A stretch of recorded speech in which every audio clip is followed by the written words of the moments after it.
Uh, Good morning, everyone. I request you to please be seated. We are about to start with the proceedings of the day.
Uh, People standing in the back, I request everyone to please be seated. We're about to start with the proceedings.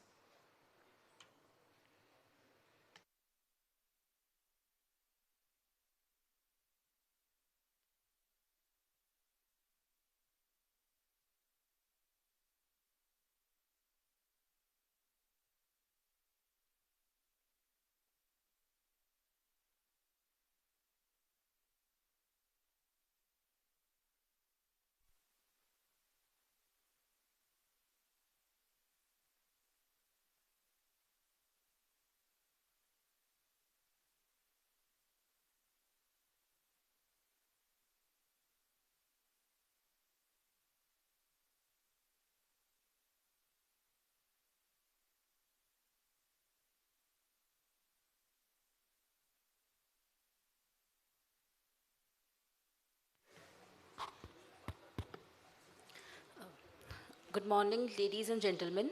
On behalf of the Directorate General of Shipping, Government of India, I extend a very warm welcome to all the distinguished dignitaries, maritime professionals, industry leaders, and members of the maritime fraternity gathered here today for the Fleet Safety Review Seminar 2026. Today's seminar focuses on three critical aspects of maritime safety: the safety performance of Indian ships, of Indian seafarers, and of ships in the Indian waters. Through the presentations and discussions scheduled today, we aim to collectively reflect on safety performance, learn from operational experiences, and strengthen the culture of safety across the Indian maritime ecosystem. Before we begin, may I request everyone to kindly keep their mobile phones on silent mode to avoid any interruptions during the proceedings. We now begin the program with the inaugural session. To formally commence today's seminar, we begin with the lighting of the lamp, a traditional symbol of knowledge, wisdom, and collective progress.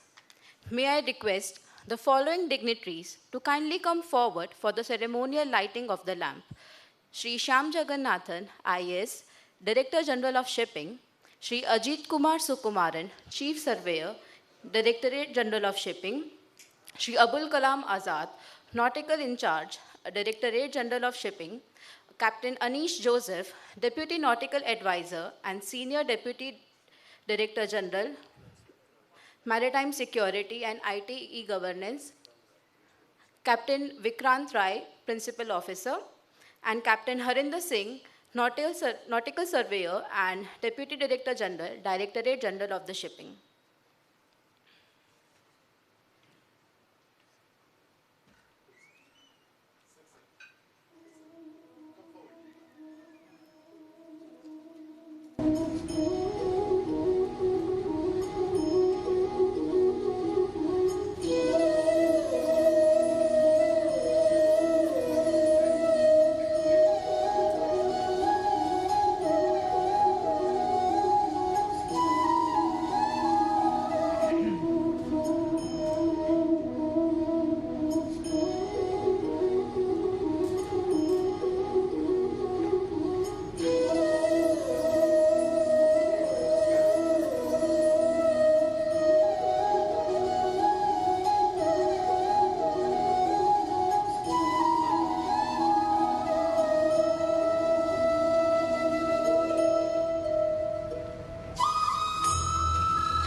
Thank you, esteemed dignitaries. May the light of knowledge continue to guide our collective efforts towards safer seas and stronger maritime operations.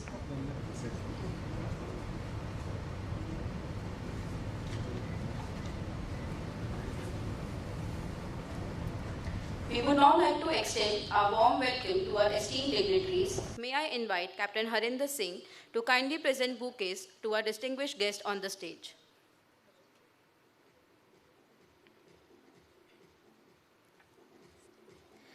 In the meanwhile, we request the dignitaries to please come on the stage.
Ladies and gentlemen, we now move to the welcome address.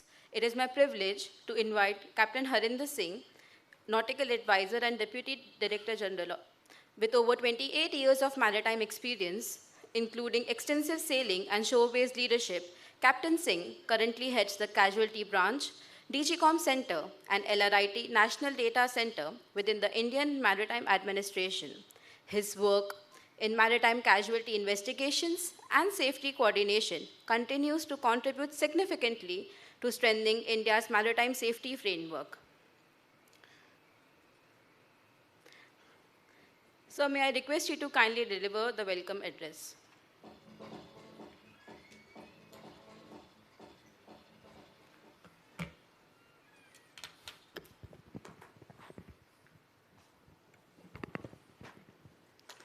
Good morning, distinguished delegates, dignitaries on the stage, respected colleagues, ladies and gentlemen.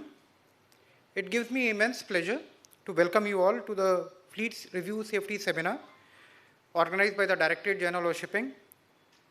On behalf of the Directorate General of Shipping, I would like to extend a very warm welcome to all the participants, representatives from the shipping companies, training institutes, associations, and other maritime organizations who have joined us today collectively to reflect upon and strengthen our shared commitment to maritime safety. My special thanks to the BW team and CMA CGM team who have traveled from Singapore at a very short notice to take part in the seminar and share their valuable insights. The year 2025 has presented several challenges for the maritime industry, marked by a few notable casualty incidents that reminded us all of the critical importance of this sector and preparedness, vigilance, and continual learning that is expected of us. Each incident, though unfortunate, offered us invaluable lessons that help us to improve our system, refine our responses, and importantly, prevent recurrence. In the past year, the Directorate has overseen the investigations of major casualties that happened around the Indian coast involving both Indian flag vessels as well as foreign flag vessels. Through these investigations, recurring themes such as human error, inadequate risk assessment, and lapses in compliances did emerge. These findings underline the need for a stronger culture of safety ownership, not just amongst seafarers, but across every level of maritime operation, from shore management to shipboard operations. Today's seminar is not merely a review of statistics or reports. It is a collective opportunity to translate investigations into actionable safety learnings, insights that can shape company practices, training standards, and operational policies of the company. The agenda before us has been very carefully structured to address these dimensions, and I encourage all participants to engage actively, share their experiences, and contribute to overall collective improvement. As we move forward, the Directorate remains firmly committed to supporting the industry through transparent investigations, timely issuance of safety circulars, advisories, and promulgation of safer practices across the fleet. Collaboration between administration and the industry is a cornerstone of this effort and remains paramount in our thoughts. Together, we can ensure that the lessons learned do not remain confined to reports but evolve into enduring improvements in procedures, technology adoption, and human resource development. I would like to thank all speakers and participants who have taken the time to be here today. Your continued cooperation and shared sense of responsibility are what makes our Indian shipping community resilient and forward-looking. Let us use this platform to reaffirm our joint commitment to the highest standards of maritime safety. Thank you, and I wish the seminar productive discussions and meaningful outcomes. Once again, I thank each and every one of you to be present here today. Thank you so much.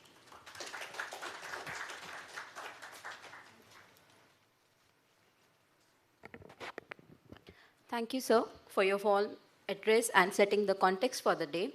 We now move to the inaugural address. It is my honor to invite Captain Abul Kalam Azad, Nautical Advisor, Directorate General of Shipping. Captain Azad brings over 15 years of sea service with Shipping Corporation of India and 16 years in maritime administration. His expertise spans in flag and port state inspection, ISM, ISPS, and MLC audits, casualty investigations, and international maritime assessment. Captain Azad, the stage is all yours for the inaugural address.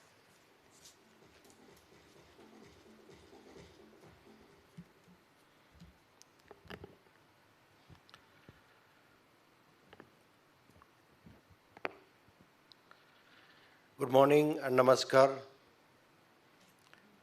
Respected Director General of Shipping, Sri Shyam Jagannathan IAS, respected Chief Surveyor, Sri Ajit Kumar Sukumaran, respected Principal Officer, MMD Kolkata, Sri Vikrant Rai, and my colleagues, Captain Anish Joseph, Captain Harinder, and colleagues from Mercantile Marine Department, and the participants from the shipping industry who traveled from various parts of India and abroad,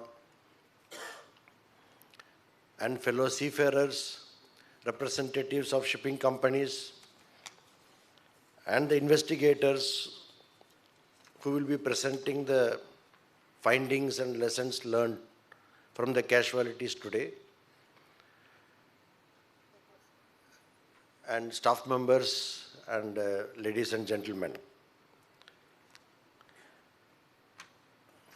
It's indeed an important event today, which is focused mainly on safety.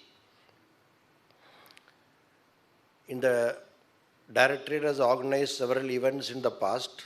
Now today, the whole day we are going to dedicate only for discussing the lessons learned from recent incidents and the trends in the maritime sector, trends of accidents, incidents, and several other aspects which are not related to casualties but related to the onboard functioning and the seafarers' performance and other incidents, especially like security incidents. All these aspects will be discussed during the day. So we have structured this seminar in 3 different segments. Initially, the officers of the Directorate will present the findings of a major marine casualty, which has happened in last year, 2025. And also we would like to hear the perspective from the industry. Industry also has done their own investigation of each and every accident. They will be presenting their perspective and what is their view about the methods to increase the safety performance.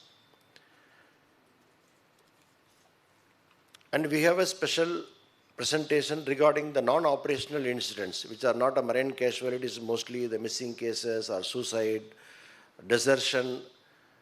That incidents and medically, sign off from the ships.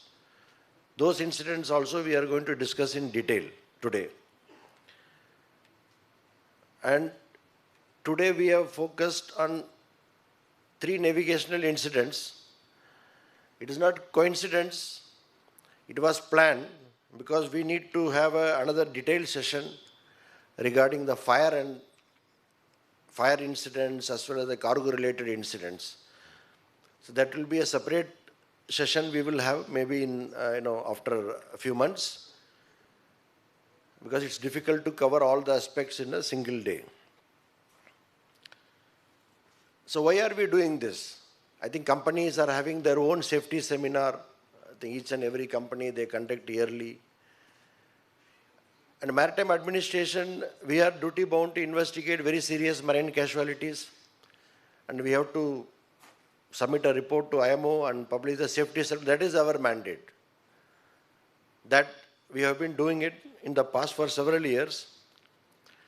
Now we have to work towards, it's a noble aim of zero fatalities. That is, be it Indian seafarers, 0 fatalities, 0 spills, 0 detentions, and 0 man-made accidents. These are the 4 targets with the Indian Maritime Administration, the Nautical Wing and Casualty Branch has set. The 4 targets which we need to achieve. 0 fatalities, Indian ships or Indian coast, any ship, we are aiming for it. 0 spills. That I think all company will be definitely agreeing to that. 0 detention is again, and our Chief Surveyor Sir is here, under port state control for Indian flag ships. We don't want any detention. And 0 man-made incidents. Why I am saying man-made incident? Every maritime voyage is an adventure. You can't prevent the exposure to the perils of the seas. We all have experienced sailors here. You will have a weather-related incidents, grounding, standing, collisions. There are which are sometimes those incidents which may not be directly under the control of the seafarers or the company. So that we can't stop. But the consequences to be prevented, that is purely in our hand.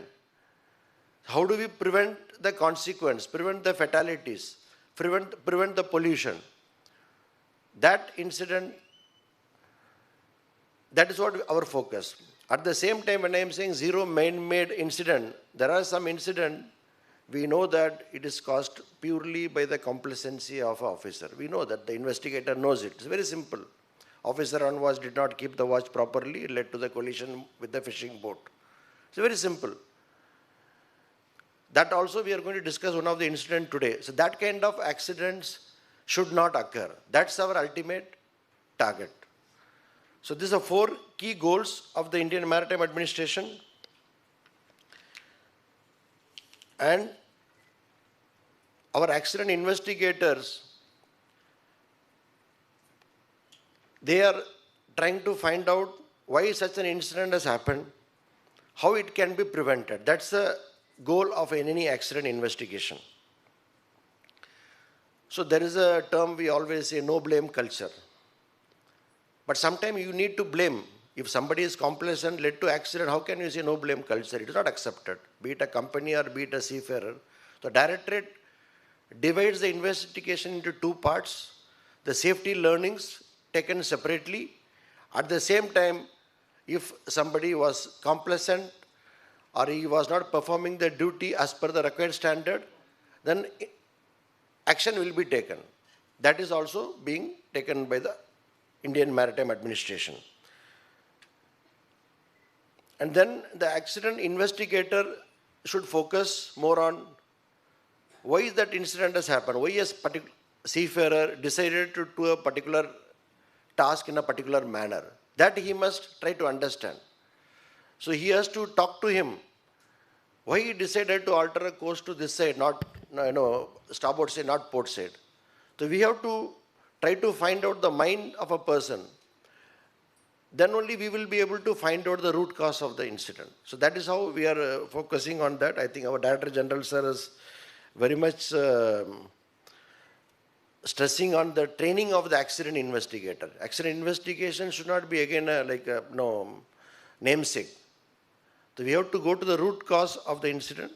That I think our DG sir is focusing on the training. We are organized some training session with the leading experts.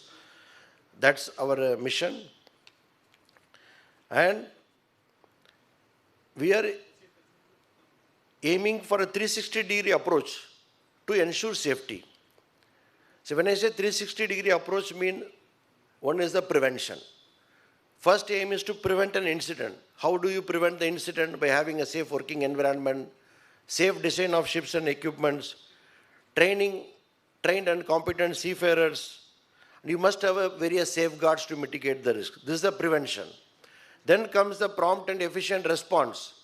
If any incident happened, you should have such an efficient response that consequences to be minimized. And then third is the investigation. The learning from the investigation again will be fed into the training or improvement of standards. So this is the 360 approach, what we are aiming for, and we are moving towards that. In this regard, we have published a safety investigation report. You must have seen in our website, and we also published a 6-monthly safety investigation report with elaborate studies and data and evidences. In addition, recently we have started publishing a safety video series. It is not on imaginary situation based on actual investigation incidents. Here I must thank Director General Sir for his forward-looking initiative of starting these videos. Directorate has never done this in the past, and I have not seen any maritime administration making a safety videos based on the investigation done. Means at least I have not seen anywhere.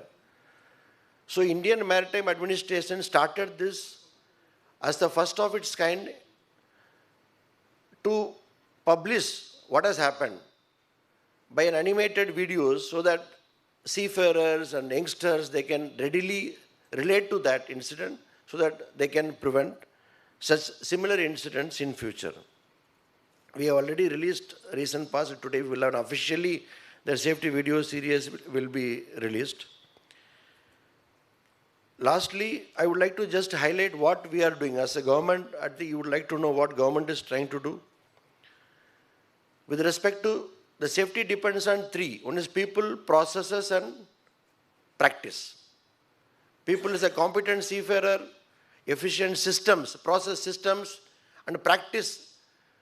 What is in the system, what is written in the manual should be practiced. All three aspects has to be covered. You can have a best of the system, but if you don't have a competent people and if it is not being practiced, it is of no use.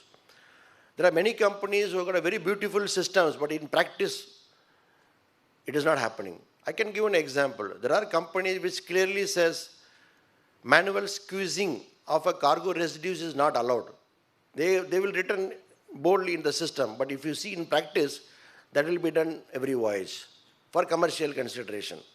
So we have to address all three elements, people, processes, and the practice. All three elements has to be addressed. I think the companies and the seafarers, they are the best person. Administration has a very limited role. We will only come only after an incident happen. On day-to-day basis, monitoring is left to the companies. So we are working for a stringent competency standards, learning management system. And just to highlight that recent Merchant Shipping Act has brought a very dedicated legal provisions. There is a separate chapter on marine incidents and emergency response. Government has prepared a marine incidents and emergency response plan, which is a mandate of the Merchant Shipping Act, which will be released shortly.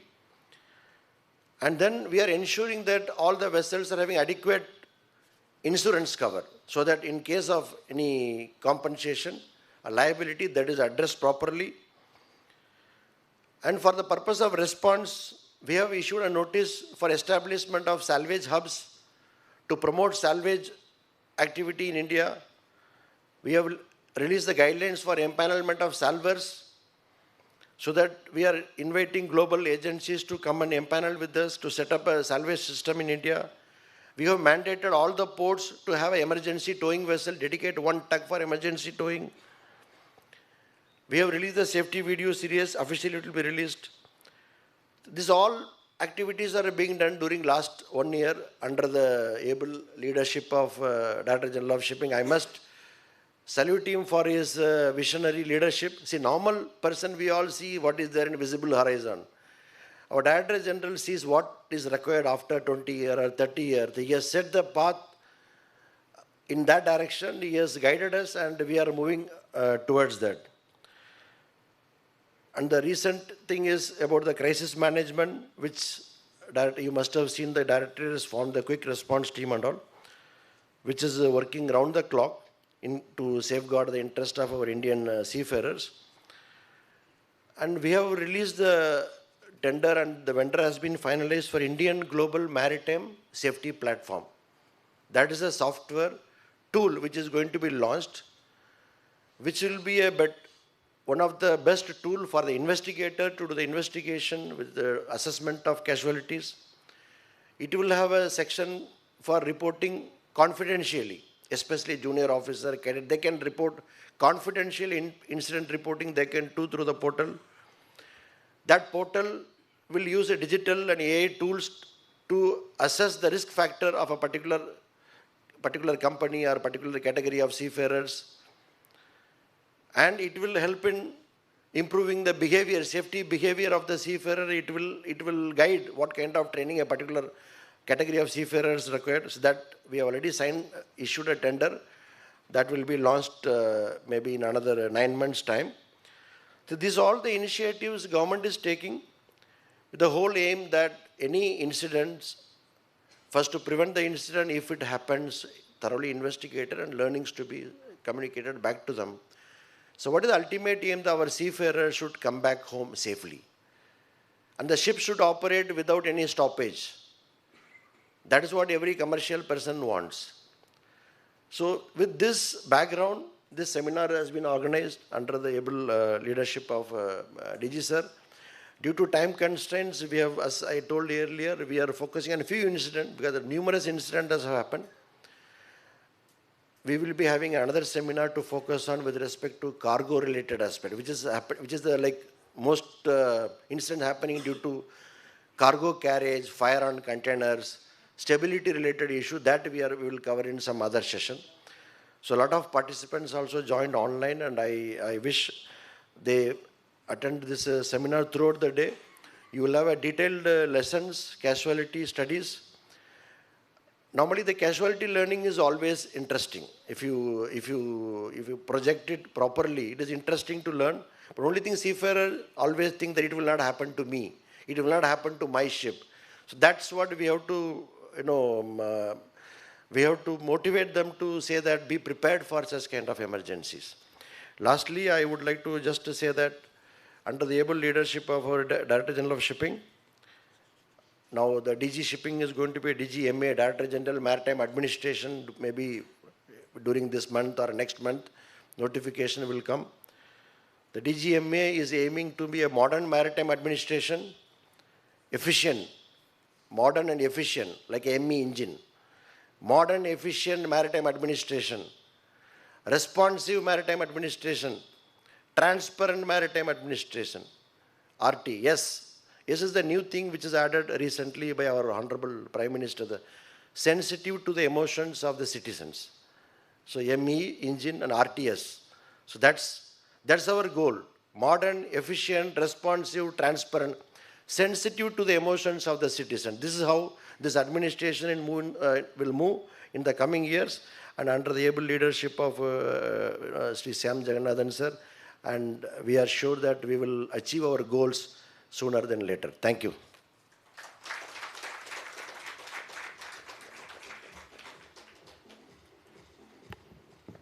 Thank you, sir.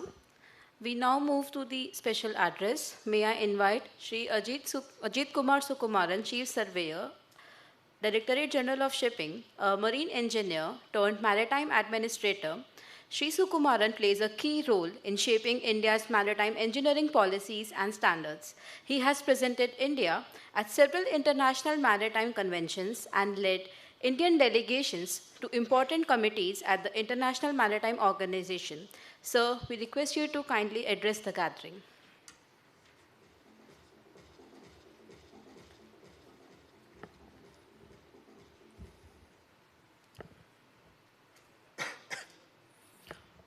Respected DG sir, my colleague Captain Azad, friends and colleagues from the administration and the industry, a warm good morning to you all. I know what could be going through your minds when you see me on the podium.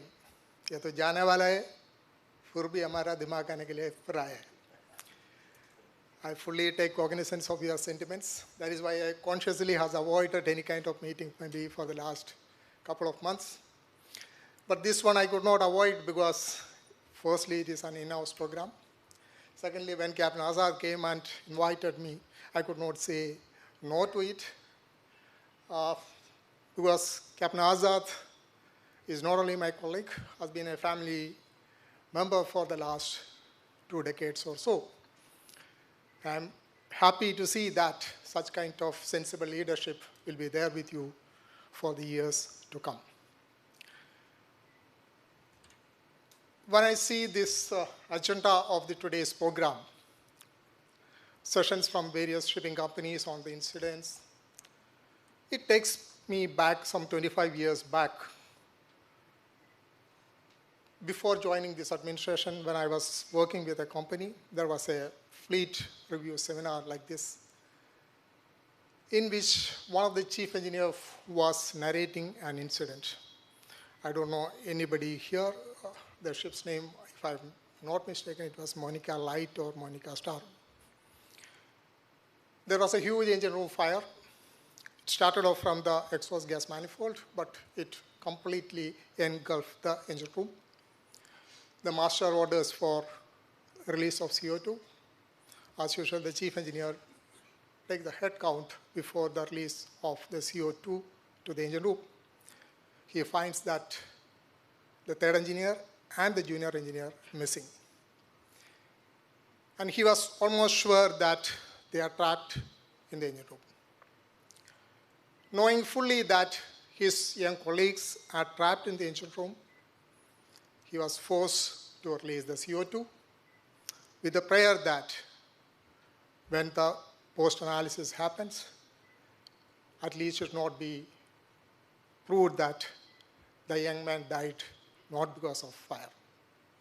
Unfortunately, after the incident, the postmortem revealed that the both of them died not because of fire, but because of the suffocation and with large quantity of CO2 in their blood.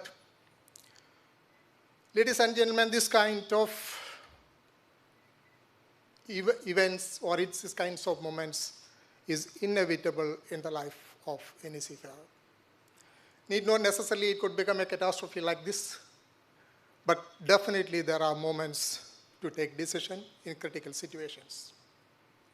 And Captain Azad has pointed out that is the relevance of this kind of review meetings.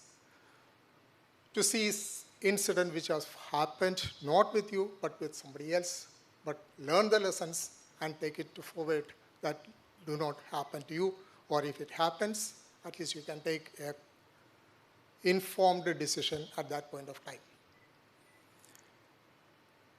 Ladies and gentlemen, we all know that shipping is the most regulated industries of all transport sector at least. Almost 67 maritime conventions, a code or guideline or regulation with every anticipated scenario which humanly possible in a maritime sector. That is why shipping is considered as definitely the most safety sector in the transport sector. Of the 13.5 billion tons of cargo transported in 2025, 99.9% might have reached its destination safely. Today's ships have technological marvels. I can confidently submit before you that our ships have never been so safe. Our ships have never been so environmental safety. Our ships have never been so technically advanced. Our ships have never been so sophisticated. Our ships have never been so immense and compassionate as they are today. But is it time for us to relax? For me, the answer is no. And the reports from the industry keep us reminded of this fact every other day. It could be in the form of Lacacio in Mauritius. It could be Dali in Baltimore. It could be Ever Given in Suez. Or it could be even MS Elsa or Wanghe 3 in Indian coast. Or even the man-made scenarios like Skylight in Gulf or Iris Lena right here near Sri Lankan waters.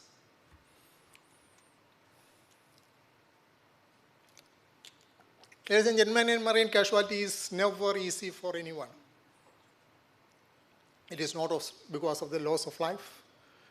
The challenges it creates through the technical challenges, the legal challenges, the environment challenges.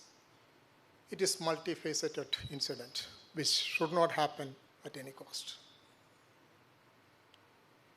But when it happens, it of course gives us some lessons to learn.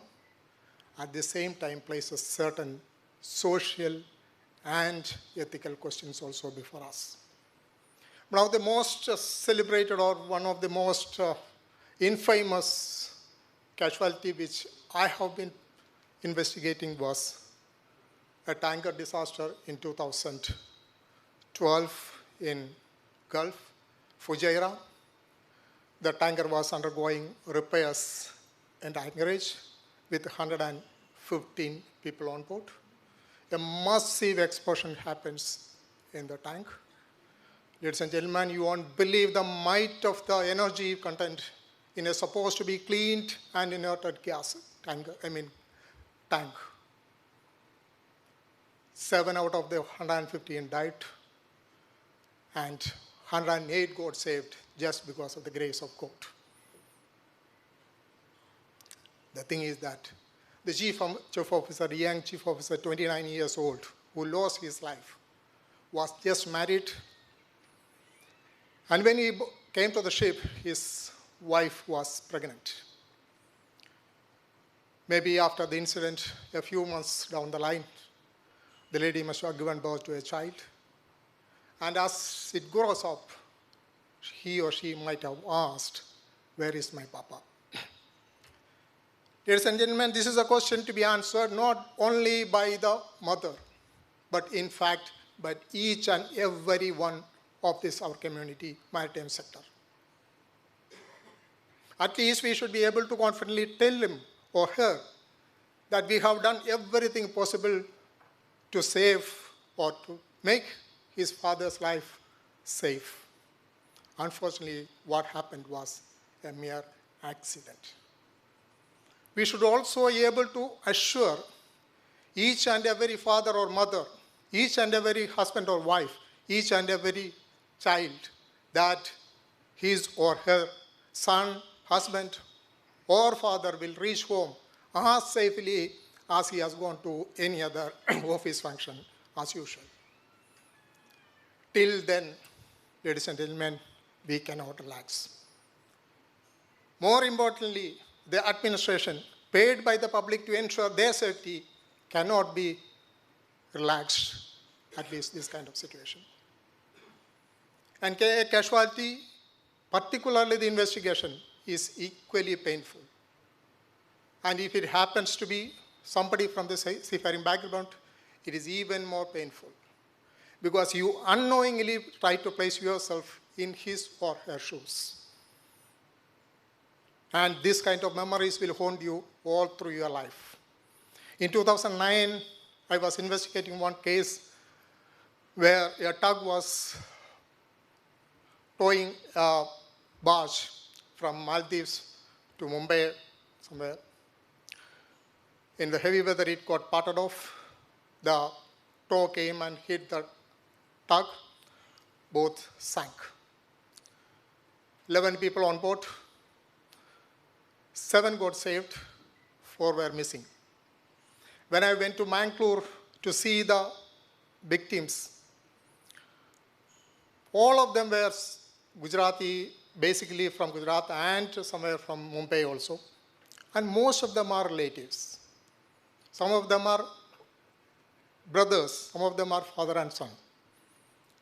And one, as the image still remains in my mind, a gentleman who was completely injured, fully broken legs, and he was lying on the bed and mostly unconscious.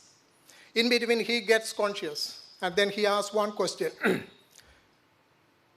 मेरा छोटू किधर है? मैंने ही उसको लेके आया था, माँ को मैं अभी क्या बोलूँ? Ladies and gentlemen, this kind of image will remain with you all through your life. And the more painful part is that the seafarers involved in such kind of incidents. On the one side, the pain of the incident which has happened to him, and the image how he got saved from it, and more painfully, his own colleagues who have been living with him under the same roof is no more with him. And the interrogation after interrogation, questions after question, months and months of undecisive scenarios. Ladies and gentlemen, it is really painful. Particularly for a seafarer in an alien country, hearing unknown languages, facing the investigators who have never seen or heard of a ship, asking questions which he never understands, with no family or friends to console him, and above all, no backing of the laws of his own country. Ladies and gentlemen, there is no human right violation more than the criminalization of a seafarer. In Erika, one of the famous accidents, the master was Indian, Captain Karan Mathur. I have narrated this story in many cases. He sought 7 places for his port of refuge. All of them refused. The Spain pushed the vessel out into the high seas and broke apart and gone.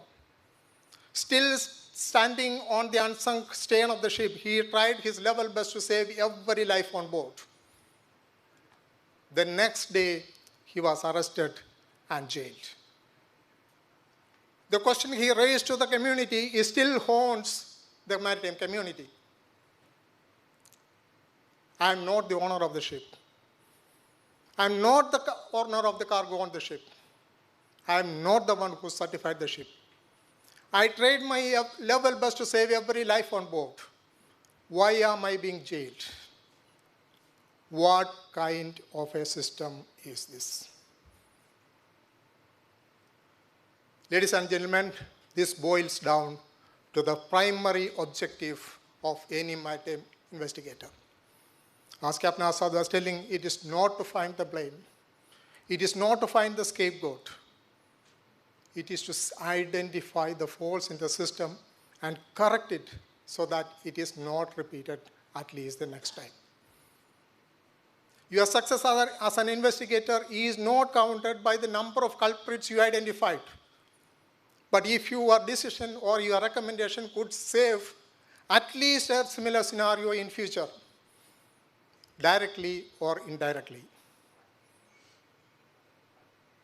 The officer, the seafarer who is sitting in front of you during an investigation is no inferior to you. He has been operating the ship as safe as like you all through his life. It is unfortunate that he happened to be on the other side of the table, fortunately, you happen to be on the other side of the table. It does not give you any authority, moral, technical, legal authority to think that you are superior to him. When a company official is sitting in front of you, please understand that operating a ship that you safely is much more challenging than during a post-analysis saying that this could have been done, that could have been done. Have that patience with that. Have that consideration, compassion, and empathy towards that. That is what makes a maritime investigator unique from others. Because you only, particularly those from the maritime fraternity only, can understand the pain and trauma a seafarer could have undergone through a maritime incident. And this comes to you, what is your mandate? It is simple, straightforward, and clear. The code of investigation from the IMO is your Bible. The guidelines on the rights of the seafarer in case of a marine incident, IMO guideline, is your covenant. The ILO guidelines on the right of a seafarer in case of an alleged criminality is your gospel. At least at one point of time, every investigator, let it be my colleagues or friends, think yourself, putting your hands at your heart and ask whether you have gone through this document before you put into the suit of an investigator. Perhaps I know the answer, but I believe not. So with this, all the best to the wonderful seminar ahead. I hope we will have better, compassionate investigators in future. Thank you very much.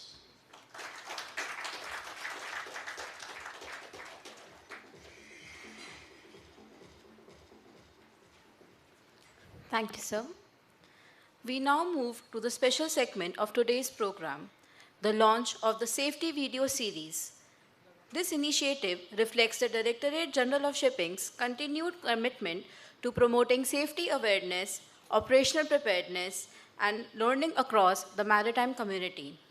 I request all the esteemed dignitaries on the dais to please be seated in the audience as we proceed for the launch of the Safety Video Series.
Every day, seafarers make decisions that can mean the difference between life and death. A moment of inattention, a missed procedure, a warning ignored. These are not abstract risks. They are real, and when they occur, lives are lost. The Directorate General of Shipping has launched a powerful initiative. Not another rule book, not another checklist, but real stories of real maritime incidents, told in a way that resonates with everyone at sea and ashore.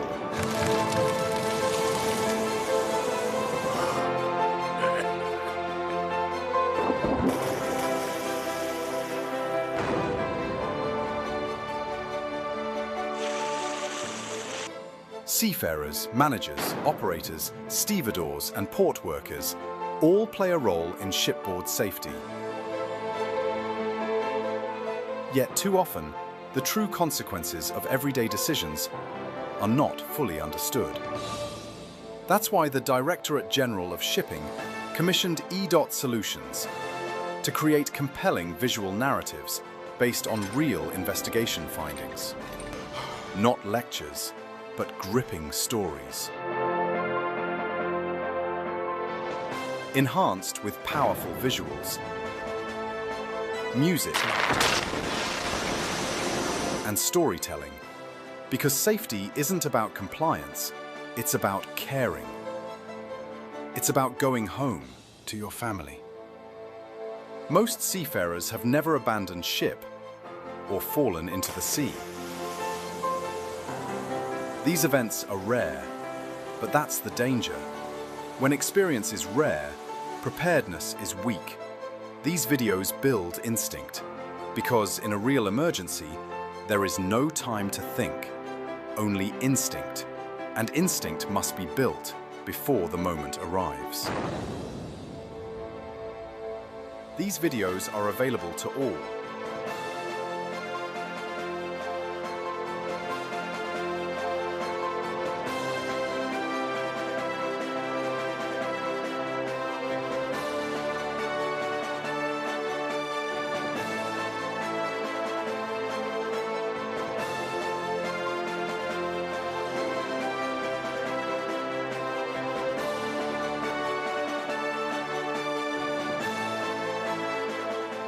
Free to watch, learn from, and share. Because the next incident could involve you. And prevention begins by understanding what went wrong before it's too late. Maritime safety is not a destination. It is a commitment.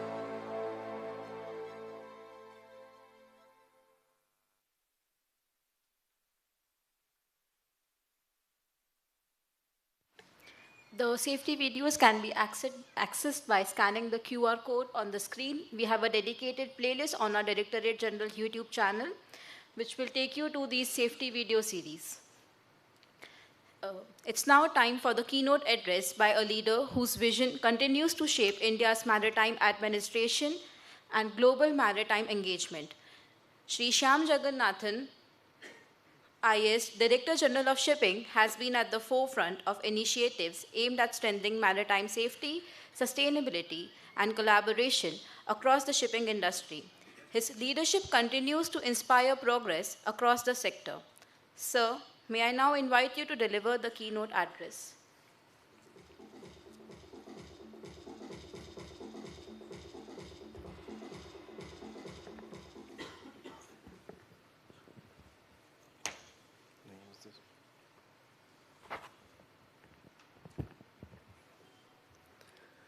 Namaskar.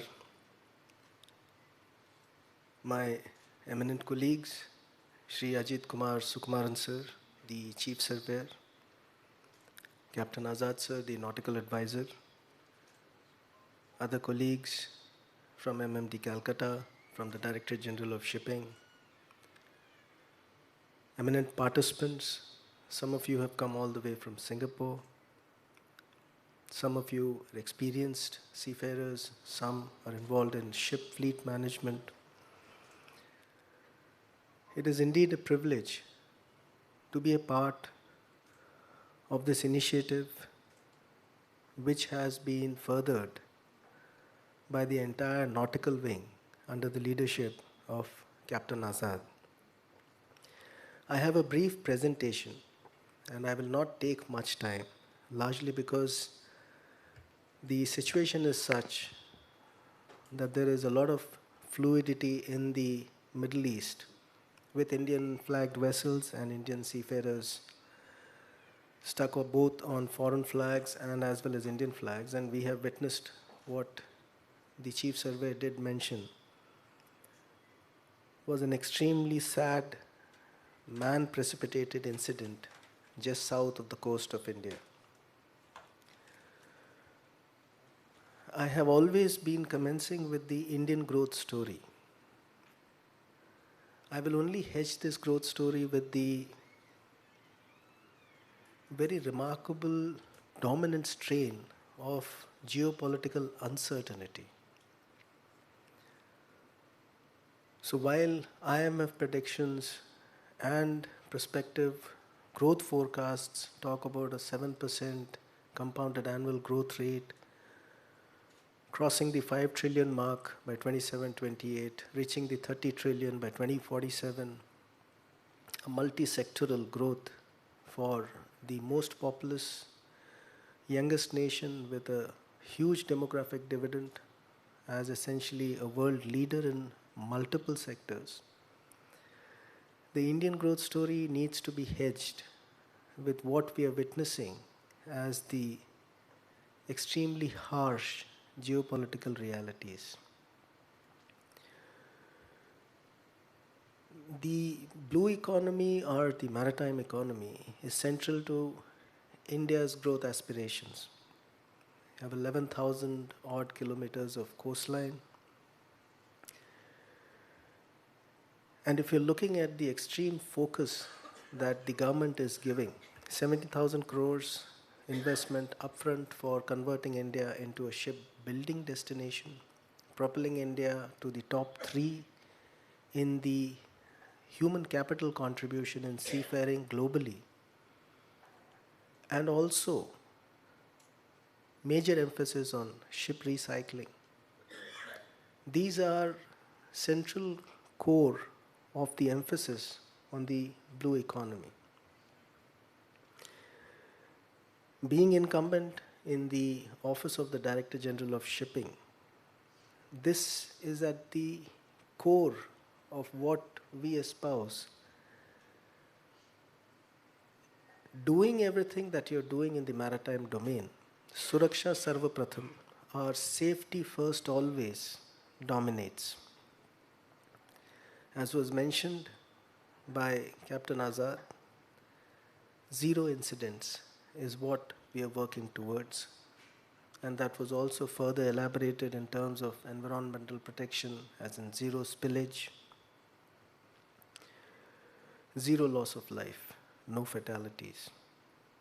And today is one of those steps in the direction to learn, exchange notes on casualty investigation, and pitch a maritime engagement that moves towards that.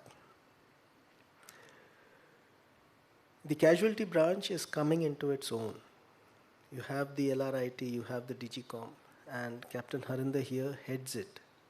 It needs more hands on board because, as was mentioned, as we grow, we see more traffic, quicker turnaround times, more volumes of cargo, and all of this needs to be ensured with a 0 risk environment. This is what has been brewing for the last 3 to 4 days. Who would have thought about a situation where one of the global choke points, just as Suez, so also the Strait of Hormuz. We had concerns with the Bab al-Mandab. This is the other side of the story, where you have the navy of one particular nation actually transgressing into the right of innocent passage for ships. And this is a reality. And look at where it led as the conflict escalated.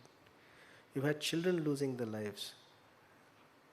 And you've got So many, 23,000 seafarers, Indian seafarers, are in and around that area, and close to 1 crore plus Indian citizens in that area. We have come out with advisories. We are frantically reaching out to the kith and kin, trying to ensure them. But as was mentioned by Ajit Sukumaran sir, you cannot assuage the fear, apprehension, and the tension that the families feel. This again is a statistics we have put out in the open domain. If you look at the 2025 vis-a-vis the 2024, we are not shying from saying that the number of incidents has increased. We've also done near coast fishing vessel collisions. The idea here is to put it all there in the open domain and partner everybody to ensure we work towards a risk-free maritime domain. While you will be discussing specific maritime casualties, this is what will be showcased. We deputed 2 investigators for the MV Dali. The Maersk Frankfurt was again a very sad incident. It had dangerous cargo. MSC Elsa, with what happened in the vessel capsizing, still a wreck that needs to be removed. 66 containers were beached, and you had almost 720 metric tons of plastic nurdles. You still have a protracted legal proceeding under the Admiralty. The Van Hai, again, was a fire and underdeck explosion. Here again, 4 lives, and debate remains open during the investigation on the deployment of CO2. The Directorate General is looking at these 4 aspects: containment of marine pollution, limit the shoreline impact, preserve the maritime environment, and continuously reiterate so that we have advancement and a better report card to reflect on the safety scenario. These are informational slides. Specific 6 initiatives. We have come out with a coastal state advisory. We realized during the MSC ELSA that the state government in the federal-provincial relationship had very little insight into the legal handling of a maritime casualty, and there are accusations flying wildly. Alpha tugs to be deployed for deep sea going rescuability, continuous engagement with the stakeholders at the state governments and the ports, maritime incident response with a structured SOP, bringing up a salvage ecosystem which supplements the ready response, and having a sovereign maritime compensation fund. With what's happening with sanctions, with allegations, counter-allegations of shadow fleet, insurance covers become critical when you are responding, because unless you are Atmanirbhar or self-reliant, that thinking is being built on. This was spoken about. It's a one-stop technology-leveraged platform, the Indian Global Maritime Safety Portal, in a gestation of 10 months. And this is something I had requested Captain Azad specifically after the issue that happened with MSC ELSA, along with the Indian Institute of Packaging, to engage with for the IMDG and how that relates to the goods and logistics movement on maritime routes. Age norms is something we opened up a window largely to balance the negative impact on Indian tonnage, also the immediate requirement for infrastructure, but it was a strategic decision to give a window and ensure that you cap the age of vessels. Globally, it is perhaps countered that if a vessel is maintained well and it comes through your surveys, how does it matter what the age is? But I believe the chief surveyor sir will bail me out. Older the vessel, more is basically the commitment on the maintenance and compliances and the risk proneness for incidents. We're engaging internationally because please remember, shipping is international. And as Ajit sir mentioned, families, relationships, bonds, trusts, that is what the maritime sector is known for. So also experience sharing and learning from one another. This, of course, is the facilitative legislation which was spoken about. We are incorporating the international conventions, the Wreck and Salvage Convention, the Maritime Incident and Emergency Response Framework. All this being enabled for the transition from the Directorate General of Shipping to the Directorate General of Maritime Administration. That's an administrative insight on our footprint. We have also gone into landlocked states, Bihar being one where we are institutionalizing a marine mercantile department, meaning more and more footprint in the maritime domain.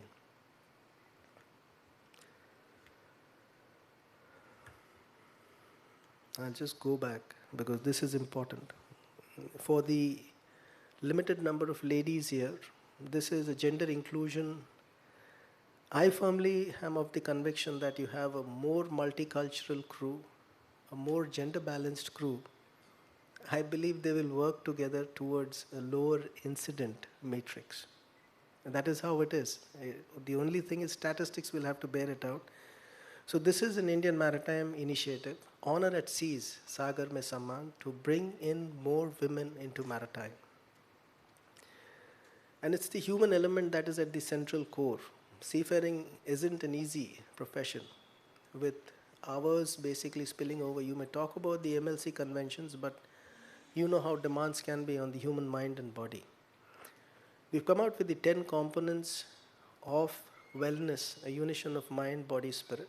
And this is to be structured and institutionally taught to seafarers under the Sagar Mein Yog, benefiting from the 5,000 odd years of heritage that yoga has in India. Response and a holding hand. I have said it and I'll reiterate it again. The Indian Maritime Administration shall stand by with whatever limited capabilities as a family member for every person out at sea, irrespective of the flag of the vessel or the seafarer's nationality. We are working on a very responsive search and rescue mechanism, a very responsive grievance redressal, because lesser the hassles in your sign-on processes, your professional application and interfaces, more is the focus when you are sailing. This is a connect we intend to deepen the occupational safety and health. We have come up with the HSSC, all ISO standards, and incorporating them into the document of compliances and also looking at the compliance audits, furthering this in a structured, organized manner. This is what I'd spoken about. The standards are all existing. Compliances is what needs to be reiterated and mandated. If you start right, my belief is you finish right. So we're looking at zero tolerance for any corrupt practices, for illicit crewing, or for diluting any standards in maritime training and skilling. You weed out the gray and you have better, safer, healthier, happier seafarers on board, and you have them all coming back safely home. As I said, crewing and training, which basically deals with the threshold point of inflection for the seafarers as the human element.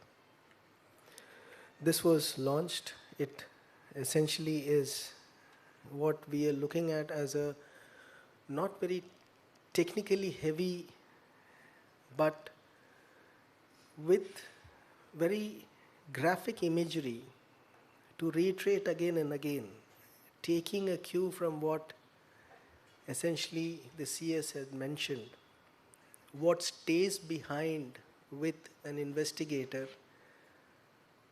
when exposed to a major maritime casualty. We try to bridge that middle ground by showing it with heightened graphics, visual effects, create an imprint during your training days and leave it as a resource to map your behavioral competencies and training skills and assessment and certification as we go ahead. I'm grateful for this patient hearing. I appeal to all of you to please join in the Indian Maritime Administration's journey under the lead of Captain Azad and Shri Ajit Sukumaran sir to ensure we have a safe, secure, sustainable and a safe future for each and every seafarer, and we contribute to the Indian economic growth story. Thank you so much. Jai Hind.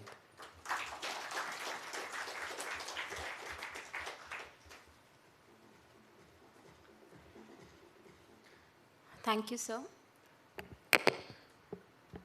Before we conclude the inaugural segment of today's seminar, we would like to take a moment to express our appreciation to our distinguished dignitaries. May I request Captain Abul Kalam Azad to kindly present the memento to Sri Shyam Jagannathan, IAS Director General of Shipping.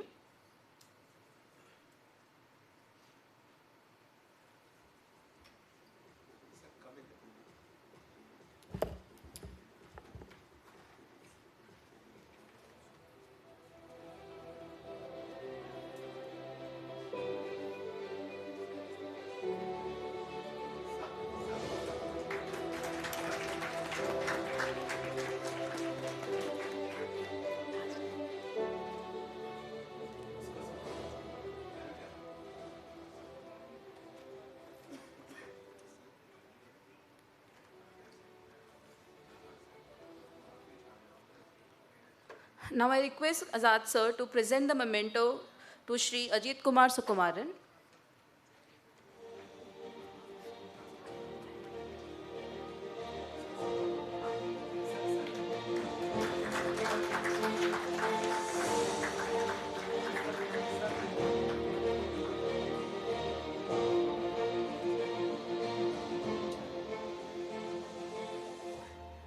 And I request Captain Harinder Singh to please present the memento to Captain Abul Kalam Azad.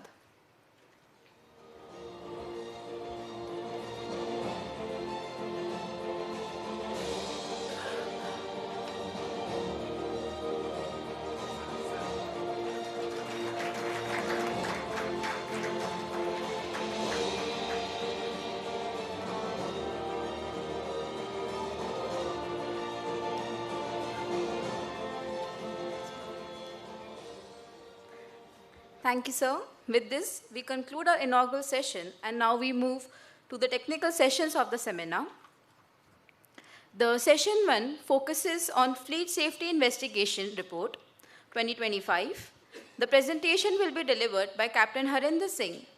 Captain Singh will share key insights from casualty investigations and lessons learned from maritime incidents in Indian water. Sir, I invite you to please take us through the session.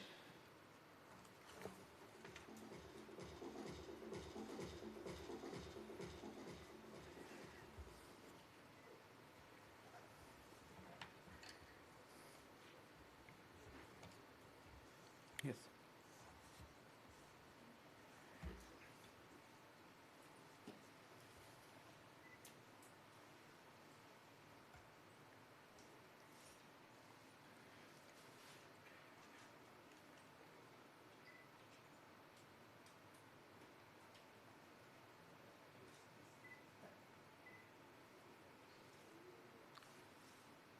Respected Captain Azad sir, CS sir, distinguished colleagues, respected representative from the maritime industry, and honored guest. It is indeed a privilege and responsibility to present this maritime casualty review presentation, which has been based on recent incidents and reports and outcomes of casualty investigations.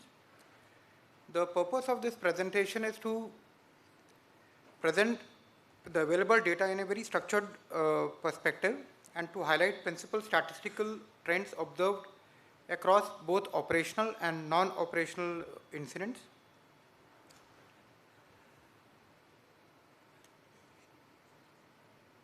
First, I will be talking with regarding the Maritime Casualty Insight 2025. Over last 2 years, 23, 25, 24, 25, the number of incidents unfortunately has increased in both the operational as well as the non-operational category. When you compare the 2023 data, we had 153 incidents which were reported. And when you come to 2025, the number has increased to 214. So this is a substantial jump in the number of incidents. And unfortunately, this number of incidents has also corresponded with the corresponding increase in number of fatalities. In 2023, we had 74 marine casualties, and in 25 we have 105. And in 105, amongst 105 marine casualties which were reported in 2025, these incidents have resulted in 33 deaths. And amongst non-operational incident, 109. So this number is approximately 66 or 68 it is. And it totals up to 100 seafarers, 100 Indian seafarers who have died in 2025 alone.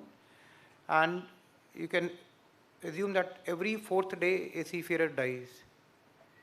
So this is a very alarming figure we are looking at. And in 24 we thought the number of the reporting has improved. Of course we can attribute to that, but this needs a serious introspection from the administration as well as from the industry.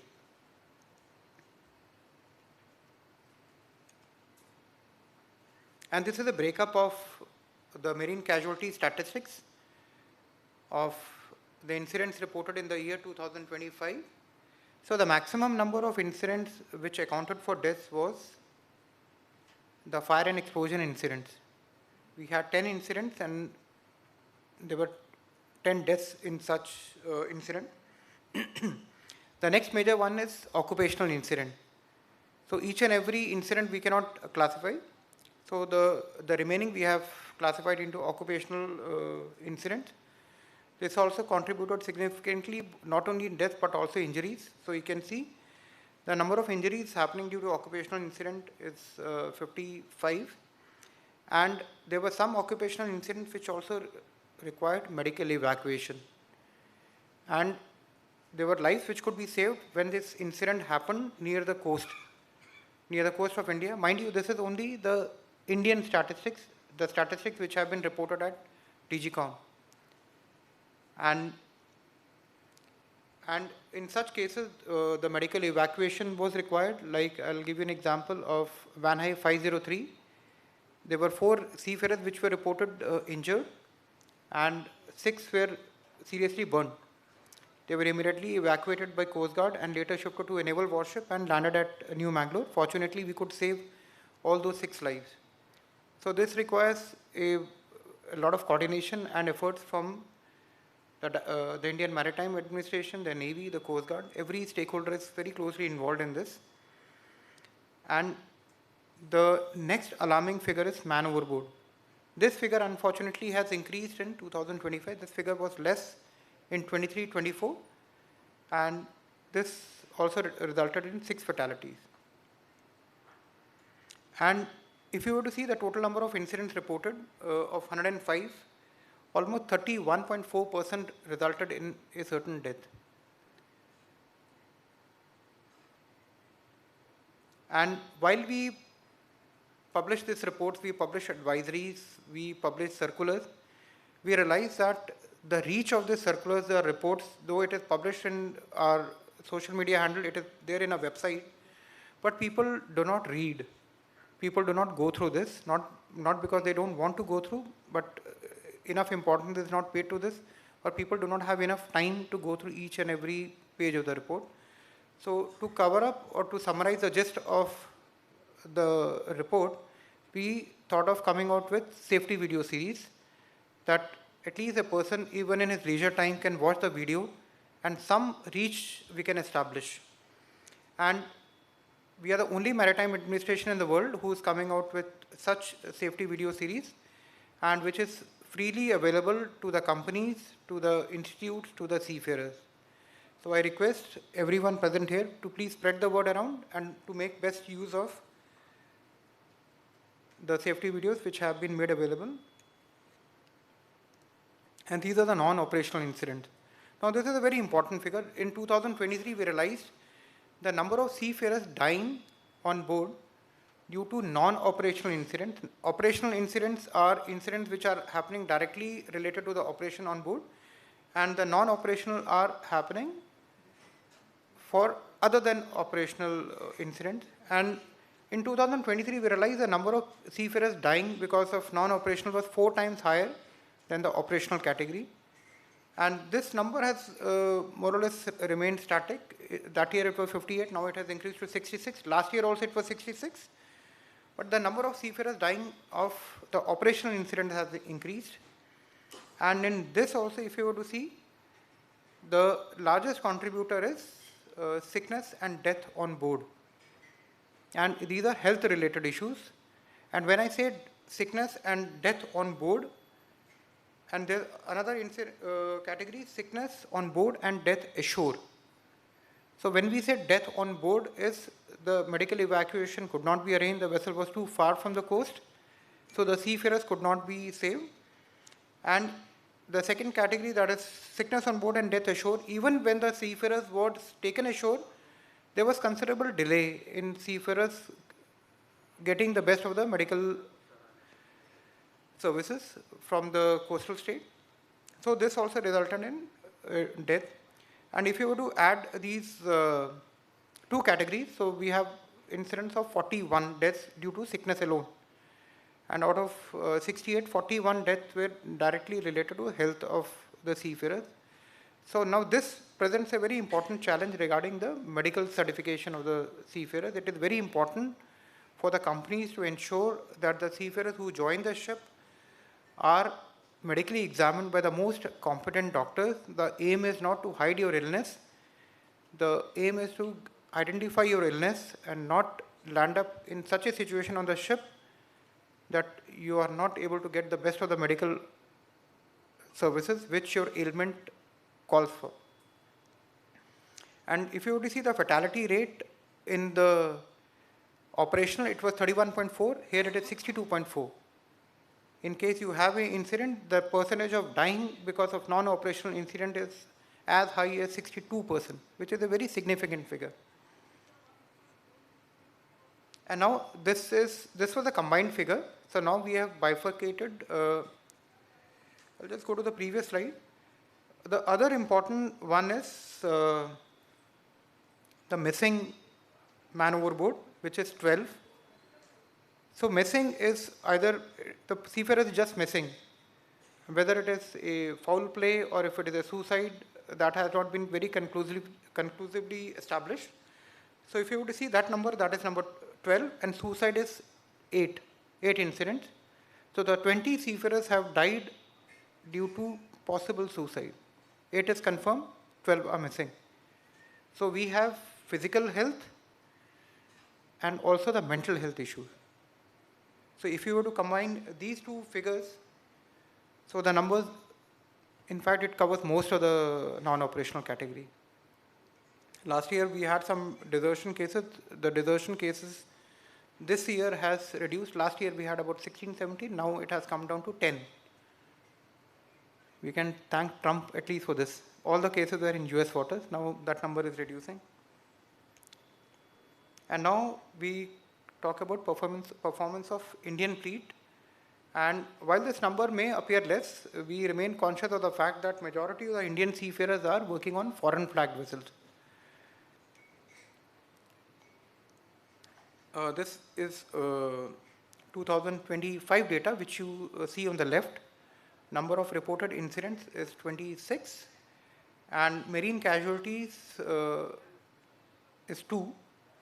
And when when I say this 2 number, it is not from the vessels which have been registered with us. One was on a mechanized sailing vessel, though it was, because it was reported to us, we have captured this data. And other one was from a inland vessel craft. The tug sank off Vadavan, in which one seafarer was reported missing, and there was one seafarer who died in a mechanized sailing vessel, and 6 injuries. So number of incidents reported amongst the Indian flag was 18, and non-operational was 8. And there were 6 fatalities because of the non-operational category. And when you see this year-on-year data from 23 to 25, not much has changed amongst Indian flag. And when we go to the next slide, you will see the number of casualties in the marine as well as non-marine is decreasing on Indian flag. There is, in fact, from 2019 to 2025, there's a sharp decline.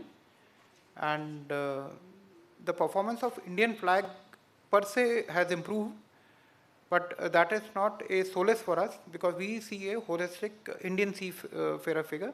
We have bifurcated so that we know where our focus should be or where our insertion is required for the corrective action. And now we talk about this marine casualty. This is the data. For the Indian flag, there were 5 collisions which were reported, and around the Indian coast we also have cases of hit and run with fishing vessels, and this actually causes considerable delay to the fishing to the vessel owners, and a lot of loss of revenue and at times death also for the Indian seafarers. The DG sir had presented this data regarding the fishing vessel collision. In fact, I will be sharing this slide with all of you who are present here, and all this data will also be present, will be made available in our 2025 report, but this nonetheless, this slide will be shared with all the participants. And the collision incident is of concern around the Indian coast, so we remain conscious of this fact, and we have also taken measures to sensitize the fishing community, make the Coast Guard aware, carry out the workshop with coastal states, so that the message reaches the fisheries department and eventually reaches the fishermen that they have to stay clear of areas where the commercial vessels are venturing. And there were 2 deaths which were reported. As I mentioned earlier, man overboard, that was on mechanized sailing vessel, and sinking, this tug which sank off Vadavan coast.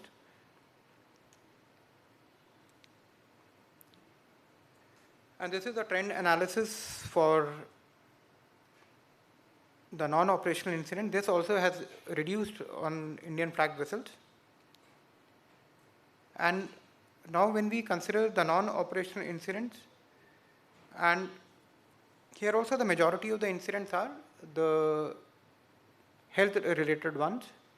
That is number 2, sickness on board, death ashore. And the rest is single figures.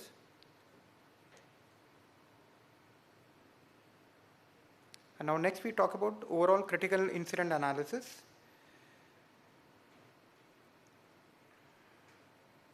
This fire and explosion, this contributed significantly. This was in fact the highest contributor to the overall casualty figure in 2025. And this fire and explosion incidents have seen an increase, and most of these incidents have happened on tanker vessels, and none on LPG or LNG. So this remains our focus area. And these 10 incidents resulted in 10 fatalities and 9 injuries. And this is another important element which has emerged during the last year, that is man overboard incident. We have come out with safety advisories, and surprisingly, even with a lot of circulars, advisories, these incidents have happened on vessels of reputed owners as well. It is not the fringe owners, it is the main fleet, the reputed owners who have reported such incidents, such fatalities. So that remains area of concern, because as Captain Azad had mentioned earlier, it is the system, processes, and the regulation. So it is a collective failure of all three. And whatever the outcome is, eventually we have lost a precious life in this process. And unfortunately, two of the incidents involved master of the vessel. That is the highest decision-making authority on the ship. If the master can lose his life, then you can imagine the kind of safety culture, the safety awareness which is percolating down below. And in both such incidents, we had the master losing his life during sign-off when he had backpack with him. So we had also taken out one safety movie from such incident, the Proteus Havon one, which happened in South Korean coast. And this is critical incident analysis, occupational incident. This is another high figure. The detailed analysis will be there in the report. These are just statistics to make you understand the seriousness of the issue that we are dealing with, the seriousness with which this issue needs to be addressed by the industry at large, and which has to be closely monitored by the administration, because we do not get involved in day-to-day operation. Our role comes into the picture after the incident has happened. And while such incidents are reported, we also remain conscious of the fact that most of the ships are also running because of no human error. These are, of course, human error. There are also ships which are running safely because of no human error. And sickness related incidents, as I had mentioned earlier, 64 number of incidents, 41 fatalities.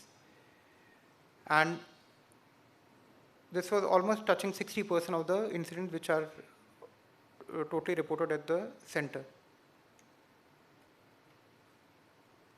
And now we talk about the safety learnings. And to achieve or to have a reach for our safety learning, so we have come out with safety video series. And can anybody tell me, like the initial video which was played, how many, it was an amalgamation of how many safety videos? 4? Who said 7? It was 7. So that was a mishmash of 7 safety videos we have come out with so far. Another 8 are in the pipeline, which will be out another 3-4 months. So once again, I request that please go through these safety videos even at your leisure time while you are traveling. Please circulate amongst your seafarers. Let them go through these videos. They are totally free of cost, and they are in multilingual. They are not only in English, they are also available in Hindi language to have a deeper and wider reach for this. And the whole idea is to spread risk awareness, safety awareness among the seafarers. The industry, the administration can do as much. Eventually, it has to come from within. If you keep watching something again and again and again and again, something will at least percolate down below. And we have also been coming out with safety circulars. So we had come out with this DGA circular number 60 of 2025. Probably this was one of the last one of the year, in which we had requested all the MTAs to make this as part of their curriculum in the MTA for the pre-C as well as the post-C courses, so that the students go through the circular. They should not get afraid after watching this safety videos. They should become more aware. Because we also heard from some of the training institutes, if we show so many accidents after the course, would they really want to go on the ship? So idea is to bring about awareness, not to scare them away. That is the end of my presentation. Thank you so much for such a patient listening. Thank you.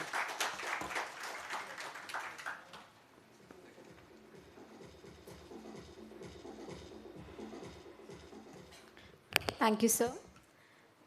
We now move to the session 2, Safety Performance of Indian Seafarers. This session will be delivered by Captain Bipin Kumar, Nautical Surveyor and Deputy Director General, Directorate General of Shipping.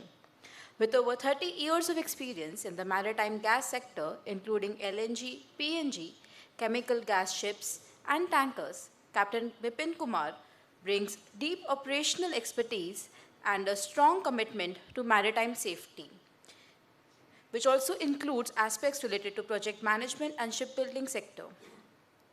Captain Kumar, the floor is all yours.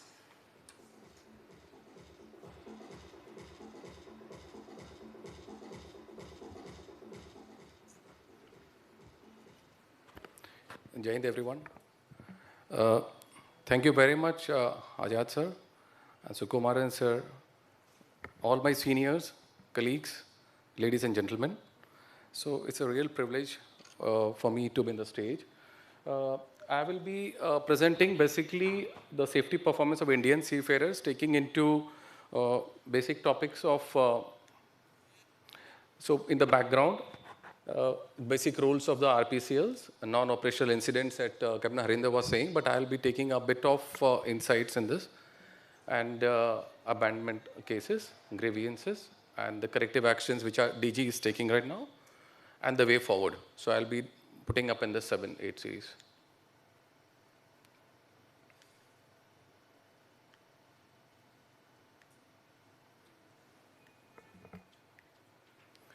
Okay, so I know all the esteemed guests here are all seafarers or connected to this, but the basic remains the same. So the question comes, who's the seafarer? So the professional who works on board a ship responsible for operating, maintenance or navigation, and often being away from the home for the extended periods. So those are the seafarers, we all here.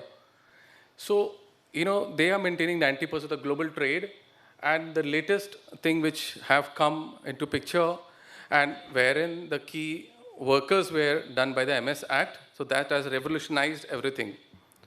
The global regulatory bodies, as everybody knows, is IMO and ILOs, and then MLC 2000 takes in care, wherein it talks about the working and living conditions, wages repatriations, onboard safety and social protection, and a SID which has just come into force, and that is into seafarer identification document, wherein India has ratified ILO 185 and issue biometric SIDs. These are the background seafarer international framework, you know. So where the trend and projected growth of Indian seafarers is mentioned in. So we can see a clear-cut hike from 2013 to 2030. We are looking at the presentation, and the 25 we are 3.23 here. So there's a steady growth of the seafarers, and then year-on-year growth of the women seafarer as well, which you can see on your right, where in 2021 to 25, how the women seafarers have come into the force. We are talking about some few of the RPS agencies, wherein we can find these details in the DG website, where we have mentioned them into 3 parts, the valid RPSLs, invalid, and the temporary block ISPLs. So these are the figures in front of you. 528 are valid, 328 are invalid, and 67 are temporarily blocked RPCLs. And these are the key statistics of the active seafarers in the foreign and Indian vessels. And you can see non-farer community-related workers, death cases, women seafarers, abandoned seafarers, 54 vessels, and missing seafarers are to be settled, these ones. This is a supply and demand, which we have. Basically, the purpose of showing this slide was to discourage the open system of the CDC, which you can see it is divided into 3 colors, basically. On the bottom, you can see the nautical engineering and the ratings. And on the top, you can see the figures. If you concentrate basically on the officer side and the total admissions, which is on the 4th column, the total adds up to something like 17,837 to be precise. And the available training slots were only 12,000. So we can see there is a gap of the demand and supply of 5837. But if you add up the open CDC to this, then you can see the total admissions were 48,614, or as I said, on the total admission column, and the available training slots were 20,000. So supply demand gap becomes 28,000, which adds up to be 34,451, the basic reason for discouraging the open CDCs. Then we are coming to the statutory role and the responsibility of RPCL and ship owners. So here we have taken one figure from the top RPCL companies in the maximum number of recruitments and the top 10 shipping companies in the recruitment. Here's the list in front of you. So, I don't want to read all this, but this is how it is. The first one is Carnival Support Services, India Private Limited, 30,556. And in the shipping companies, the top big shipping corporation of India, Ocean Sparkle and the Great Eastern in the third place. And there's a video here.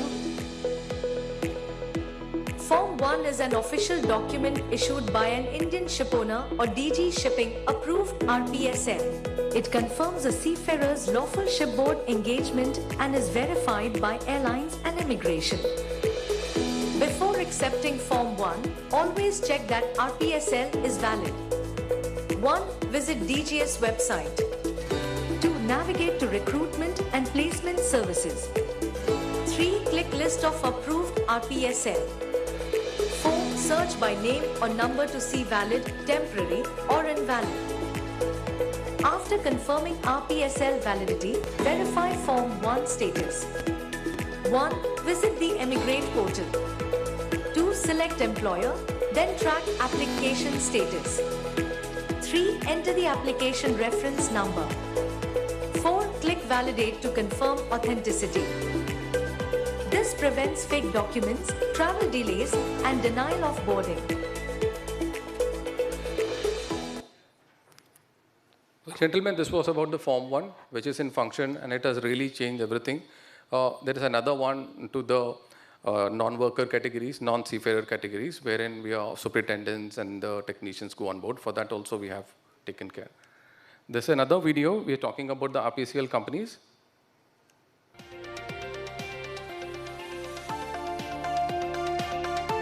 Before you deploy any Indian seafarer, ask yourself, have you verified the vessel documents? As per DG Shipping Circular 57 of 2025, RPSL companies approved by the Directorate General of Shipping must ensure the genuineness of all vessel documents before uploading details on the DGS eGov platform. As an RPSL, you must verify the Certificate of Registry issued by the Flag Administration, Financial Security Certificates under MLC 2006, Standard A2.5 for repatriation and Standard A4.2 for shipowners' liability through the official website or official email confirmation. All trading, insurance and statutory certificates uploaded on your profile for authenticity. This verification helps safe employment of Indian seafarers, secure working conditions, hassle-free joining process, and prevention of abandonment cases. This is not just regulatory, it is your responsibility towards the welfare and protection of Indian seafarers. DG Shipping supports this and remains committed to accountability and safeguarding every seafarer. Verify before you upload. Verify before you deploy. So, ladies and gentlemen, this was a small message for all the RPS agencies to safeguard our seafarers.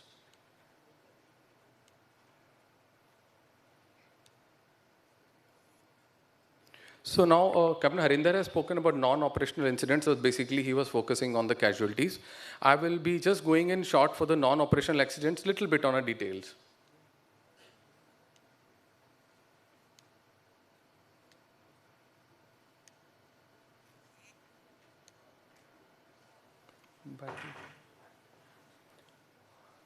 So here is the definition of the non-operational incidents.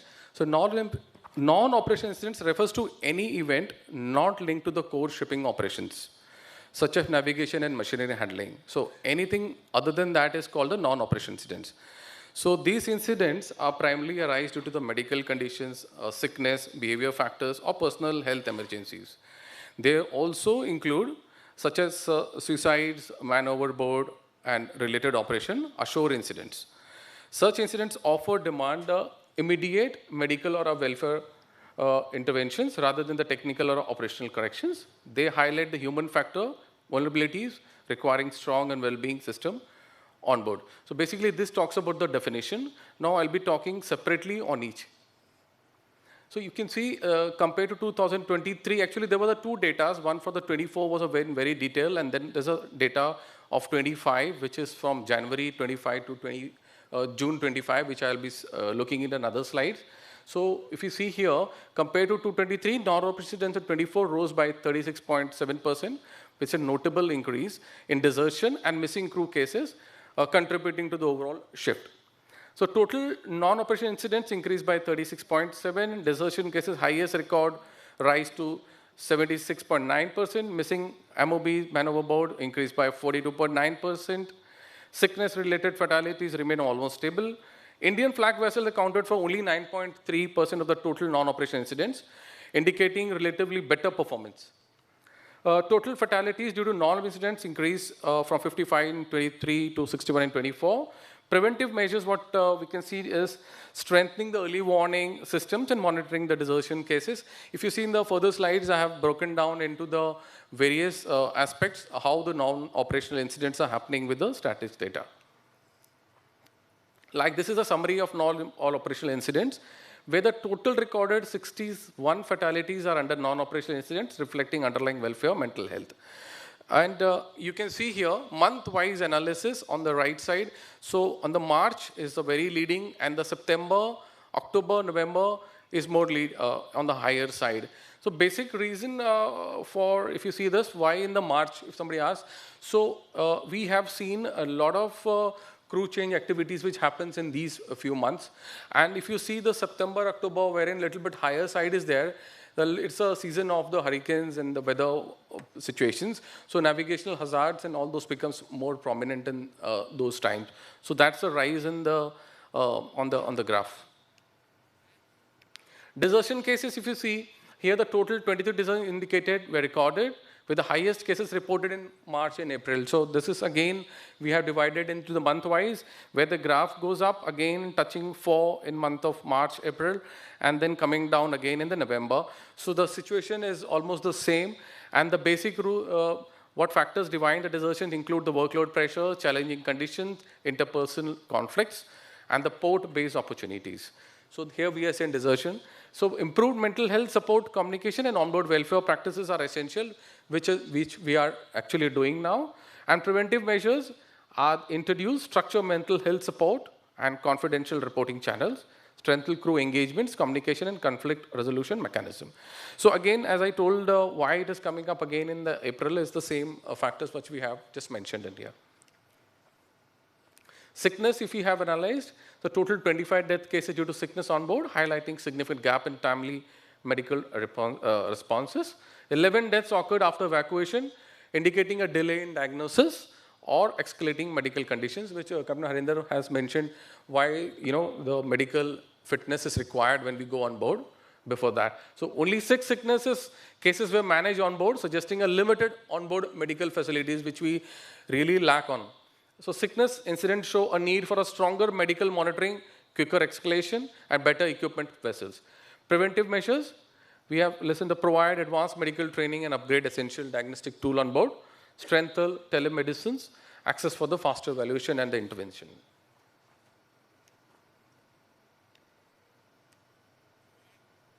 Now this is a MEDVAC incident overview about the 2024. So one non-operational medical emergency in 24 required a MEDVAC due to a sudden health deterioration on board. The case involved prompt onboard medical stabilization, effective communication. MEDVAC operations follow standard emergency protocols, which is all the mariners are aware of. Medical evacuation is linked to the sickness underlying need and enhance onboard health readiness faster. And preventive measure for this is to conduct a regular emergency drills on board, reduce emergency evacuation delays. So improve coordination protocols with the port and the medical authorities and the faster responses. These are the ashore incidents, which is not related to what is happening on board.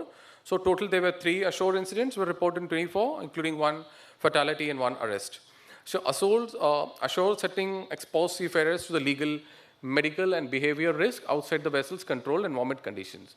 So this may include the injuries ashore and the cases of a willful default involved in the intentional or non-compliance due to often shore leave and leading to disciplinary actions, which we have seen a bit on the rise. The incident highlight the need of a structural guidances. So in this preventive measures, what we have seen is offer a pre-shore-lift guidance in safety and legal risk and responsible conducts.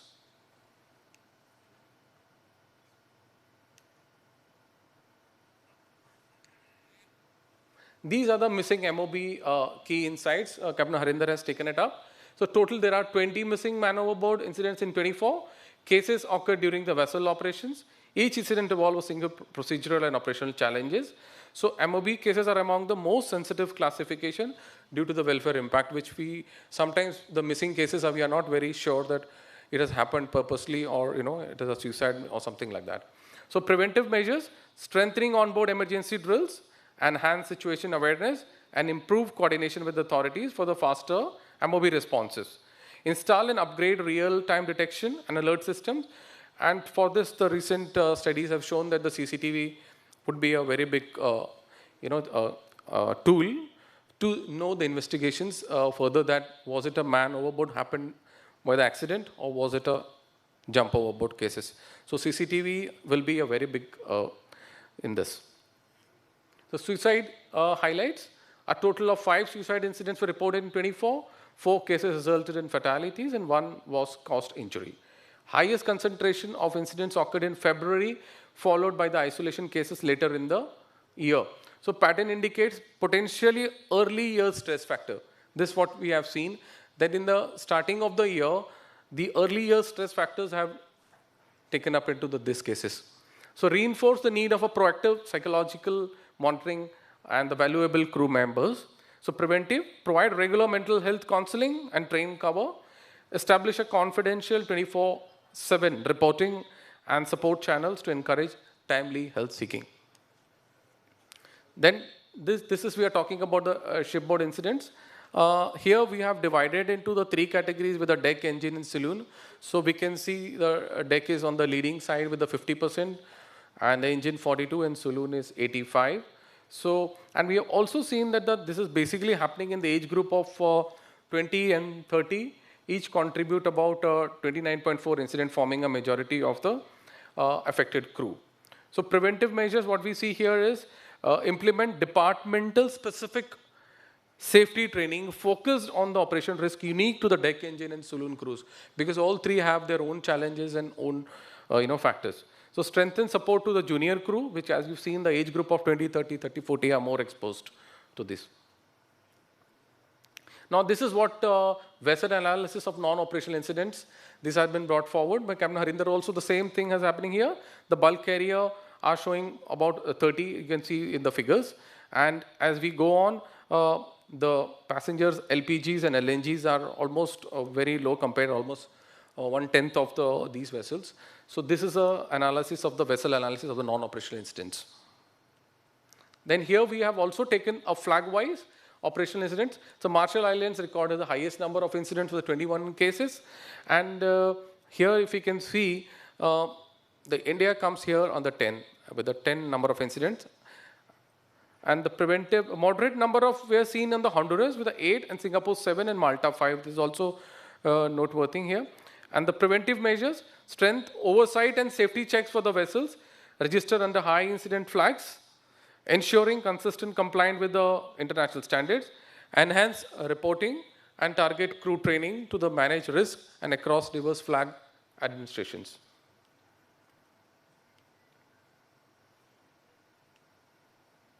This is a slide which shows a territory analysis of the incidents. So here we see the 5% in the Indian territory waters and the 10% on the EEZ and 85% are the outside the EEZ, about 200 miles off.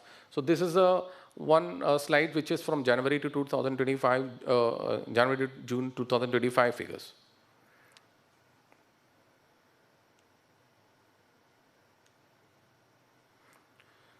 These are the same what we were speaking about, but as I said that there are other figures from Jan and June 25. I'll not be taking this morely because this has been just taken by Captain Harinder.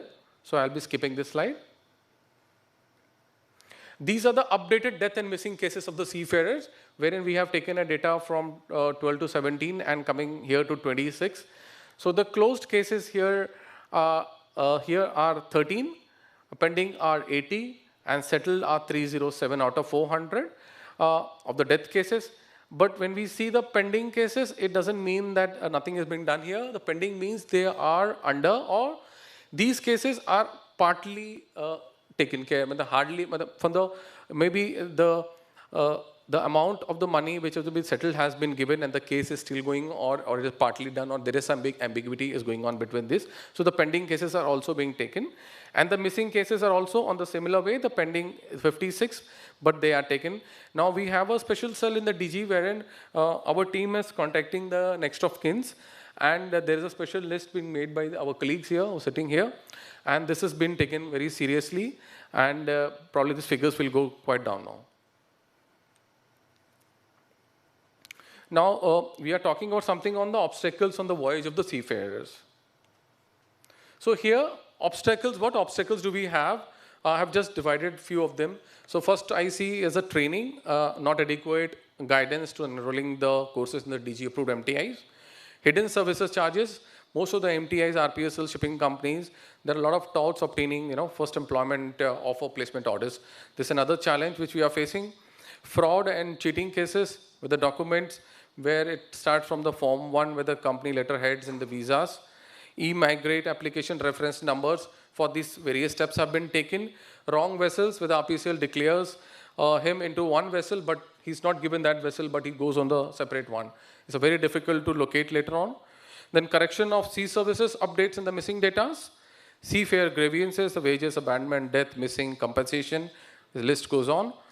And pre-briefing orientation, which is not taken very seriously prior going to the airport, seaports. This has to be, the companies of RPL companies should take it in a more proficient manner. Seafarer abandonment and the deaths, long pending settlements, no responsible from the RPCLs. This is one phase. Selling fuel source and the lack of seafarer rights and code of conduct. So they have DGS orders on this, DGS order 10 of 25, which has come on force from 112025. Now we talk about the abandonment of seafarers. So what is abandonment? So there's a definition for this. So in the maritime industry, a seafarer abandonment occurs when the seafarer, the ship owner, or the fishing vessel owners leave their crew stranded, often due to the financial difficulties or because of the cost of maintaining the vessel outweighs its crew stranded, often due to financial difficulties because of the cost maintaining the vessel outside the crew value. Abandonment is characterized by the failure of these three cases. Either it can be pay for the seafarer's return home, or provide the seafarer without essential support and care, or pay the seafarer wages for at least 2 months. If abandonment characterizes the failure to any of these three conditions. So this is how we have defined it. And what is ILOM joint database? So joint database hosted by ILO tracks the reported incidents of seafarers abandonment, provided critical information on the past and current cases. This includes abandonment of the fishers and the seafarers, helping to facilitate the coordinated responses from the authorities, international organizations, and to maritime community. Then these are the statistics. So how are the abandonment cases categorized? So we have categorized them into 4 categories. One are the resolved cases. We can see them in the green. Then the unresolved cases are ongoing, which is ongoing within yellow, and the disputed cases are here in red, and the inactive cases, these cases are no longer active but remain unresolved. So this means that either that they have gone into litigation, or they are in the court, or we don't have the sufficient documents to take care of this. So this is the graph where we can see from 23 to 25, and this for the vessel wise. So the green is the resolved cases, unresolved cases, disputed, and inactive cases. And this is again for the seafarers, and again for the from 23 to 25.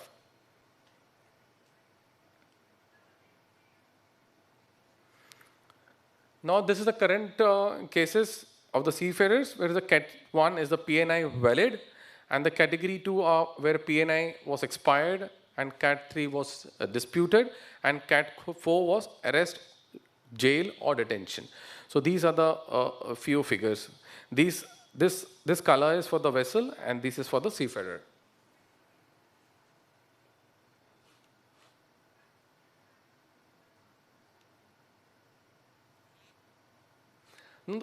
Now we have just identified the root cause for abandonment of the seafarers. So first, what we have seen is the inexperience or the new ship owner who has newly entered, so without adequate operation and financial preparedness, and the weak cash flow management leading to the non-payment of wages. Then the second one, what we see is the delayed reporting, where the seafarer completes his contract in 11 months and then he come and report. So the cases goes for long. Then fraudulent RPS agencies, so unauthorized or fraudulent agencies charging seafarers for the placements. Then invalid or expired P&I insurances are also a very big player in this. Flag of convenience, FOCs, and the weak oversight. So this is a poor regulatory oversight by certain flag administrations and limited accountability and delayed response in abandonment situations. Then Form 1 data submitted by ISPSL agencies indicates seafarer was deployed on a different vessels, as I mentioned earlier, wherein RPS agencies declares in the Form 1, but he is not placed in that, but is placed on the other vessel.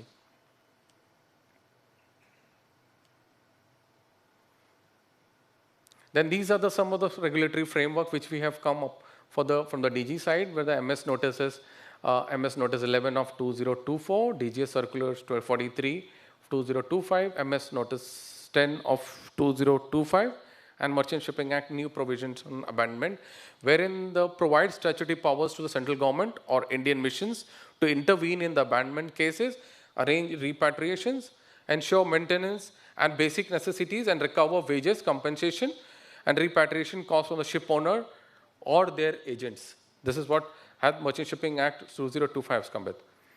Enforcement and deterrent measures, immediate blocking of the RPCL upon notification and abandonment cases, blacklisting of vessels involved in the repeated cases, blacklisting of the flags and the insurance entities, and 51 fraudulent RPS companies have withdrawn from 25 April 25 till date on this particular point. Monitoring and oversight, regular audits, surprise inspections, and enhanced security of the RPSL by the DGS, and continuous review of the recruitment and replace practices to ensure compliance and accountability.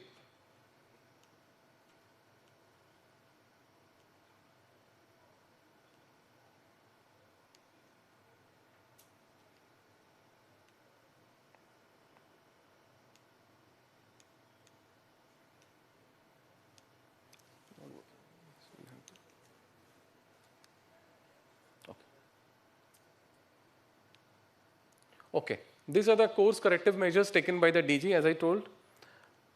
After that is the financial safeguards.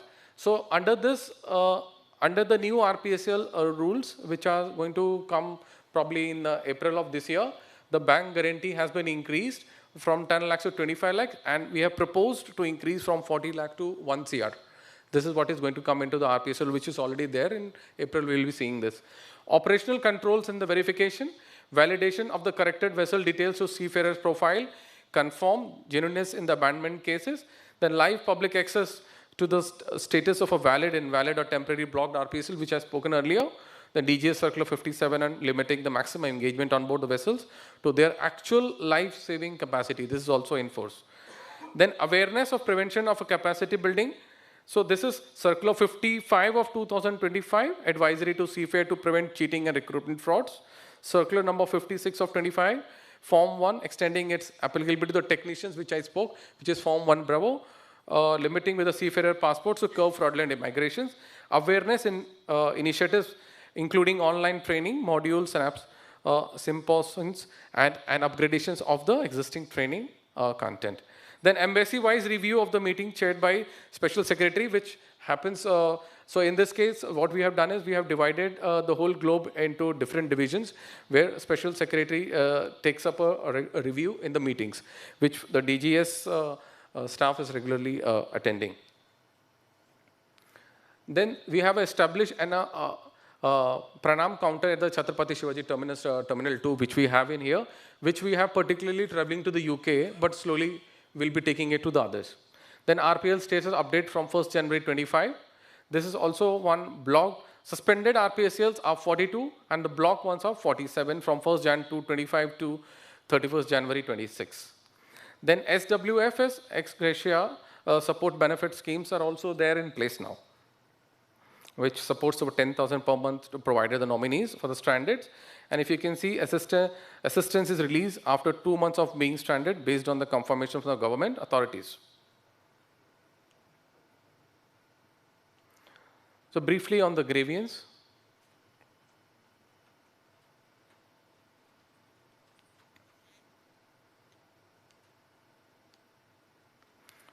So the grievance is any complaint or representation or a concern raised by a seafarer to their representatives. So relating to the recruitment placements, employment, certifications, wages, harassments, etc. So grievance redressal often operate outside in jurisdiction are quite vulnerable. So timely redressal is very, very important over here. So it protects the seafarer rights and welfare, protects escalation to diplomatic or legal cases, enhance regulatory credibility of the DG shipping, and ensure a compliance with the MLC. And this is what we have mentioned here is an onboard complaint handling process, which we are well aware of, covered by the MLC 2026. This is what we have very proud to say here is that the grievance disposal summary from 23 to 25. So if we see the pending grievance cases are only 2, 22 and 44. So we have actually taken a resolution to 99.8% in 23, 98, 24, and 25 is almost 98.6%. This indicates that the greater awareness among the seafarers happening, increased trust in the DG shipping, grievance mechanism is seen very clearly, then higher reporting of the employment, recruitment, and the welfare issues. So despite such resolution, efficiency, consistency is still above 98%. Then way forward, there are various objectives. I'll be taking into the different slide here. These are the corrective actions.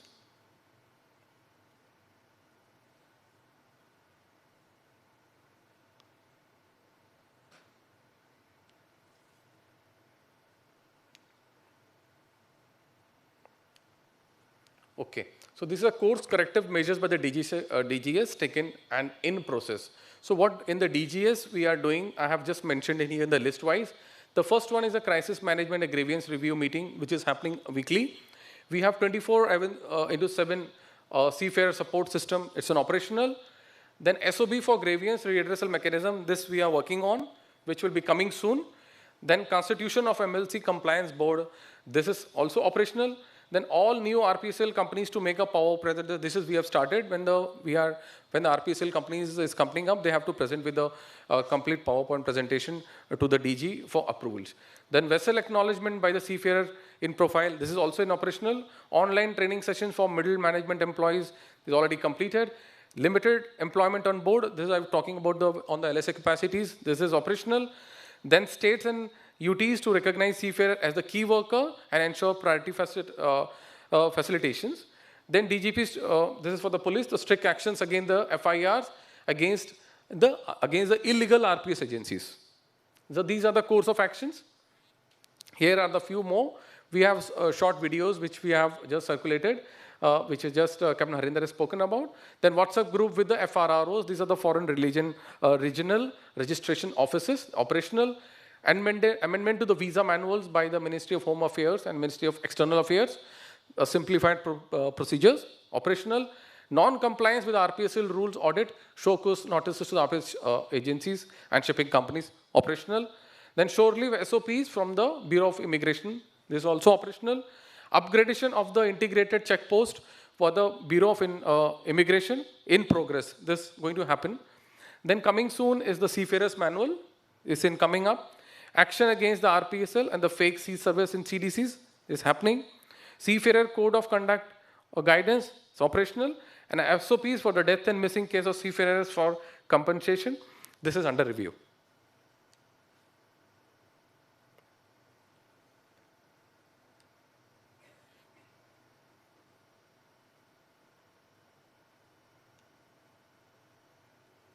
So in a very brief on the way forward, so digital contract for the seafarers, which is going to come, the RPSL authorized personal digital signature and seafarers OTP-based signatures. 24/7 seafarer support. Enhanced bank guarantees, as I said, for 1 CR is going to increase. RPSL comprehensive inspection program, wherein, as Captain Azad sir had mentioned to us, of course, will be categorized RPSL companies with the poorly performing companies required to maintain a higher bank guarantee. So we will be giving a score based on this. It's going to come up. Then implement affordable insurances, promote only qualified individuals. This is for the RPSL agencies, only master and chief engineers. This is what is going to come up. And the backlisting of the substandard vessels.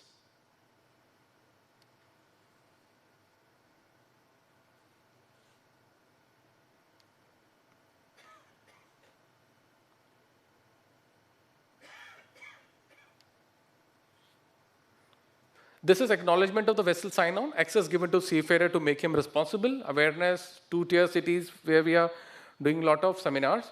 Then seafarer's employment contract, verification documents to the embassies and shipping master offices, RPSL employment rules, 24/7 grievance. This is happening in the DG, wherein the DGCOM center is the primary point of contact. And finally, we are talking about the DGCOM center, so which is the first point of contact for the seafarer grievances. So then grievance may include either from the seafarer or the family members, next of kin, RPS agencies, complaint received through union shipping companies, etc. And this is our calling number, WhatsApp number, email ID, and with this ensure the uniform documentation, avoid duplication, centralized monitoring, which is 24/7 monitored. And DGCON center operates round the clock, ensure grievances. No grievance is missed, regardless of time, zone, or location. 2661 grievance is received and forwarded by the 24/7 DG Communication Center. From July to December is the figure. To be concerned, branches across the DB shipping for examination and disposal. So thank you, gentlemen. Thanks for hearing, and sorry to take a little bit more time. And finally, I can say together we can make it. When I was a cadet like 30, 25 years back, I used to see all this and used to think one day it'll happen, and it's a truth today. So you're honored, privilege. Thank you very much. Jai Hind.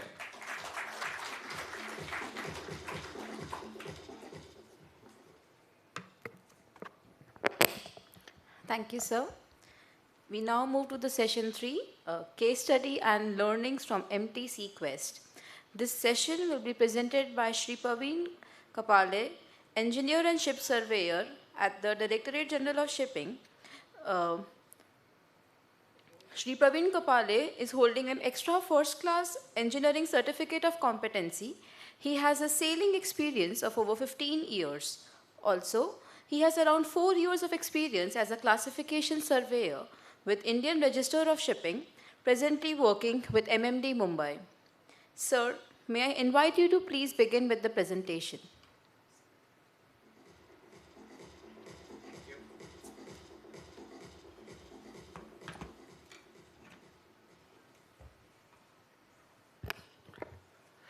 Respected CS sir, respected NS sir, my seniors and friends. Before I begin the presentation, I would like to thank the Directorate for giving me an opportunity to visit Mozambique and be the part of the investigation team. So I'll be discussing this unfortunate event of a vessel Sea Quest and the crew boat Kara. So this happened, the event was that the crew boat Kara was carrying 21 persons, out of which 14 were Indian for joining crew on the off coast of Beira, Mozambique. The joint investigation team was ITRANSMAR. It is the Maritime Transport Authority of Mozambique, the flag state, Marshall Island flag, and DG Shipping was the substantially interested party. So this joint investigation was carried out. The objectives were very clear, as discussed before, that the objectives were not to blame anyone, it was to avoid the recurrences and identify the causes and prevent reoccurrences. So the investigation was carried out for around 5 days with detailed coordination with the ITRANSMAR and the investigation team, and interviews with the boat captain, chief engineer, master of the vessel, eyewitnesses, and the survivors. So we'll just discuss the full event, what happened, how happened, and what we can do to avoid this.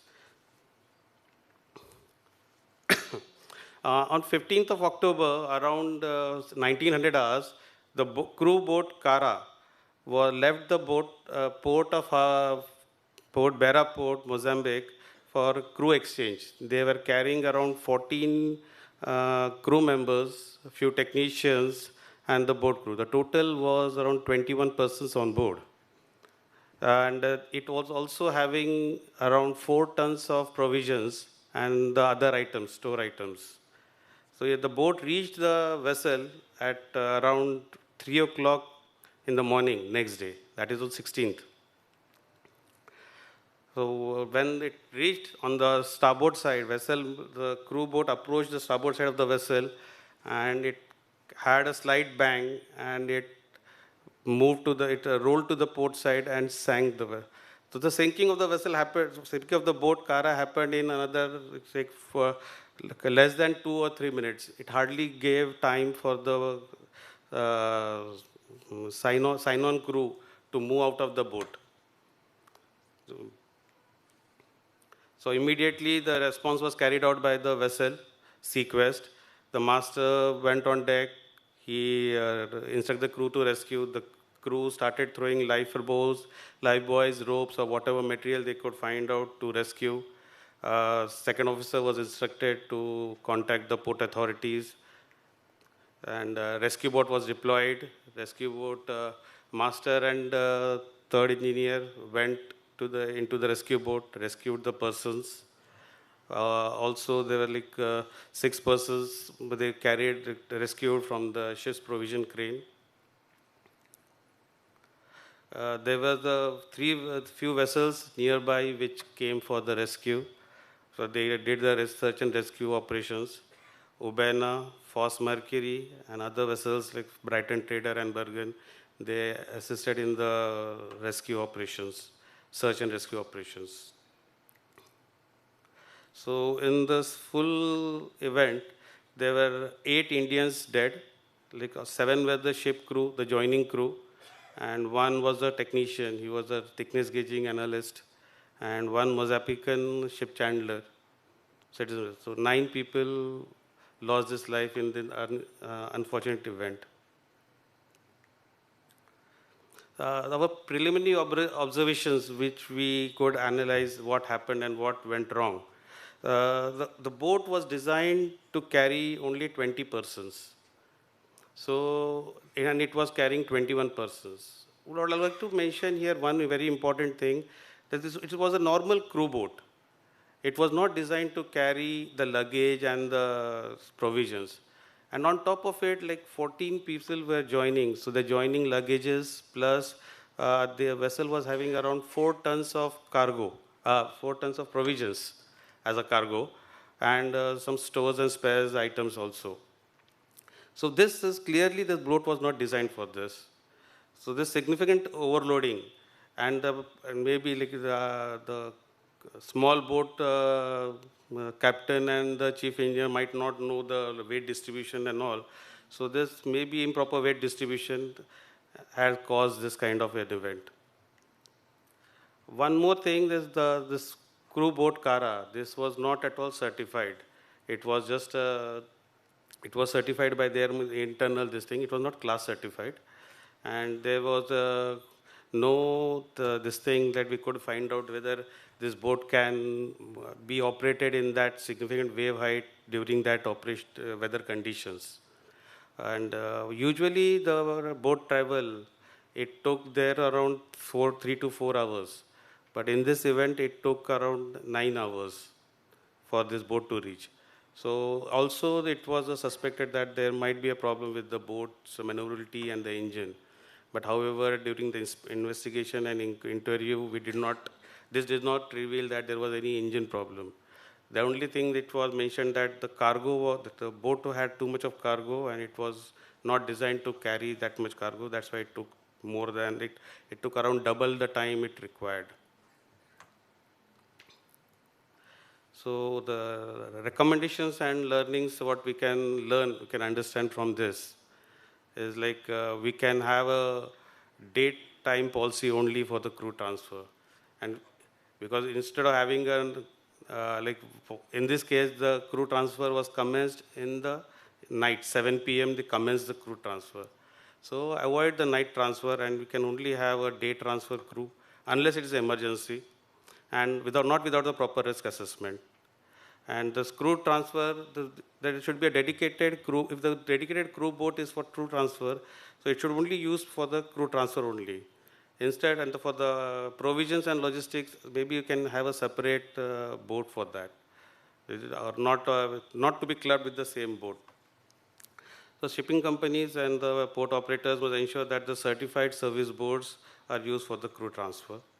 And the crew transfer at the anchorages should have a proper risk assessment before we commence this kind of risky operations. So at the thing, where the conclusion is we are waiting for the final report. The draft report is already submitted to the DG Shipping. The final report from the ITRASMAR is waiting with the root cause analysis, which will be submitted as per IMO guidelines. And I'll just have a small video I'll play for, which I found it on the internet. There's no photos or videos available because there's nothing available there. Because only the ship and the Kara boat is already sank, so there's no photos available for that. Video. Can you play the video? It is a fiber boat or? Yeah, fiber boat, sir.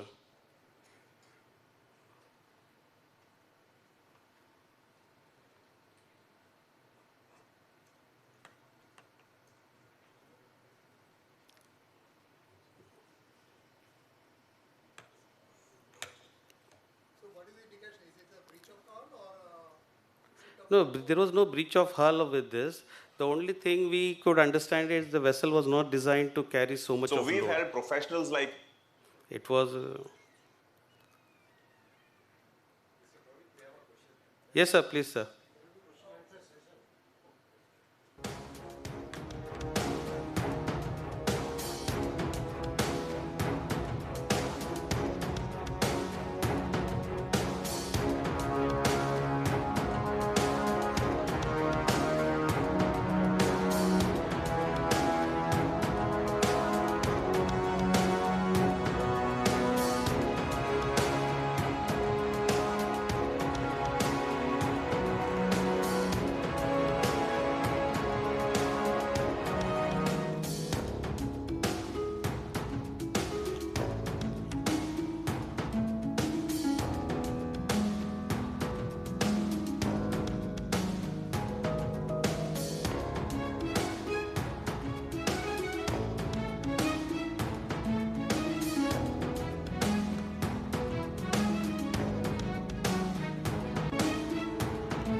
Okay, thank you very much.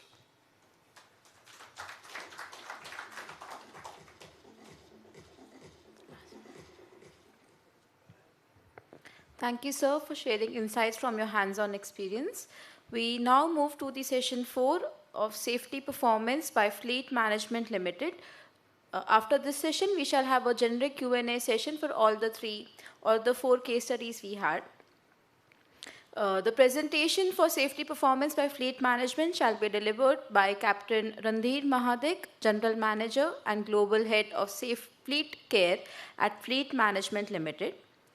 Captain Randhir Mahadik is the Global Head with over 34 years of experience across seafaring and senior maritime leadership roles. He has led global initiatives in fleet safety, crew welfare and well-being, and will be presenting insights on safety performance and human factors in fleet operations.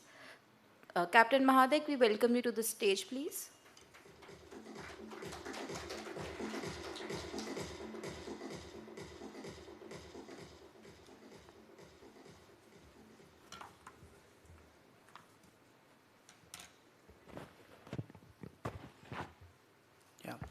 Good afternoon, ladies and gentlemen. And we thank you, DGS, for giving us this opportunity to share our safety performance.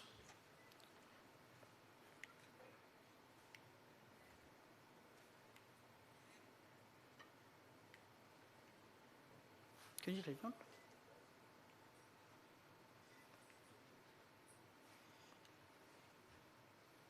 One slide back.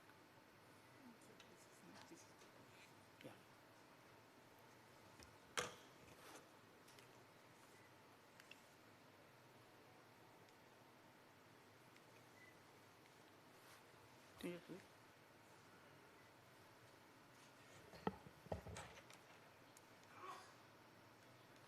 Go back.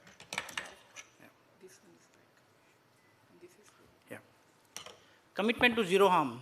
This is not just a slogan for us. Basically, it represents the operational mindset of a company and other leadership commitment.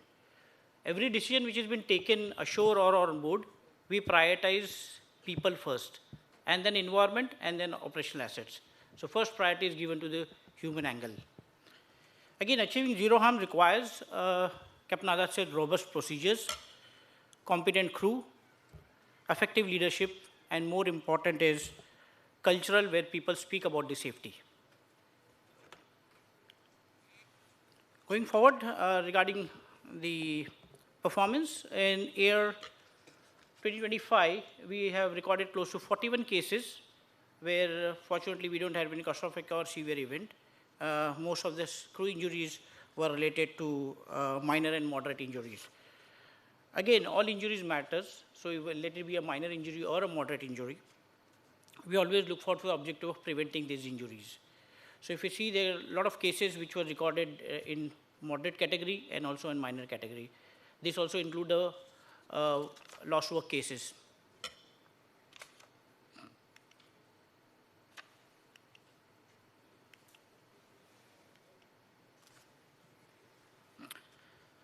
This is a comparison, basically. What we have seen, crew injury trend. We have seen the 21 minor cases and 19 moderate cases. And year on year, the quarter comparison has gone down. This is from the first quarter. Lost work cases have dropped down to 3, where the medical treatment cases are dropped down to 1. So we categorically divide the cases so that the proper analysis is done. If you don't categorize or analyze the cases, eventually you will not get any learning out of the incident. These are the crew injury trend. If you see in 2015 till 2019, there was a gradual increase. Again, it's through, I'm talking not about our company itself, it is the global trend. Growth in shipping activity, improved reporting. And 2020, there was a noticeable dip. Again, this I can relate to a COVID where the operational activities was not so much happening in shipping. Again, 2021-24, the moderate increase, and 25 is a stabilized trend. Again, it's still significant. The numbers are pretty high. You have seen the DGS requirement has gone down to 105 death cases and other thing. So it's a stabilizing trend, but again, it's a question of worry for all the shipping industry.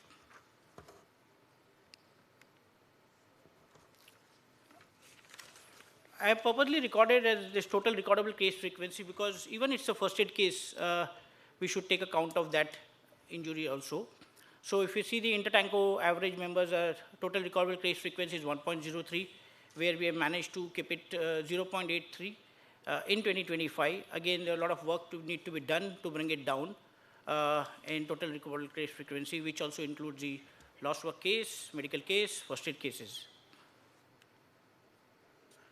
These are the lost time injury frequency cases, where again the average, global average is 0.35. And in 2025, we have come down to 0.32. Again, lost work case is even a minor case. If the person goes with hand injury, finger injury, leg injury, it's a trouble for the families. We can replace a spare part on ship, but if something goes wrong, the seafarers, the finger injuries or their chip off, it's very difficult to explain the family member because they send on ships stating that you are supposed to take care of our family members, take care of our seafarers, and when the company doesn't have that kind of learning incident, this incident will keep on happening. So that is our main concept here, how we should learn from the incident. And this is a very good platform where all the industry players are here, they can share their details, how the learning is taken care. Coming down to incident categories, you can see the 48% incident category. This is a source from the Guards P&I Club. 48% are related to crew injury. And again, cargo injury, 42%. Captain Azad said they'll be touching upon the cargo part also, but major is 48%. which we should be focusing more. Of course, there is navigation incident, pollution and other part, but giving a preference to the people, we should take care of the bigger chunk what is mentioned here in 48% of people injury.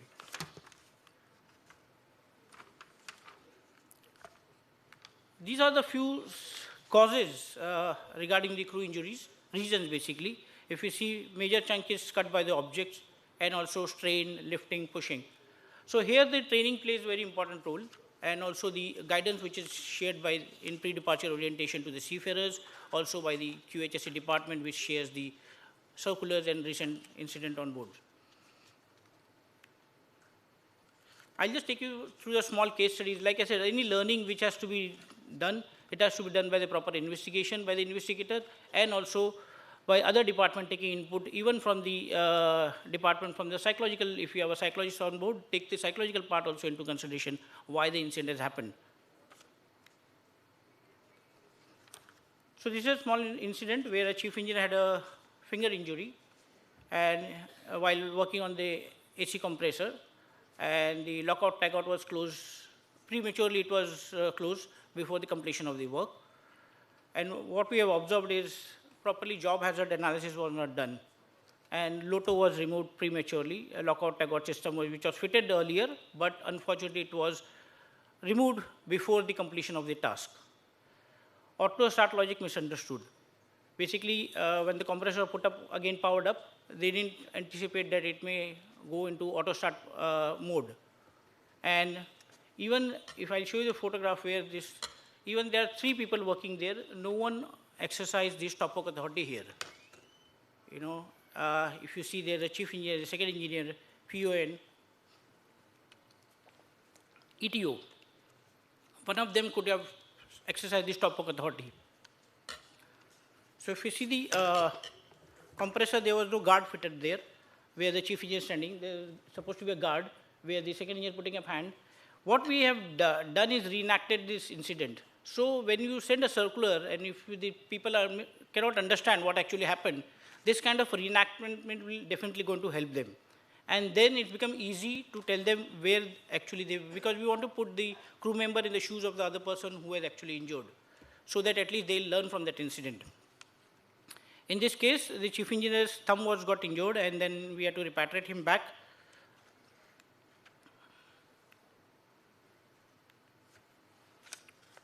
Again, the factor here, many a times when the investigator do the investigation, they focus mostly on the technical aspect.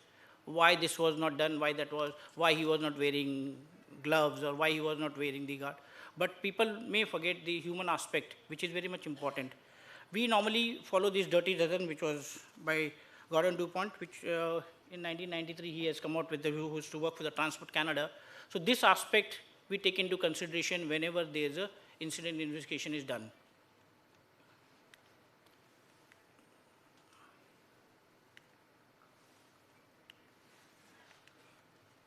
So in this scenario, what we observed that human factor analysis, situational awareness gaps were observed.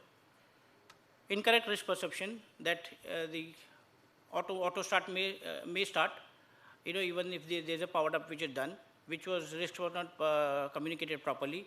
Misunderstood controls were there, where they believe that it will not start if you don't, if you switch off the start button.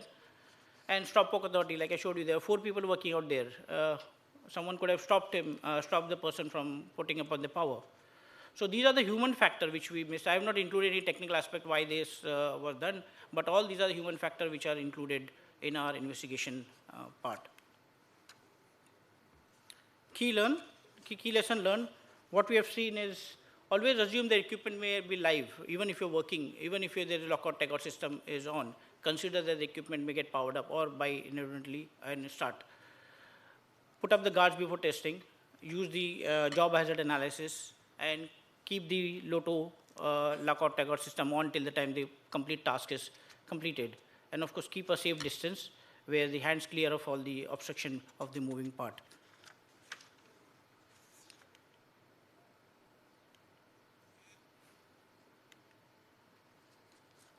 Again, these are the 4 non-negotiable rules for the seafarer must follow when they're working on the rotating machine. Like treat all machinery as alive, always assume the equipment may energize or power is available. Maintain LOTO until it is completed. Use job hazard analysis. Equipment-specific job hazard analysis should be used, and guard before it tests. Never test rotating machinery without the guards.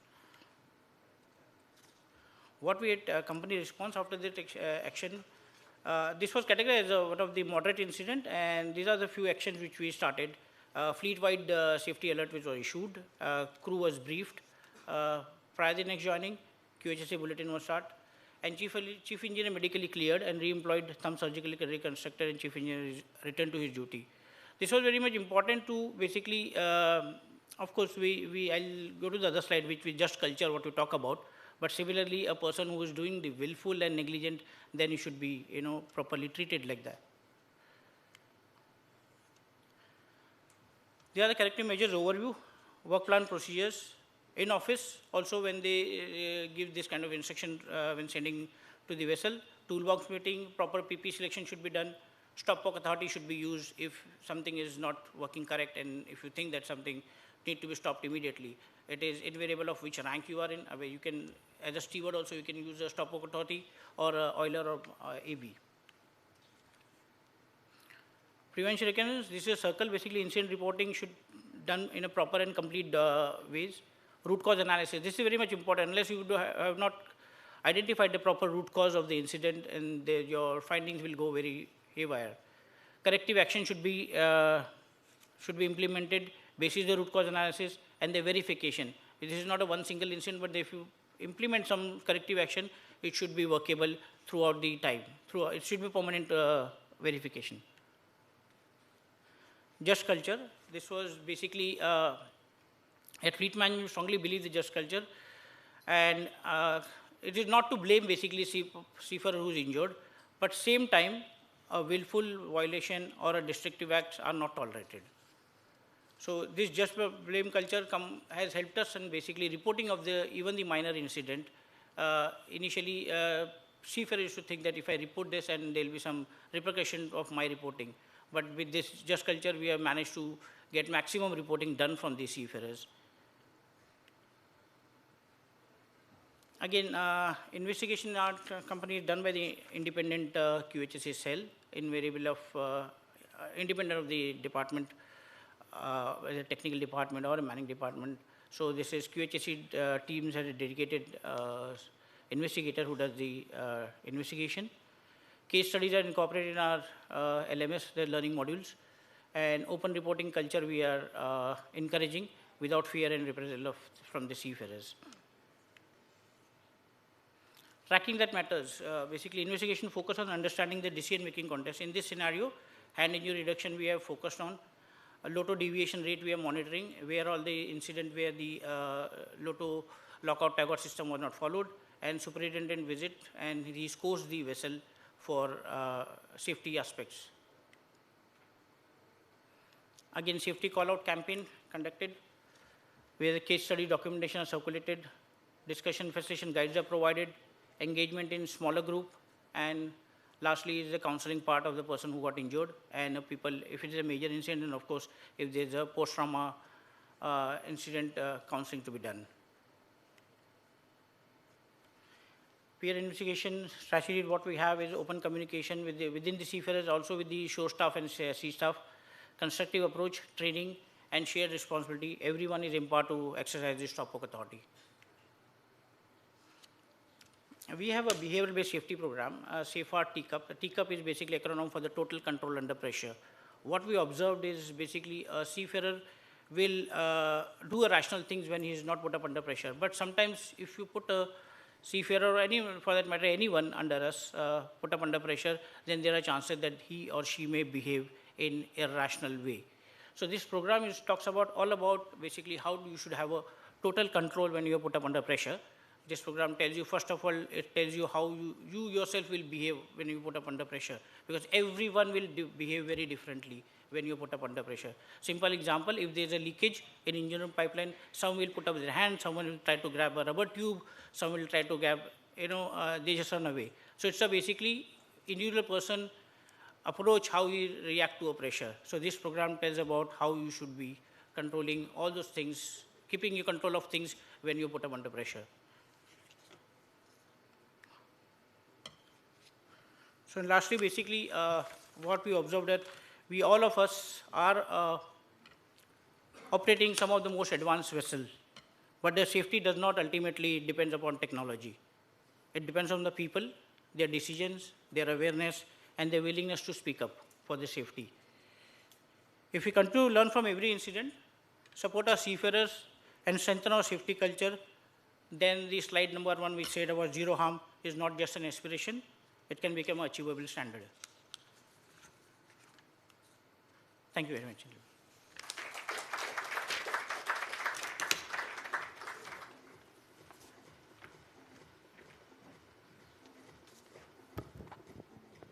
Thank you, sir.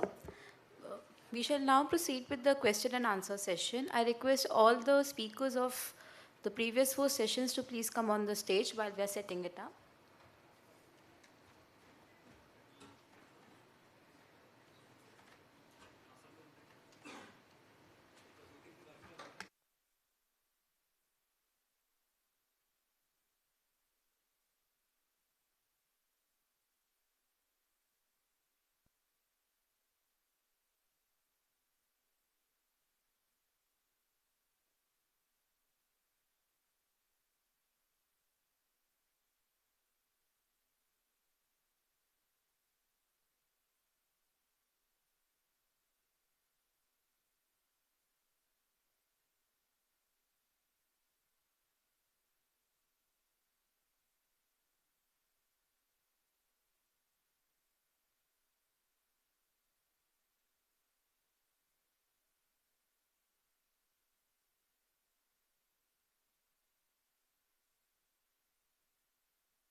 I request Captain Bipin, Captain Mahadik, Captain Harinder, and Shri Paveen to please join us on the stage for the Q&A session.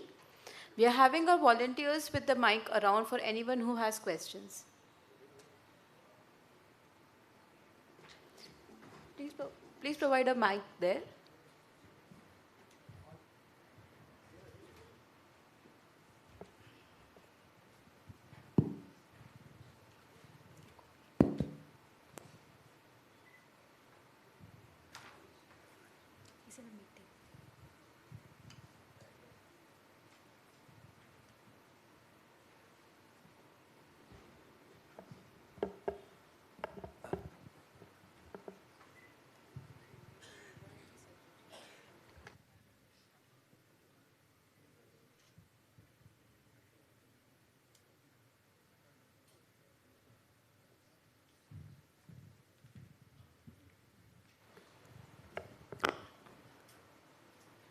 I request you to please provide a mic there as well.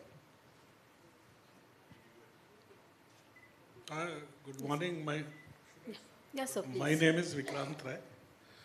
I have one question for Mr. Kapale and one for Mr. Harinder. This Mozambique case, the vessel was not designed to take such a overload to ship. So under casualty investigation, if something you do knowingly, then it does not remain casualty investigation, it's a criminal investigation.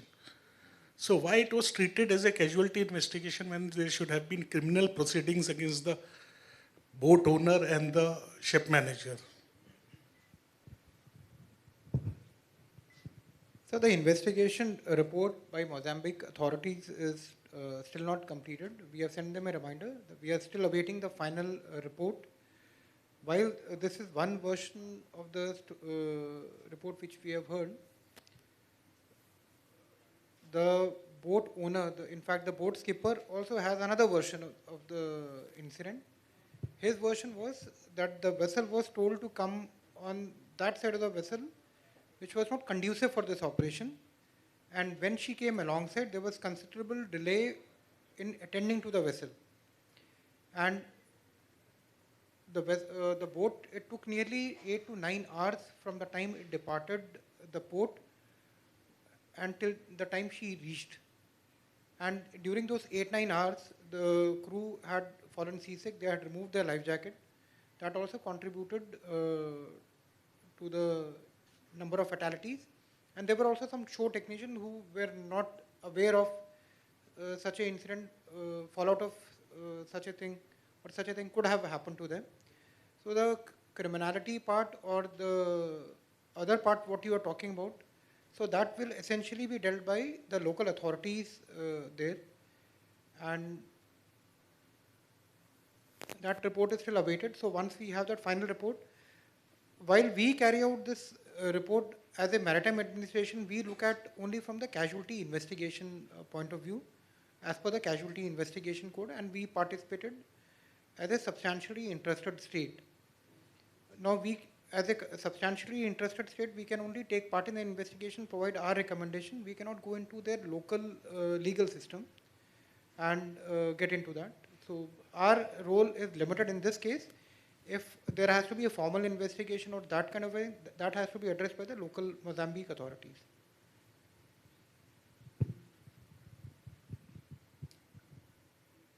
I have another question to Captain Harinder. There are 80 suicides, you have told, in non-operational casualties. So what are the underlying causes? Have we analyzed those underlying causes? Was any medical issue or anything else pertaining to those suicides? Or any family problems or anything else? Or any fatigue or any harassment on board the vessel? Have we analyzed, is there any analysis available for that? Thank you. So that is also being done, but since it is a suicide, it is a sensitive information. So generally we don't share that information in public domain. We highlight the cases and we issue an advisory to the company that such a thing has happened, and because each case is a different case, and we are trying to gather data, and while we are reporting this incident, now we are trying to gather more data regarding the age of the seafarer, the family composition. There are, in fact, suicide is the most difficult thing to address here. The other operational incidents are by and large easier to address.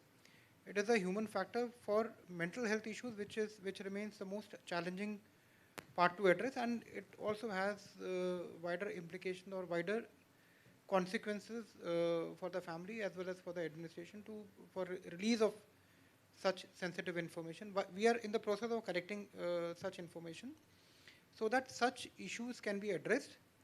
And you know, the suicidal tendencies, it just do not happen overnight.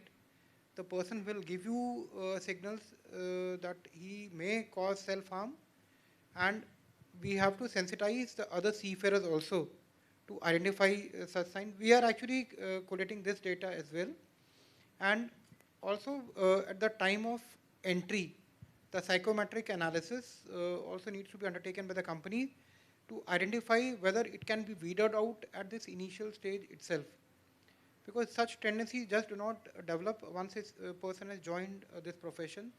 They are somewhere hidden, or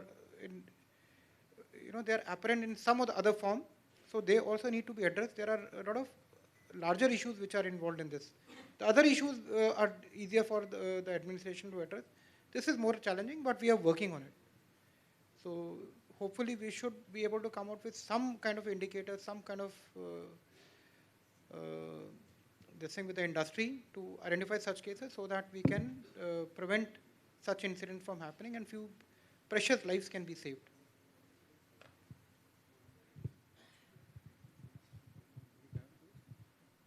I would just like to add what Captain Harinder is saying. In entry stage, there should be certain parameters in the psychometric test wherein the suicidal tendency can be noted. Why I'm saying is that because if you take up cases of the defense forces, so when our entry is happening there, there is a particular psychometric test done for 5 days. In those 5 days, a particular tendency of this suicidal tendency is pen pictured for next 56 years of his service. So accordingly, this is taken very seriously. So we are not saying it doesn't happen there. The system can go wrong, but large and large, the system is working very, very nicely there. So there's a lesson learned from them. Thank you, sir. We move to the next question, please. Good morning, everyone. My name is Captain Harman. I'm representing CMS CGM Singapore office. Thanks to DGS, first of all, to bring us all into one room for this interesting discussion, and also to the speakers for the lovely presentation. My question is about the boat incident. Very interesting, and I understand the investigation is in progress. My question is about, did the ship manager have any process or procedures in place for crew change, specific to the boat capacity and combination with the stores? And secondly, is there any kind of a vendor assessment also done by the ship manager directly or through the local agent who's arranging for the boat? Or is it still under investigation? Thank you. Yes, they had a procedure for this. What you mentioned, yes, vendor assessment and the procedures also was there. For the first question you are talking about for the crew change, they had a specific procedure also for what all to be done. For the night time, if the crew change happens in the night time, they had a special assessment and risk assessment was there for them. It was there.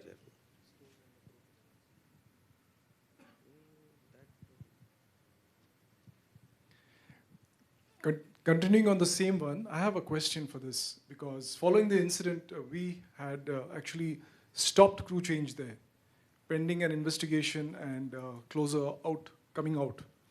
So during your investigation, and again, and as you mentioned, that probably it is in progress, did you provide any recommendations, or did you see during your investigation that there was a systemic problem in that port for boats to be being overloaded in such conditions? And did your investigation reveal any recommendations, especially for Indian ships where Indian crew are going on board for any action? Regarding this, yes, the recommendations we are already mentioned in our preliminary report to the Transmar. They are still into the process of filing the report. Regarding the advisories, we have also, DG Shipping has issued the guidelines for crew transfer at anchorages. There's a circulars are mentioned for that.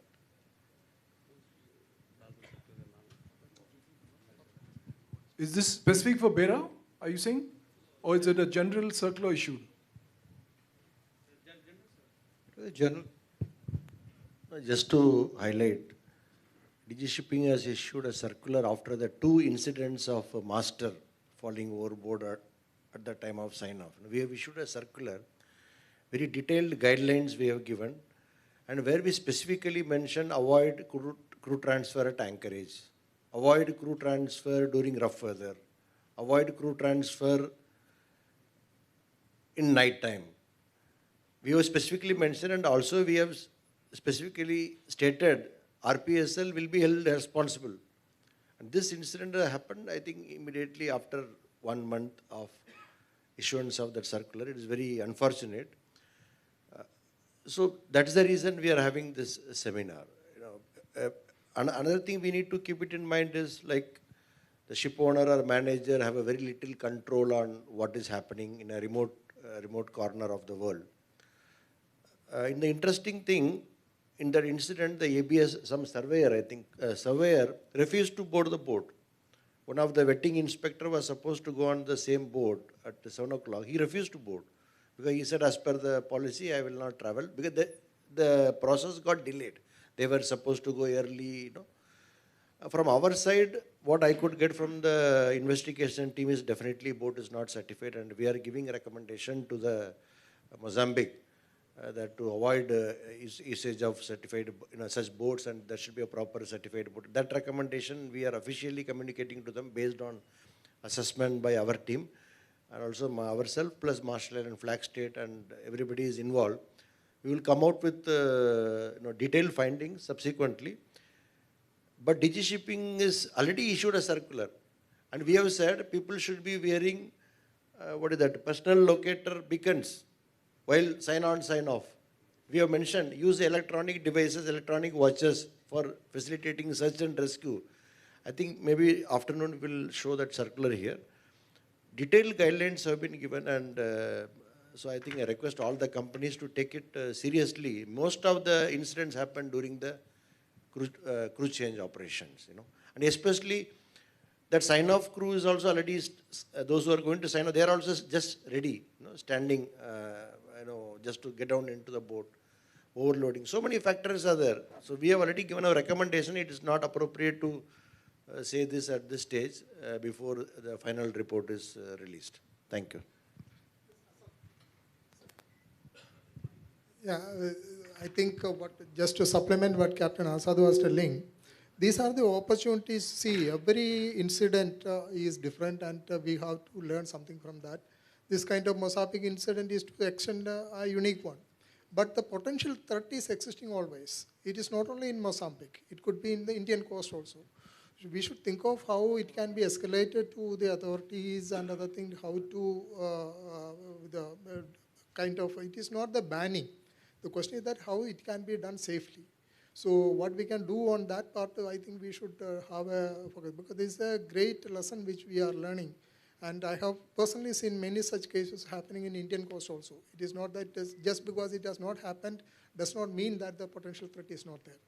So number one. Number two, just to clarify on what Vikrant was asking, say regarding the criminal investigation, we have to be very clear on this aspect. The criminal definition is varying from country to country. A criminal act which you define in Mozambique need not necessarily a criminal act in Indian context.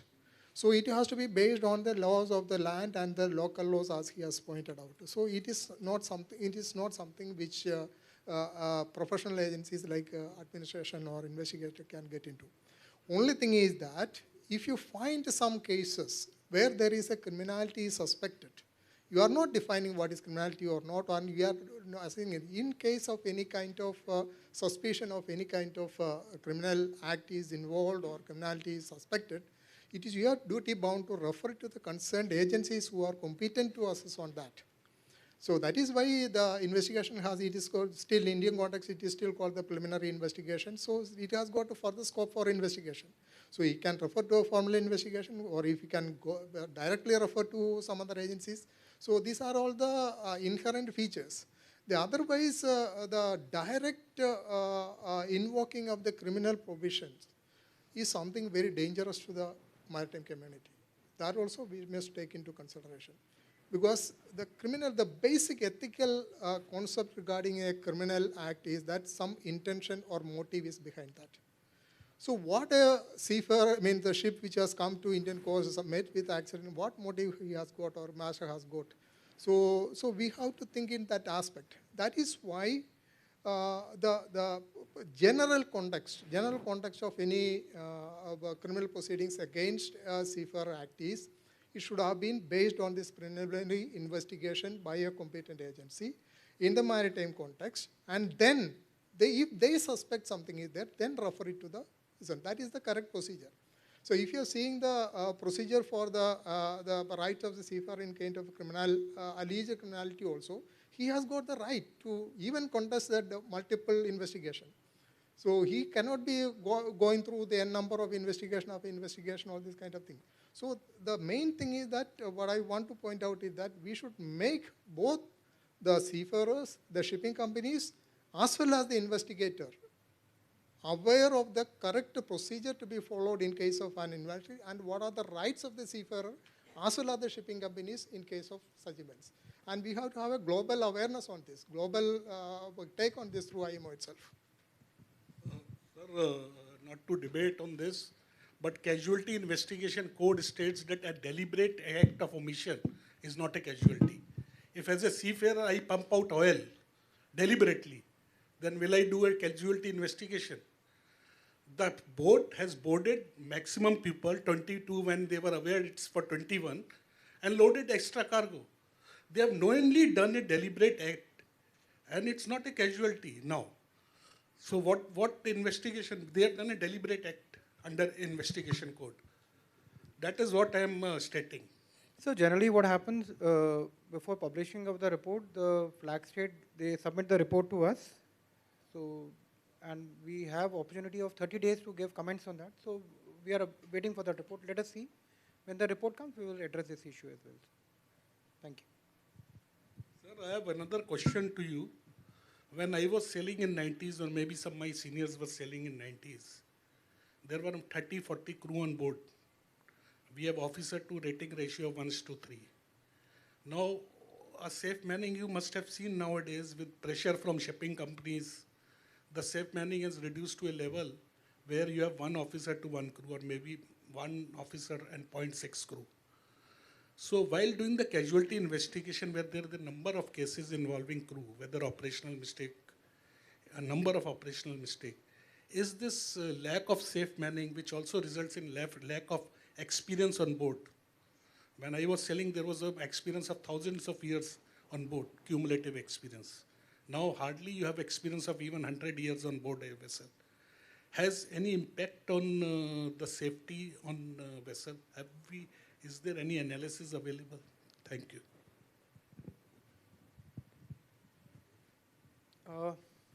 Sir, if you were to see this DNV report of 2014 to 2024, so that report also talks about this.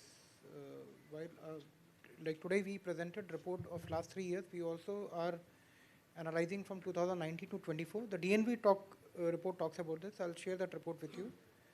And of course, it does play a role, but this is one subject which is not openly debated, whether it is the manning level, the rest hours. So this is quite a vast topic, sir. We can discuss subsequently, sir. But of course, every thing will have some relevance to the eventual outcome, sir. The more you reduce a number, it plays a key role in the fatigue, in the accident, incidents, or whatever it is. Thank you, sir.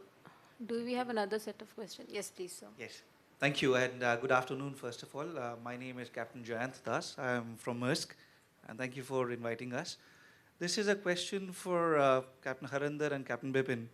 You mentioned that for the last 3 years, we have the statistics showing the increase in operational incidents, especially related to personal injury as such. Now, these are absolute figures. When you normalize them with the growth of the number of vessels in India, how do you actually see the percentage increase of these, of the number of incidents?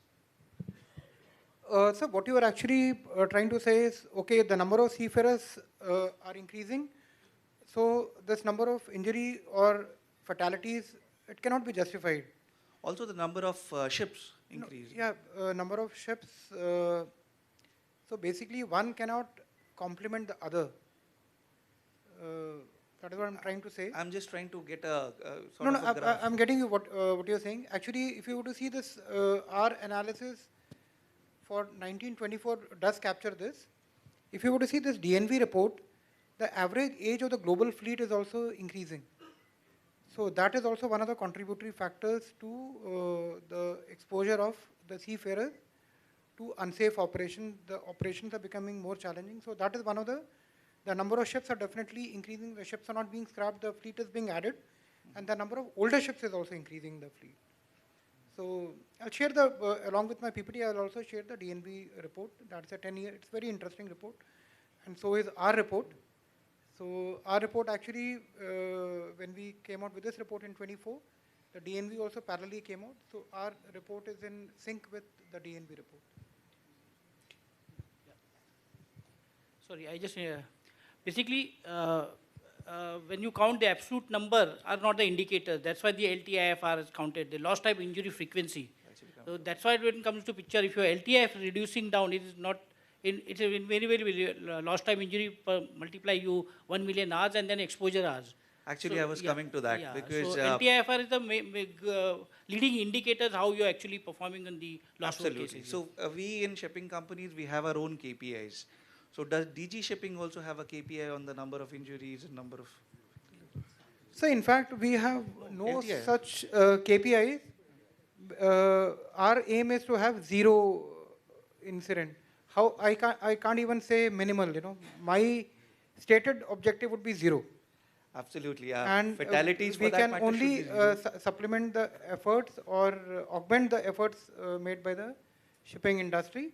And all that I can say is we are with you in this effort through this reports, through this medium which we want to educate the seafarers. And because the data we compile is with your support, it is the companies who report this data, we try to analyze this data.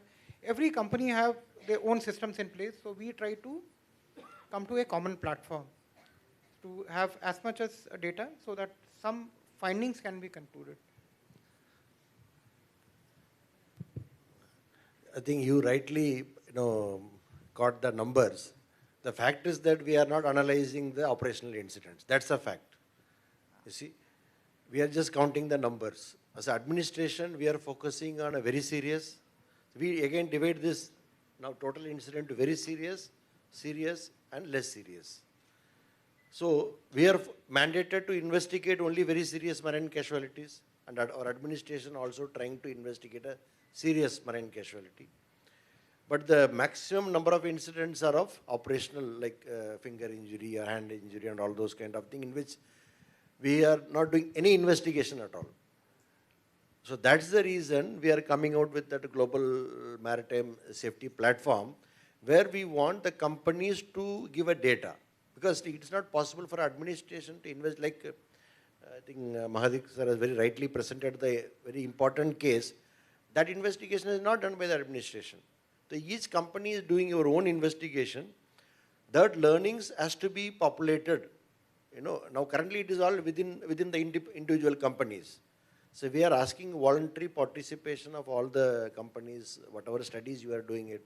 So we want to collate that data and populate that figure. And also maybe in the next year report, we are going to compare these numbers with the total number of vessels as well as the total number of seafarers. So that is also, see, we are also evolving. Last 3 years, we are collecting more and more data. Now it is, that is the reason we thought of going into a digital platform where you can get more and more information. I think investigation is a very detailed subject. We want to go into the age profile of the seafarer. Even that suicide case, what Vikrant Rai said, the suicide case, no administration conducts investigation on suicide case. It is not considered as a casualty. So you have no report. So who is having a report of investigation of suicide is only by the companies. But companies have to share the report with the findings because some of them are personal information. So that's the reason we are coming to the digital platform where confidential manner you can share the findings. Because many flag state, when we write to the flag state, some Indian seafarer are missing, they refuse to conduct investigation. They say, no, it is not coming under a casualty investigation. Because our 80% of seafarers are on foreign flag vessel. So our role is only a limited role. Now we are trying to partner with industry, entire industry, as well as the various other authorities who are doing the investigation, like European Maritime Safety Agency, as well as IMO GC's portal, and several others. We are trying to integrate all those platforms and to make Indian global maritime safety platform, which will give a holistic picture of, so as you rightly said that this LTI and all, those are all like very scientific data. This is only abstract number. It doesn't give any indication, just gives how many reports we are receiving. But currently we are focusing on very serious and serious casualty. That's a fact. Thank you. Thank you very much, sir. Thank you, sir. We may have the next question, please.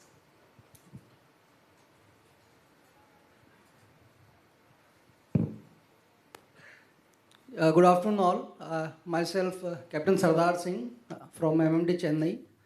Mine is not a question, but just a thought.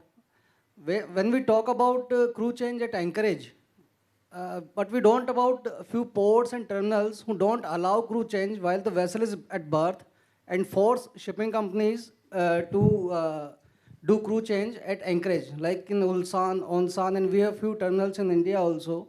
So what can we do to control this negative thought? I mean, what is the harm if we do crew change at berth? This is not a question, it's a thought for the industry. Good question, good thought. I think we should put up this in the, it's a good platform to discuss this point. So, I think what Sardar Singh has raised a very important question actually. So this kind of behavior or practices of the terminal should be highlighted. Should be highlighted in a public domain.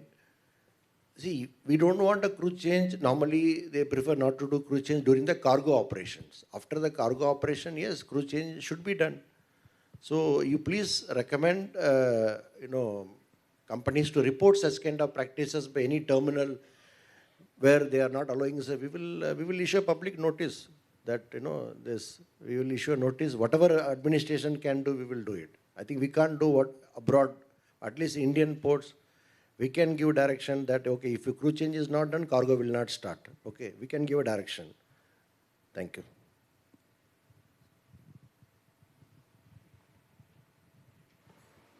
We can have the next question, please.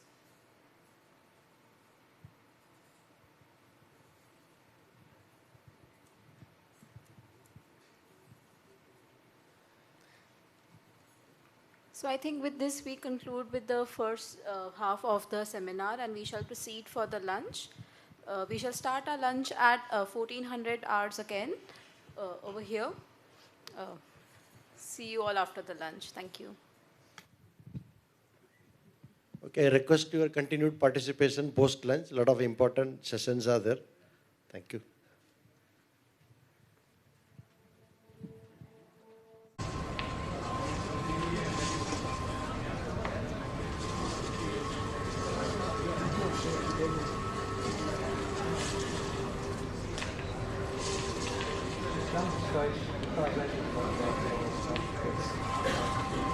This one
It has been integrated.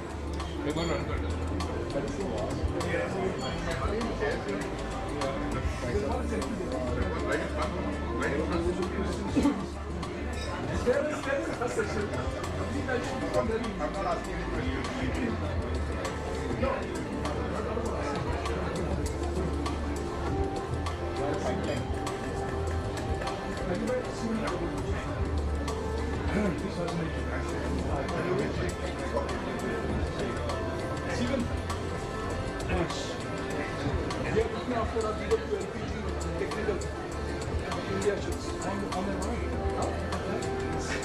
So he's the main guy. Okay.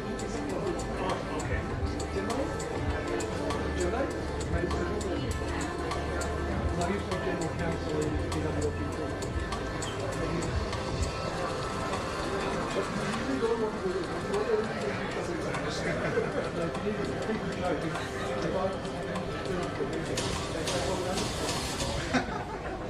yesterday, the PSI, everything was okay. The moment we saw his destination, that gets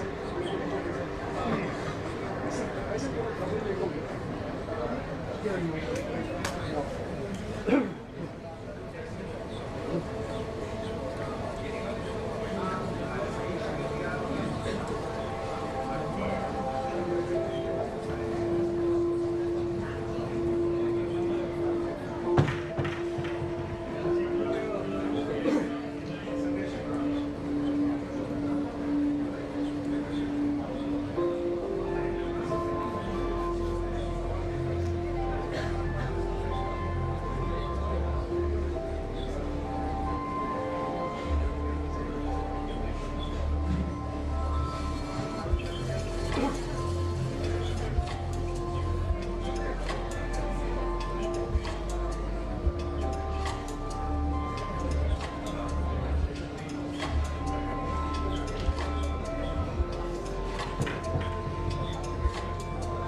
Sabar,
हम खाने के लिए आए नहीं ना कहावत है ना ये से आप ये शेड्यूल में उधर भी लिखा है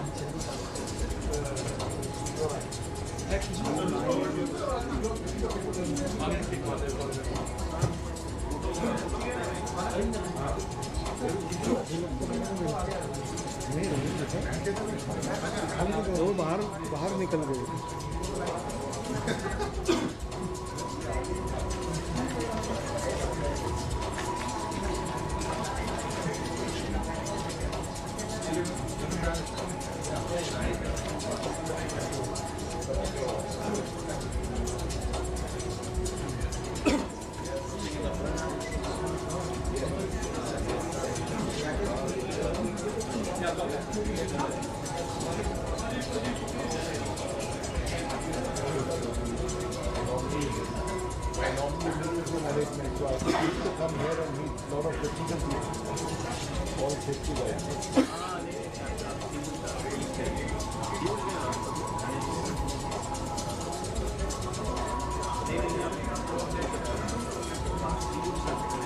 दीपक सर चलेंगे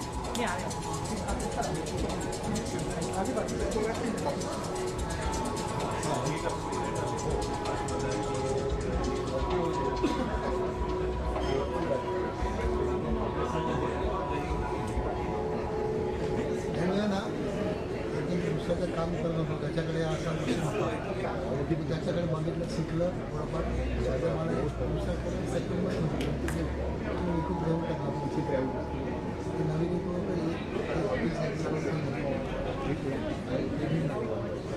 त्याला 3 मोबाईलचे सिम कार्डचे रिचार्ज करा त्याच्या क्लाउडवरची डेटा टेक्नॉलॉजी वाईज मस्त आहे ते सगळं क्लिअर दिसतं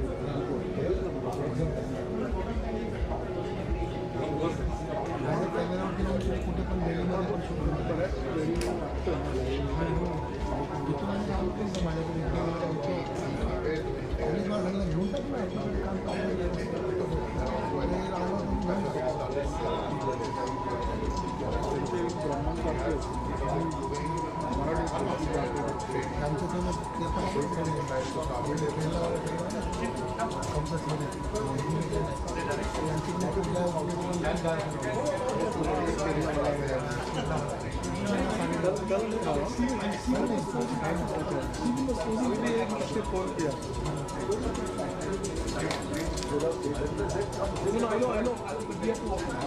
कभी कभी ऐसा पार्टी डायरेक्ट फोन करता तो मैं बोलता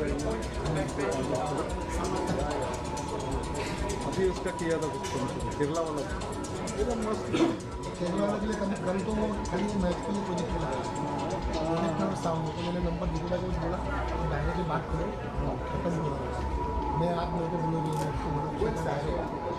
डायरेक्ट मिला भी हो गया वापस और संडे को भी लगेगा 8 तारीख को फाइनल है ना हाँ अभी बैठ जाओ हाँ India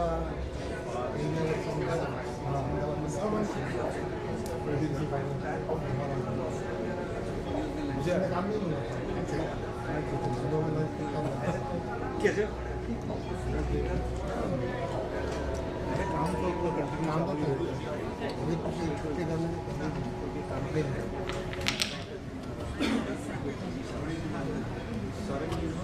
I request everyone seated in the back to please come and occupy the seats in the front, and also the people sitting in the front to come please occupy the lounges here.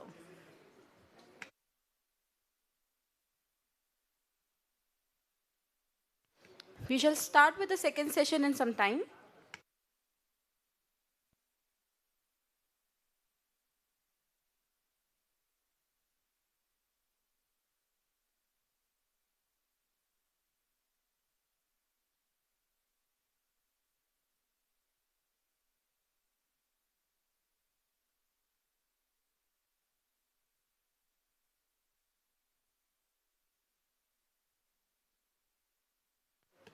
We have the front row empty, requesting to please come and occupy the seats there as well. Thank you.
Welcome back, ladies and gentlemen. We now begin with the afternoon technical session. The session 5 focuses on case study and learnings from Hafnia-Nile collision. The presentation shall be delivered by Captain Clint Bout, Head of Marine, Singapore BW Maritime, and Mr. Stephen Harper, Head of Legal Shipping, Singapore BW Maritime. Captain Bout brings over 26 years of operational experience with BW, while Mr. Harper is a seasoned maritime lawyer with 4 decades of experience in casualty investigations and maritime legal matters. He is a Naval Reserve Officer in the Royal Australian Navy. Requesting you to please start with the presentation.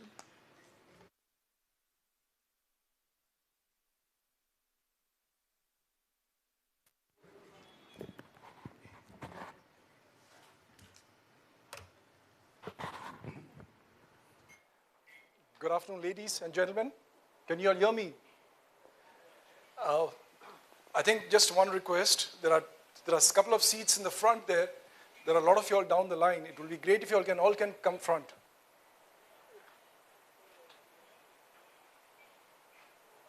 In fact, all the tables in the middle rows are also empty.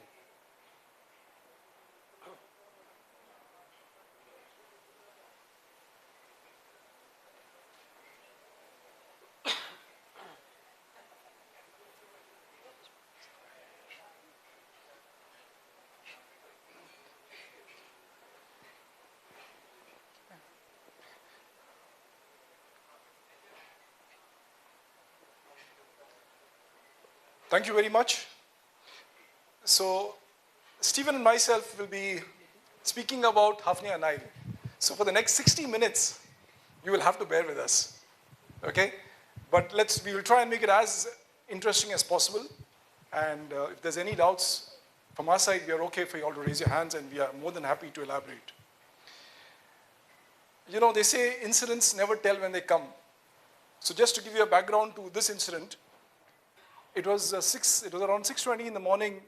I was having my breakfast with my wife, getting ready probably to, go back to office on a very normal day. And I get a call. Clint, it looks like one of our ships is going to sink. And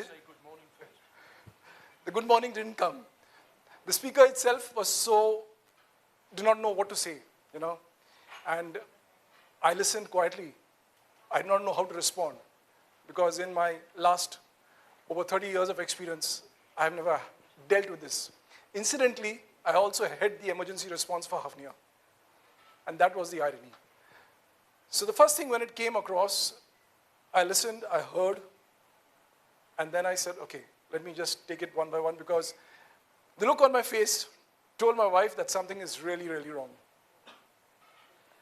A case like Hafnia does not happen with everybody.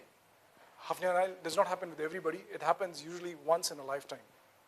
And that is the case we're going to be presenting today. But that's where Stephen comes in. And there's a story for that also. So Stephen is a very important part of our emergency response team. You heard him, you heard his background, 40 years of experience. Probably, I would say, goes back to World War II. Not just 40 years. And whenever I have called Stephen, invariably, he's been doing something else. On this occasion, he was 1 foot ready to board the flight going to Bali. Going to Penang with my son from Australia who was visiting Singapore. And he did not know what to do. I said, Stephen, you just go. It was the weekend. We will take it.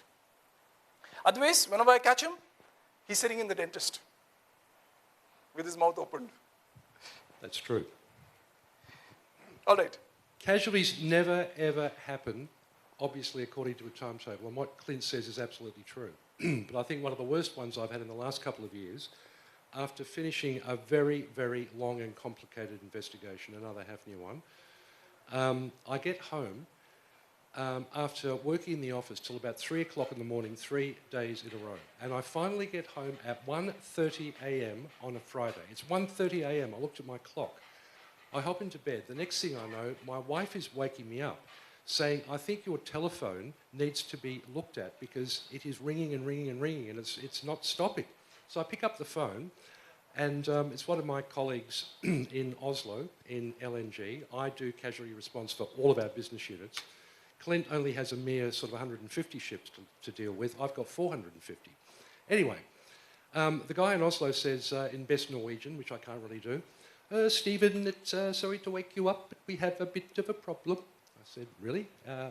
What's the problem? The BW Lesmes, one of our LNG ships, has run aground in the Suez Canal. I said, I'm sorry? Ran aground in the Suez Canal. Give me 2 minutes. Into shower, quick. Right, I'm all yours. Any questions? How much do you think this is going to cost us? I said, well, can we just have a look at the situation first? But what I'm saying is, these things happen when you least want them or need them. They love Fridays, they love holidays, they love any public holiday. You've got to get on with it. But it takes dedicated people to do that. And training people in any shipping company for emergency response is very, very important, because you cannot play act this sort of work. I'm happy to say I've done a very long apprenticeship for 35 years, and for the last 5 years I feel like I'm at the top of my game, and I'm serious about that. This stuff is not easy. So this is what's going to happen. So what we're going to be doing is, we will take you to the background of the incident, then give you some sequence of events, run through the root cause. We will also discuss about the complexities of such an operation, the challenges we faced. Then we will talk about, of course, we spoke about it, the collaboration with the industry. How does it work in an emergency response? Finally, we will come down to the corrective actions.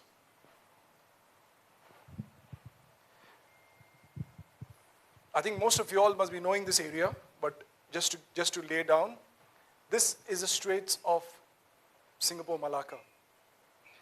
And I've just enacted the route of the vessel, the Hafnia Nile. So the Hafnia Nile actually loaded 51,000 tons of naphtha from Huelva, Spain, and came down the Cape and stopped at Singapore. At Singapore, the vessel arrived early morning on the 18th of July. There was bunkers planned, there was surveys planned, there were crew change planned, and of course, all of you all who have sailed know everything was planned. After completing everything, the vessel departed on the 19th. So 19th, early morning, the pilot boarded just midnight. The captain was on con, but the second mate was one of the joiners who joined. The second mate joined from Sri Lanka. He left the previous night. That means he left on the 17th night. He had an overnight stay, not an overnight stay, he had a gap in Kuala Lumpur. From there, he had another flight. By the time he arrived into Singapore, it was around 9 o'clock in the morning, and he got on board midday of the 18th. He never took over the jobs, but he shadowed the second mate because the outgoing second mate was going to sign off. He shadowed for the afternoon session with all the services, and at 6 o'clock, of course, 6 to 12, they are off. So they get the break. So he had his dinner, and he went to rest. As any annual inspections, the class surveyor needs you to test the emergency alarms. So the alarms went off at around 9:20 in the night. He got disturbed. He could not sleep after that. So by 11 o'clock in the night, he decided, okay, let me come up to the bridge. Because anyway, the second mate was going to be signing off, and I will have to take over the watch. So once the vessel sailed out midnight, the second mate came on the bridge. He took over from the third mate. The pilot handed over about 1:30. Once he just exited out of this is the Eastern Petroleum Alpha in Singapore. Once he just picked up anchor, they come out. They do not enter the TSS. So when the traffic was okay, the captain was comfortable. He had the officer on watch, the second mate. The second mate has done a couple of ships with us. The AB was there with him on the bridge. And the captain took over. They reported to the VTIS Central, saying that they'll be crossing the lane. The traffic is okay, not a problem. They crossed the lane. They continued alter course to port. They were eastbound to 3 ports in Japan. En route, the traffic was light. The visibility was good, the weather was good. The master still had the con. They reported the VTI as east and altered course entering the middle channel of the Malacca-Singapore Strait. Till that time, everything was okay. The radars were all functioning properly. There was no issues, the ranges and all. The vessel crossed Horsburgh. The vessel crossed Horsburgh. The traffic was still okay. The vessel then exited out of the TSS, you can see there. Exiting the TSS, you go full away on passage. When you look at, if the radar is on a 6-mile range with an offset, you can see up to 8 miles typically. Because the traffic is usually quite heavy there, so both the radars were kept on that. The captain, once in a while, moved the range to 12 miles to see. He found everything. He handed over to the second mate, and he said, if you're comfortable, on a couple of occasions, you've read my order. He told the AB, the second officers knew to support him. So AB is also good. Yes, Captain, we will support. The captain said, okay, I will stay on the bridge. He remained on the bridge till 4:24. Till 4:24, everything was disciplined, uneventful, and then he left. He also told the second mate that do not call the chief mate, because the chief mate was busy. All of y'all who know, they are always busy there because of simultaneous operations going on. So the chief mate was not called, and he told the second mate, are you okay if you call the third mate maybe 6:30, because the third mate also left after helping out with the pilot and disembarking. And the second mate was okay with that. So the captain went, and that is when things started to deteriorate. The monitoring we found started to reduce. In the sense, things started becoming very, very casual. Because I have now, as an officer on watch, cleared Singapore-Malacca Strait. I have done the dense traffic. Now I'm going into open sea. Once you cross that middle area, Horsburgh, you have a perception, I'm open into South China Sea. The radars were kept at 6 nautical miles, and the alarms were buzzing around because of the normal traffic. He went and muted the alarms. The BINWAS was okay.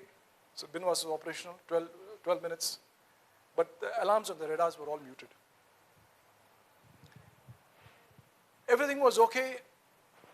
Then around 5:24, that is when the other vessel, the vessel which was anchored, Ceres 1, started to come on the radar.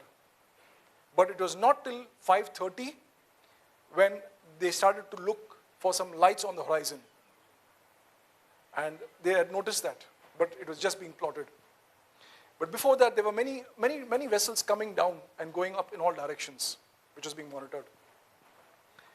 5:30 onwards, say 5:40, 42, the second mate went behind the curtain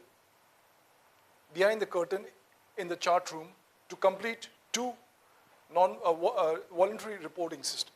One is the AMBER, and one is the IFC, that means the Information Fusion Center's security report. And he would go up and down between the front and the back, trying to complete the reports. The AB on watch did not, for him, he did not object to it. He maintained keeping quiet, reporting. They were talking among themselves, okay, this traffic comes down, we will go here. When this traffic goes off, we will come back.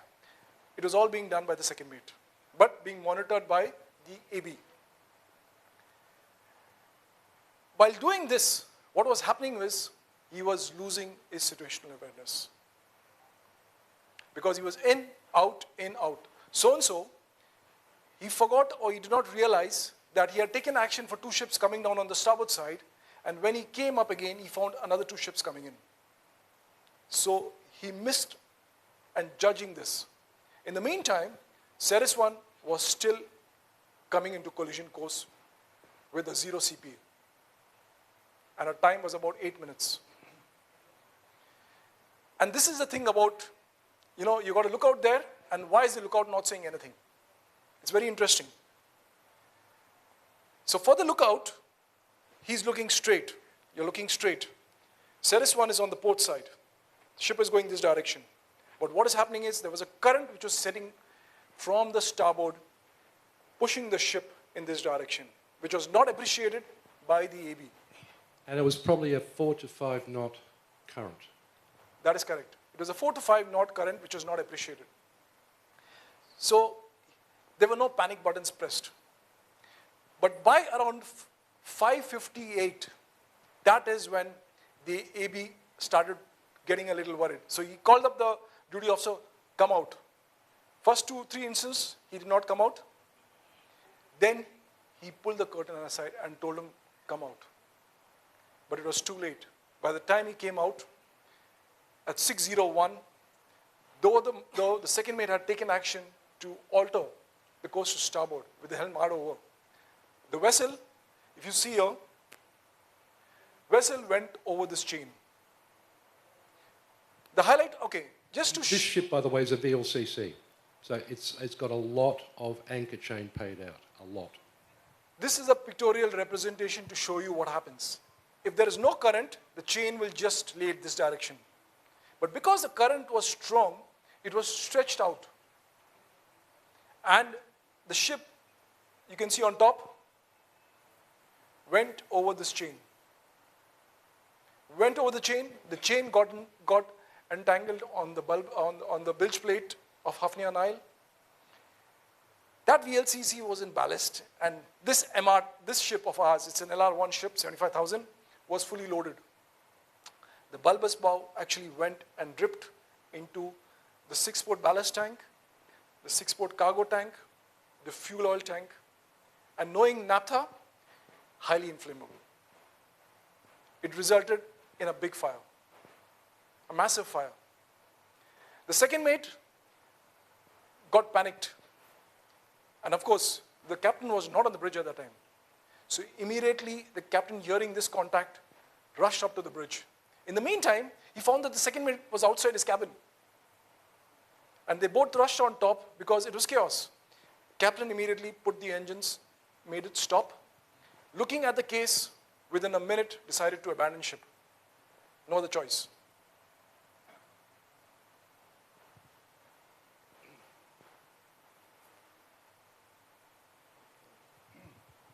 I just want to go into a bit of the background in terms of the location as to where this collision took place, because for those that are not familiar with the South China Sea, or the southern part of the South China Sea, it's a bit confusing.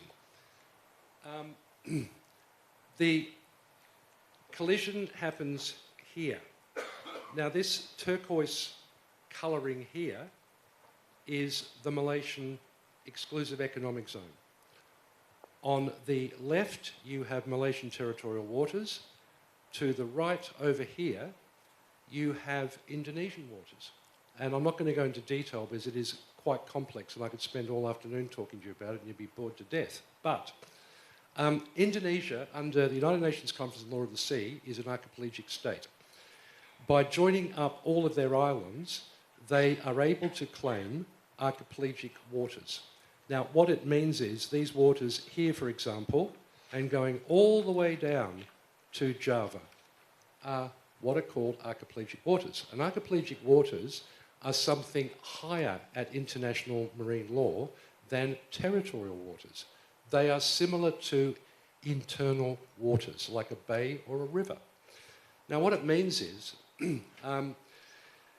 you can't, in Indonesian archipelagic waters, or indeed Indonesian territorial waters, you can't drift, you can't anchor, you can't hang around. To use that lovely old English expression, you can't loiter. No loitering. Those signs at railway stations, no loitering. Ships can't loiter there. You can't do a crew change underway. You can't do store change underway, because that is contrary to the rights that a merchant ship has in archipelagic waters and with territorial waters of innocent passage. Innocent passage must be continuous and expeditious, and therefore you can't loiter and all these other things. But also, in this area, because this is Malaysian Exclusive Economic Zone, it's freedom of navigation. So you can loiter. you can anchor, you can do whatever you like, you can do tank cleaning, you can do STS operations, provided, I think it's fair in saying that you comply with MARPOL Annex 1 Regulations 40, 41 and 42, I think off the top of my head. In other words, permission from the coastal state. So to cut a long story short, what has evolved over the last 10 years is there used to be this wonderful expression where a charterer would say to an owner, go Singapore OPL. OPL does not exist. Outside port limits in Singapore is non-existent. You are either in Indonesian archipelagic waters or Indonesian territorial waters, and if you do loiter, the Indonesian Navy will come and capture you, and they will take you away, and your ship will be held up for 9 months. So no one goes there now to loiter. Guess where they go?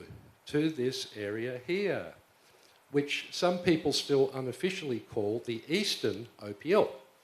And they go there because it doesn't cost them anything to go there, and the Malaysian Coast Guard leaves them alone because they say their jurisdiction only extends to doing interception activities in the territorial sea. So this little area here, which in our office we have nicknamed the Triangle, is a very popular place. On any stroke of the clock, I can look at my mobile phone, which I've got charts in it, and there's probably 50 plus vessels are in this triangle. It's a very, very busy place. Now, on top of that, not only are you at risk, in my view, if you put your ship into this triangle, because it's completely unregulated. And ships drag anchors and storms come along and you might get hit by another ship if you are hovering around in this thing. But on top of that, you've got ships on a south-north passage out of the eastern approaches to the Singapore TSS, and you've got ships coming down to join the eastern approaches to the TSS. It is as we know, one of the busiest waterways in the world. But in the middle of all of this, you've got this anomaly of this triangle, which is completely unregulated, and that is where Ceres was. And just to put even more complexity into this, if you look at a nautical chart, round about here, in the triangle, there are submarine cables. So this area is very unsuitable for 101 reasons. The next one is yours. Right. Now, in terms of what Clint has briefly outlined, in terms of the factual matrix, and I've told you about where this incident happened, I was involved in doing initially an incident, I was initially involved when this incident happened with doing a casualty, what I call a casualty investigation report. That is a lawyer's assessment of factual evidence balanced with legally, where do we stand, what intership liability do we have, what other liabilities are out there. And I like to do it as quickly as I can with lots of caveats, but at least it gives an owner and P&I clubs and hull underwriters a pretty good assessment as to where we think there will be liabilities. And I can assure you, with this story, there are liabilities everywhere. I also was the lead investigator on the necessary ISM Code Section 9 Incident Investigation Report. We had to get this incident investigation report done quickly. Why? Because commercially, you've got the charterers saying what is going on. You've got 101 other people saying, where is your incident investigation report? You have, through the vetting system, oil majors saying, noticed you've had a big incident, where is your incident investigation report? So I was under enormous pressure, as were the other people assisting me with this incident investigation report, to get this done quickly. And we got it done within about a month of the incident, which I think was pretty good going, because this stuff is quite complicated.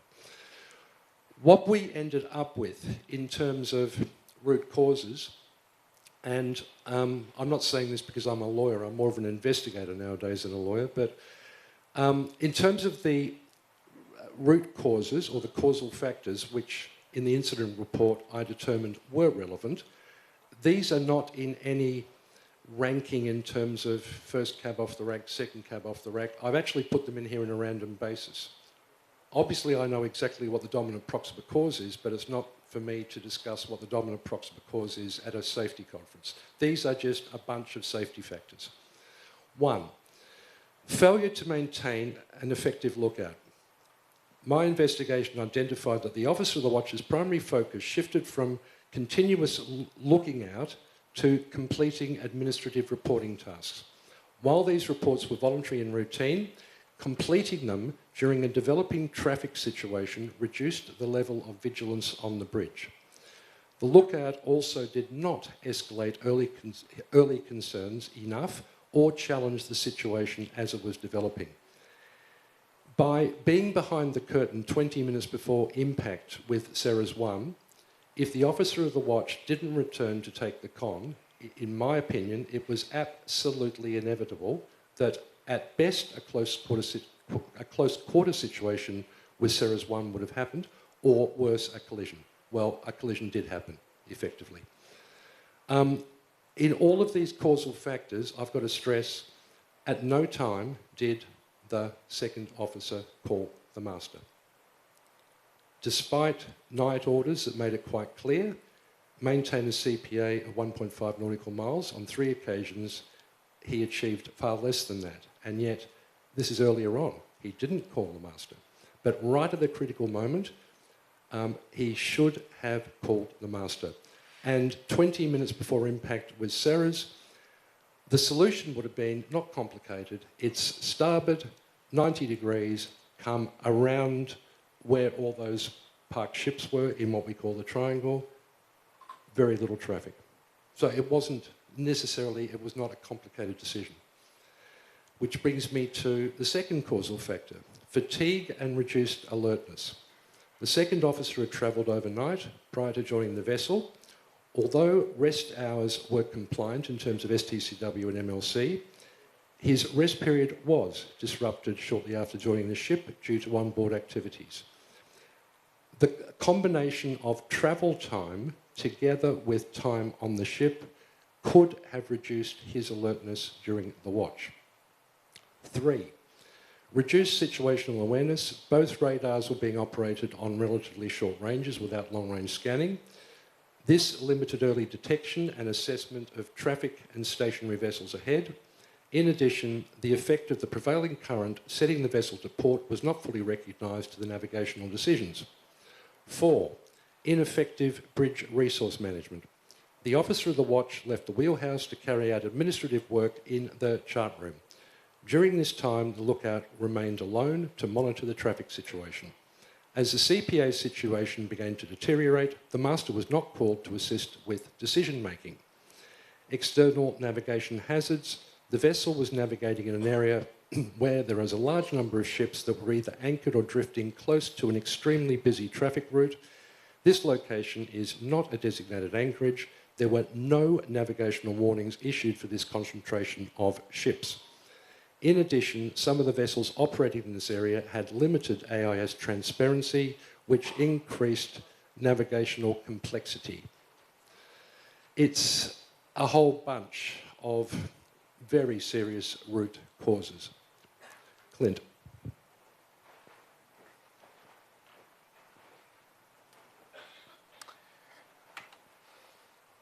So this takes me to the collaboration required.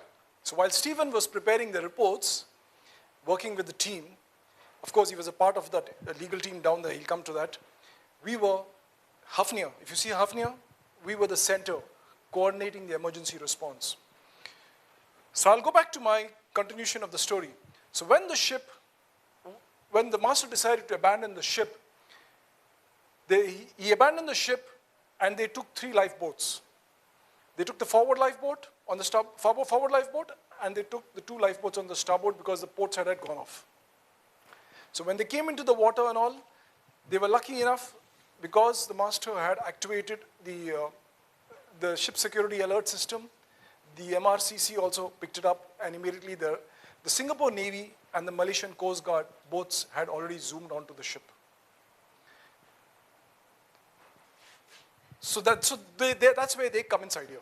Okay, So from our side now, where does this lie? If you see, the first one I will take is the salvors. So for us, the ship salvors were Resolve Marine. I would say they did extremely well because we trained with them, we know the PICs. They were responsible for firefighting. They were the first persons responsible for firefighting. They were responsible for stabilizing the vessel because she was a loaded vessel, listed one side because of the collision. They were also responsible in the end to get the vessel towed to Singapore. Right from the outset for Resolve, you've got one cargo tank breached, a loss of 4,000 odd tonnes of naphtha, and that's what gave rise to the big explosion shortly after impact from Hafnium Oil to Ceres. 2, bunker tank was broached as well, so you've got fuel oil and naphtha all over the waters.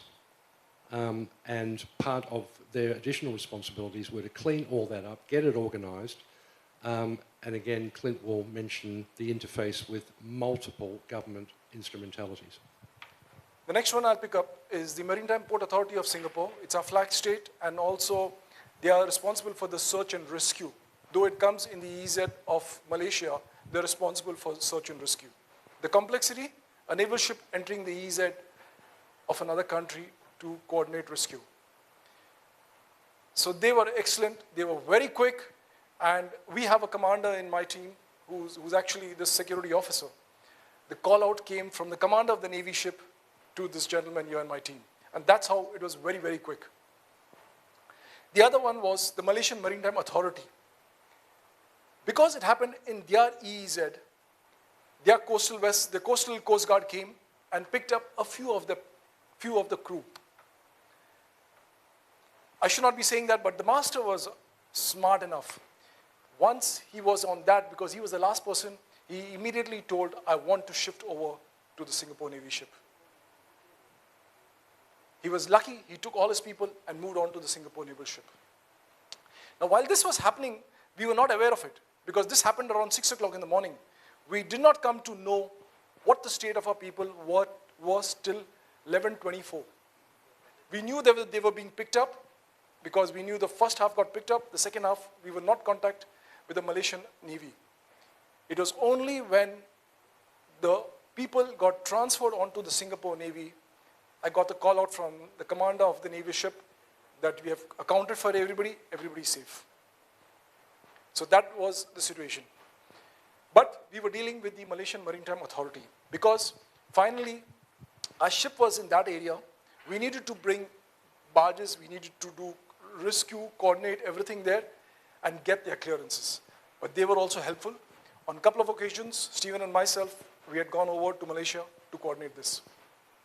Customers, CEPSA was the oil major, very good, very helpful. They are already set up the command center there. For them, it was cargo and media. Hafnia had their own media representative. We have MTI supporting our in-house media team. So that was on one side, working on all the statements and managing the media, also with MPA, Singapore MPA. So there's another coordination working on the other side of things. Stephen, insurance? Umpteen people want to get involved in a casualty of this size. It's just inevitable. You have an assistant surveyor to the main surveyor for the main lead underwriter for Hull Machinery. That's a big mouthful.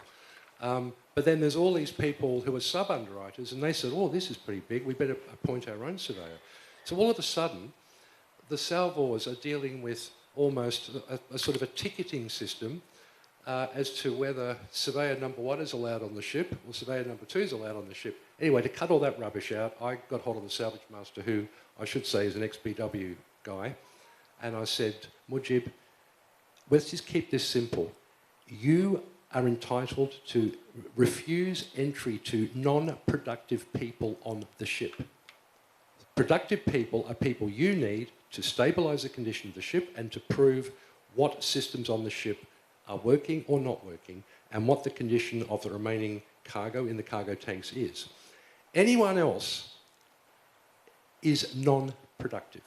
We don't want passengers, we don't want people coming out to have a little holiday and look at this terrible casualty. No. But you've got to make decisions like that because there are serious safety concerns if you've got all these people just willy-nilly wandering around a ship in this condition. On the insurance and legal side, for obvious reasons, it was incredibly dynamic and challenging. I should also point out that on Ceres 1, there were 14 Singapore subcontractors from a specialist engine repairer who were doing work on the ship.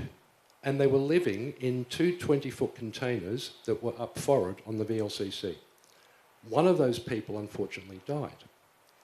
And another guy that was living in the containers was in the Singapore General Hospital for 9 months. But another out-of-the-blue legal issue we had to deal with was the Singapore coroner got hold of us and said, someone on the ship that you ran into died, so I'm the coroner, so I've got jurisdiction, and we are going to investigate this. So we had another level of investigation. In terms of bodies investigating, you had the MPA, you had the Marine and Port Authority of Singapore, you had the Singapore Police, because the police, on instructions from the coroner, were told to get involved. So the coroner's involved, and therefore the Singapore Police is involved. We then had the Malaysian Marine Department send investigators down from Malaysia to interview the relevant people.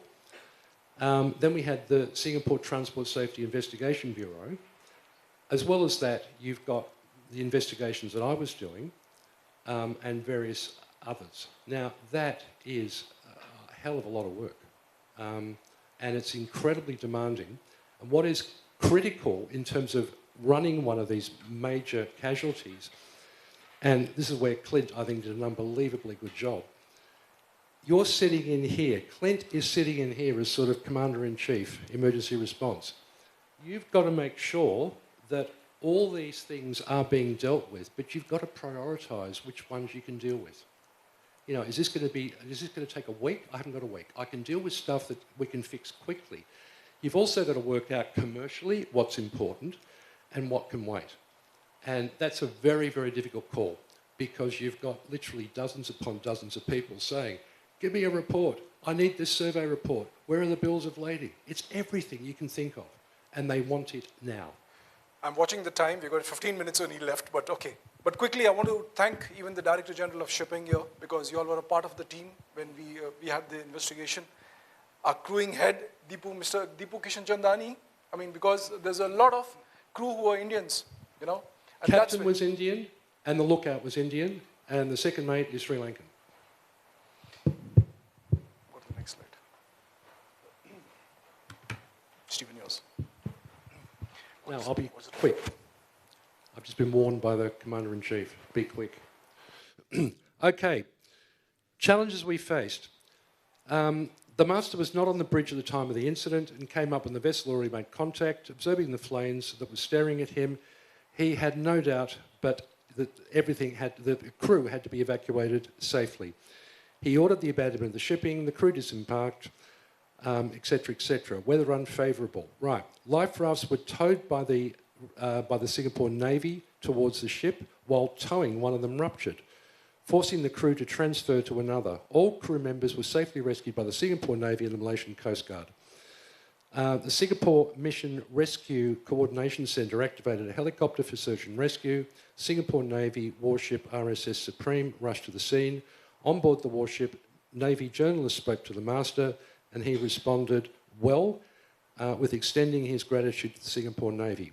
The entire crew on the Hafnia Nile safely disembarked at the Changi Naval Base. And I've got to say, our Indian master was absolutely outstanding. I mean, if you look at that photo, that's 4,000 tonnes of naphtha. It must have been absolutely horrifying. Back at the site of the incident, we were also able to quickly mobilise a tug that was fortuitously passing by. As we quickly wanted to get some eyes and ears on site as to what was happening, the tug arrived within a few hours of the incident, but could not secure Hafnia Nile due to the dangers of the simmering fuel inside the bunker tanks. The contingency plan was to nudge the bow of the Hafnia Nile to change its drift direction in case the ship started drifting towards some closer islands. Subsequently, we got more tugs to the site and the fire was extinguished a day later, a successful tow established, keeping the vessel's drift under control. There was always a risk that the ship was drifting closer to the tourist island of Tioman, which is down here. Now, if you needed to add anything else into this mix of all sorts of complexities, hypothetically, if the ship had grounded on a tourist island, I hate to think what else we would have been dealing with.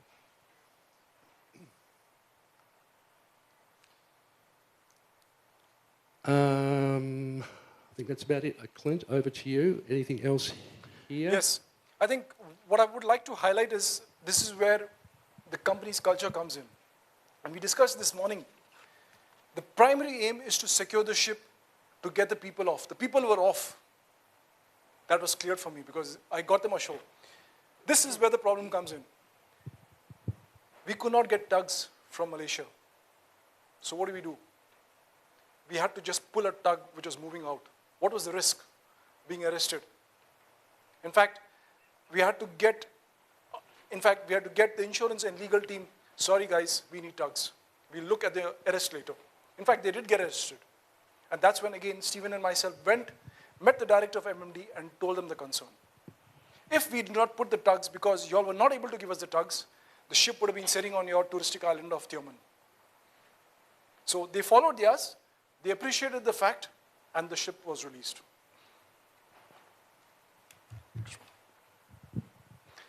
Okay, this is to show you all the complexity involved. The next task, once the ship was anchored off Malaysia, our task was where to take the ship. For us, the closest place was Singapore. To bring the ship to Singapore, because it was fully loaded, it went even over the head of the Director of Marine. It went to a ministry level. And they were not keen for us to come to Singapore because there's a risk. With 50,000 metric tons of naphtha coming in towards Singapore, small little island, they were also concerned. And yes, we have the best relationships with them. We work with them on a WhatsApp, but still there was a concern. And we were asking for a place or port of refuge. That's effectively what we were doing. So what was the plan? The plan was, okay, we have to get one ship to lighter it at that place. To get the ship there, to lighter it, the hurdles were getting clearances from the Malaysian government because we need a lot of clearances. They wanted to explore, can you do it with our ships? But there were no ships. So we needed a lot of clearance. In the meantime, we were expecting the weather to get bad. We told them very clearly, if the weather gets bad, that ship is a disabled ship. There is not a single ounce of power on that ship. There was no hydraulic powers. The engine room was gutted. The pump room was gone. The deck was gone. The inert gas system was gone. There was nothing we could do with it. We were able to actually mobilize the team from Resolve. 30 people, we had to do that. So 30 people, we got them on board. You can see the resources and the magnitude of the task. You can see them entering the engine room in all darkness. And because it was burnt, there were risks of gas. And we don't know what is down there. There was no doubt about it. The risks were very, very high. In fact, when we wanted to go on board, they said don't, because our guys are more experienced. So we got specialist STS people in for that, didn't we? Correct. With Dutch background? So we had to get people from Singapore, Malaysia, Europe. Because the cargo was naphtha, even the people who were involved in actually now trying to extract the oil, we interviewed them to see whether they have done something similar. A lot of people can do a lot of things, but when you get to the bottom, they don't know the risks. And that is what you've got to be careful. And that is what's happening on the side. To get the right people to do the right tasks. The center want to highlight, because I went on board once the ship came to Singapore. Wherever there was an opening, the full thing was gutted. Where the doors were closed, the fire protection doors, nothing happened inside. And that goes back to say the importance of the doors. Don't tamper with them. Make sure that they close in a fire, because if something is hinged onto it, the full thing will go. And we clearly saw the carpets, the paper on those doors. Where the doors were closed, nothing happened. But the doors where they were open, everything gone. But the risk of going on board after 50 days was about the mildew.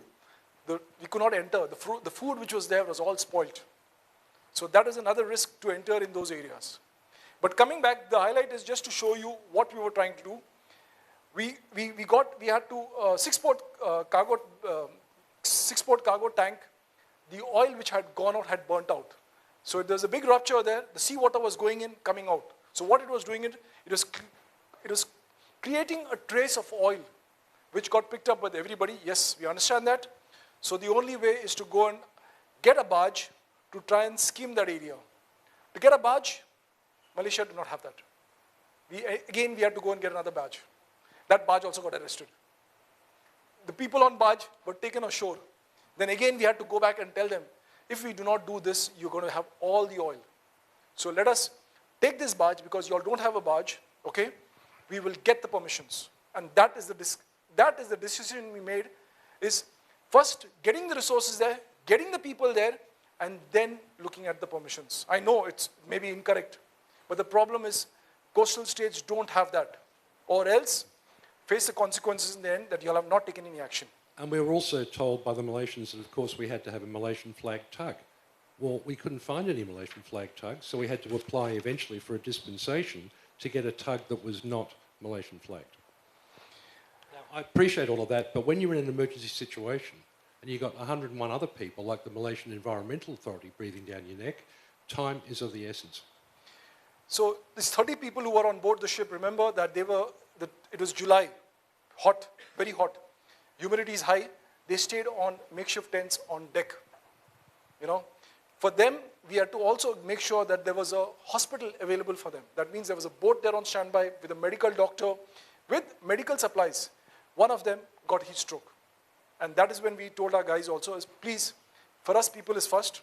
Please do not do something where you will jeopardize your own safety. So they were very, very confident about it. They said, don't worry. Because the coordinator from them was in our office sitting with us for 50 days.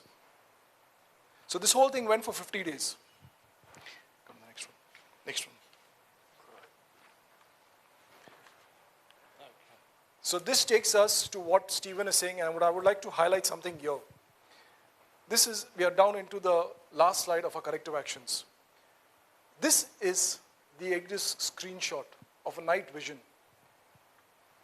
On the day of the incident, there were more than 40 vessels there, anchored, drifting. Remember, when ships or owners decide to do this, they also get other service boats coming in. When you bring in other service boats, that number quantifies. So one request for all the ship owners here, and that we have been doing it in Singapore also, please do not let your ships anchor in these areas. You're jeopardizing your other ships. Take it to Malaysia, take it to Indonesia, take it to Singapore, do the resources, or do the services. By anchoring there, it's free, yes, but you're creating a bigger problem for all of us. Now, we have been having this extensive discussion with MPA. The problem is, it is outside their jurisdiction also. But we have also been forcing them.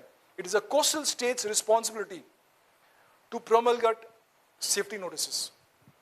It does not matter if it's in your area. You're doing it for the rest of the world. There's war going on. There is things going on that you're doing this. Why can't you do this? So we have been pushing them and hitting them that this is your responsibility or somebody's responsibility to do it. And there is a solution from history. In 2014, at the western approaches to the Singapore TSS, that's down the Malacca Straits or leaving it and going up the Malacca Straits, the same triangle used to live on the other side. In other words, at the bottom of the Straits of Malacca. And Indonesia got together with Singapore and Malaysia got together with Singapore and Indonesia, and the IMO passed a special resolution to make this sort of activity at the western approaches to the TSS not on. So so that no loitering, no hanging around, no anchoring. Now, what we want to see happen on these eastern approaches is exactly what happened back in 2014 with the western approaches in the Malacca Strait. Actually, I'm also on the committee of the SafeNav with MPA. The challenge also, I brought it up. The challenge is their jurisdiction is up till Hausberg. For them to install a radar to cover the area beyond is not capable. Because we said, why don't you increase the TSS? The problem is, yes, who's going to monitor it? If we install it, we don't have the capability to do it also. If you try and give it to the neighboring states, probably 20 years, 30 years, it may not come in also. So there are challenges there also. It's not that we have not been working. We are also working with the neighboring areas to actually try and do some change. Coming back to the few things I would like to highlight here on the corrective actions, but one thing is very important, is our travel policy for the crew, because it goes back again to the crew. Some may say that, yes, you should have given somebody more rest. So what we have done, and it's strict, I think there's zero acceptance to that, is the top 4 and all the watchkeepers, whichever port they join, they get an overnight stay in the hotel. That is a blanket rule. Okay? For all the other people, if it is more than 8 hours, they get a hotel stay. If you are in transit for over 6 hours, you will get a lounge facility or they have to be put up in the hotel. This is a non-negotiable we have been put up with our crewing team. The cost is high, but we don't want something to come like this. And this is what we are looking at it. This is something I want to like to highlight to you guys. I don't know if you all are quite aware. The problem is this. If you're going to South China Sea, you plan a passage according to the route. But when you come there, the triangle shifts depending on the enforcements. Last minute, if you go and try and do the passage plan, you are losing focus on navigation. The only other way is you double up watches. So for Hafnia, we have doubled up watches for masters and chief officers doing 6s along with the other junior officers, right from 1 fathom bank, passing all this. That is being done. Also, the duty officer will then use the AIS to look ahead to see what is the traffic ahead. And then accordingly, you can see here,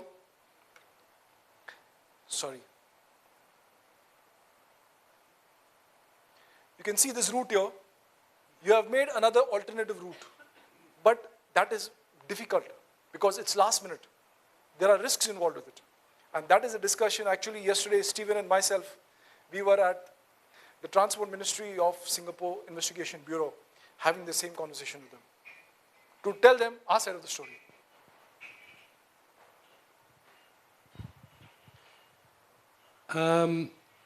Clint. Yes. More corrective actions? Yes. Okay. The third one I would like to take. We have gone very strong on doing any actions. The 2 things which was there, AMVER, NAVTOR has made it automated in the system. IFC, Information Fusion Center, have stopped the reporting. From our side, any administrative job, whether it's on a computer, is absolutely no. You will have to get another officer involved to replace exactly the person. Which is exactly reflected in STCW. The officer of the watch has one duty when he is on watch, and that is the duty watch. He's not supposed to do any other work, full stop. And we were having this discussion, which is of course not involved in this incident, is about use of phones. Human element. We discussed a lot on human element. Imagine the condition. Everybody's carrying a phone every minute at home.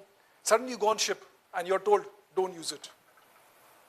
It is actually humanly difficult. But there is no other choice, especially the youngsters who have not seen incidents happening and have not seen the repercussions of incidents. We have to tell them that this can happen. Influencers, there are a lot of influencers there. I'm not sure any of y'all are here. Influencers need to generate content. They are pressurized by peers to upload information. Some of them make money. So they go out of their way to create content. In doing so, it's not about navigation. It can be anything else. We have to highlight and tell them that be careful. Even if you pursue this further, we might have to look at the recruitment for you. And BIMCO recently have launched a new campaign, but to me it's not a new campaign. It was done 15 years ago when mobile phones first came along. But BIMCO and the Chamber of Shipping and various other bodies, MRS and others, have launched a new campaign which is called Distractive Causing Devices. You know how we love acronyms in the shipping industry. So this is DCD, Distractive Causing Devices. And it's just to remind people again that mobile phone instances being used on bridges and tablets or people watching films or doing whatever else you do with a tablet I actually thought naively, even with all of my background, that this had sort of gone away. But Clint's told me there's a new generation of youngsters who are so glued to their phones that we are actually quite worried.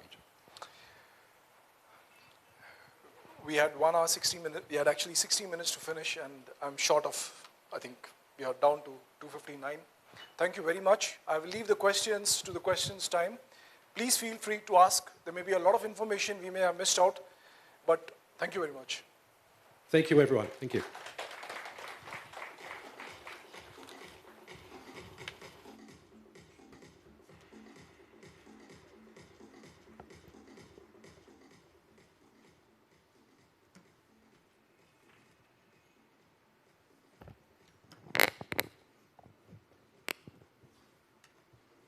Thank you for such a detailed case study. We now move to the session 6, which is the case study and learnings for the fishing vessel collision. The session will be delivered by Captain Anish S. Mepurath, Manager, Marine at Synergy Oceanic Services India Private Limited, a master mariner with over 25 years of maritime industry experience, particularly in LPG carrier and tanker operations. We now request Captain to please proceed with the presentation.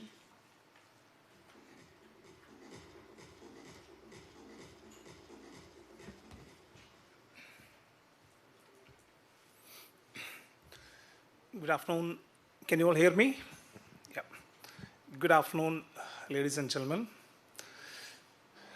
Let me thank Captain Azad, Captain Harinder, and the team of DG just calling me to represent Synergy and give a presentation on this. It was last-minute call.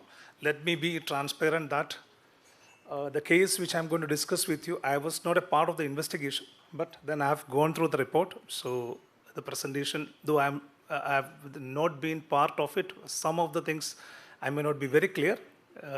Let me give this disclaimer. Let me start. This is, we all came through a very detailed study given by Clint and Stephen this afternoon, which was actually very, very informative, and a lot of things was there for us to think and take.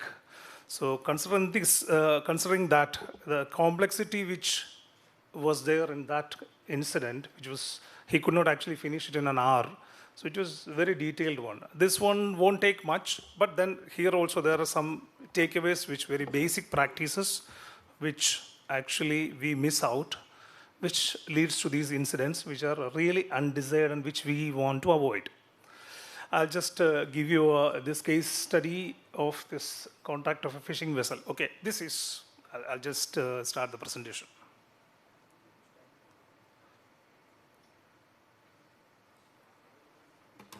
Right, this is of an incident by a cement carrier, about 22,000 deadweight, Indian flagged vessel, which is basically, it's a new vessel, 5-year-old vessel, particularly on trade in Indian coast. So she is trading in the Indian coast only most of the time, and sometimes going to Sri Lanka or nearby countries. So this is one very straightforward case study of a collision. I'll run through it. So she was, most of the time she was on trade with the trading area is like Pipavav, loading, and they're discharging in JNPT.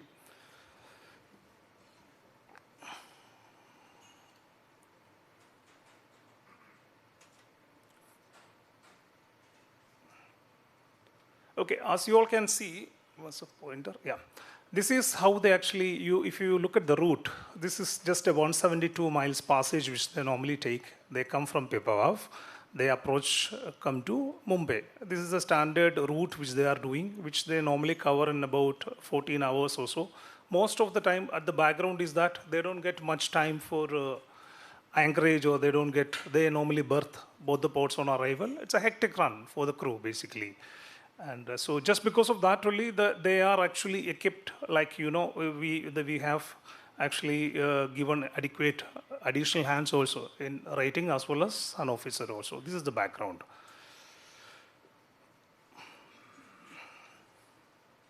Okay, as usual, normal transits and passages, one of the day. This was on the 27th of February 2025. So around 21:54, vessel has departed Pipavav, pilot away, and vessel is proceeding at full speed.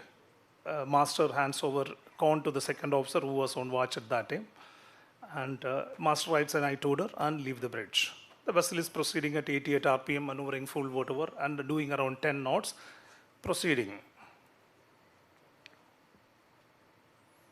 Okay, which you can actually see now once you move it, then it comes to the collision is, I'll just go back, what happened? Okay, this is the time which the incident occurred at about 0542. So this is the background of the incident at which when this occurred. So it's just, I'll just basically, the chief officer comes on the watch, the second officer kept watch till 4 o'clock in the morning. Chief officer comes, takes over the watch from second mate. Vessel is actually approaching the TSS of Pipavav, normal busy navigational areas. We all know the west coast of India, it's heavy traffic. That is the reason why we have the TSS designed there, and everyone is following it. So vessel was steering a course of 145, speed around 10 knots. Vessel is on autopilot. So watch, normal watch, handover, takeover procedure. Chief officer takes over the watch. Second mate is leaving. Till that time, vessel is on autopilot. You have the second mate and the duty AB, since it is a normal watch level 2 situation they're maintaining in our SMS. So it is, the helmsman is supporting, basically act as a lookout. Only in case if you have any requirement of additional hand steering or something, you call in some additional lookout. That's a requirement as per SMS. So same thing. So 4 o'clock, the chief officer takes over the watch from second mate. Then vessel is at this course. So what happened is that chief officer comes over, take over the watch. He is not calling the duty AB, who is supposed to be taking over or relieving the helmsman or the lookout. So he decided to continue the watch, take over the watch from second mate, and keep a cadet as a lookout. This is where one of the breach which is happening, which is all about dedicated lookout thing. So once it comes, so in this, okay, the designated 428 AB watch is not called to the bridge. Chief officer, we have conducted the investigation. Chief officer gives a reason that the AB worked during the departure mooring stations. The mooring station actually extended up to about 2,300 hours on the previous night. So he says 1,600 hours to 2,300 hour departure duties. This guy is doing it. Then he needs rest. That is the reason what chief officer mentioned. Whatsoever be the reason, so there was no person as a dedicated lookout. And the cadet who has been a part of this bridge manning level where he is there, he just have 1 month of experience only. So basically, as it is, SMS says that we are not supposed to be using a cadet for lookout duties. So this is a situation at which the watch is handed over to chief officer. There starts the chain of errors, which always is a chain of error which is leading to an incident. Let's move on. So the vessel is, as mentioned, she is on a course of 145 or so. So she's heading south. She's supposed to enter the TSS, join the lane, as you can see the passage. She's supposed to be coming like this, join, cross the TSS, cross the westbound TSS in compliance with the ROR and join the lane. This is what she's supposed to be doing. So she comes like this, and then there's a container vessel which is actually, she is also this southeast bound, on the TSS. So she has to give way to this vessel. So this chief officer actually alters the course. The vessel's name is Advaita. It's a giveaway vessel for this container. So she is altering the course to 165, about 20 degrees to starboard, to allow the container vessel to cross ahead. And this is what he's doing. Automatically, somehow the speed is increasing. One another key factor here is the current, which he is not considering. This, when we sum up to the causes which led to this, we will come through all those. Okay, in continuation of that, this is at 0410, so which again you can see, she is coming, she is giving way, the container vessel crosses the bow, the action which he has taken is good, so he is allowing the container vessel to pass ahead of you, which is very clearly going, and it is passing at a CP of about 1.5 miles at 0450, which is already clear. The issue what's happening at this juncture is that, meanwhile, you allow the container vessel to go clear, and you have taken an action to take, avoid the collision avoidance with the container vessel, but you are actually not following the planned passage. You have overshot. The overshot, which is now south of the East TSS. Now, your intended passage, this course is something like 107. She is not able to take an alteration here. The key thing here is that, very basic things of adjusting the speed or was never into consideration of this officer. So he lands up, he crosses the TSS, and again he lands to a zone which is full of fishing.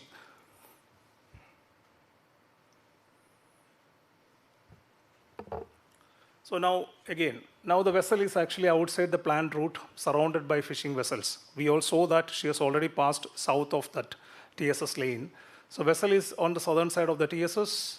It's very dense fishing traffic all around. There are lit all fishing nets and boats. So this is all the report which we have got after the analysis of VDR, as well as the interviews taken or the reports given by the bridge team. So vessel continued again. He is not in a position to turn back and come back to the course. So what's happening is that he is continuing to go. He continued to go down further south, or same course continuing, and intend to turn to port and come back to it. That is what his intention is.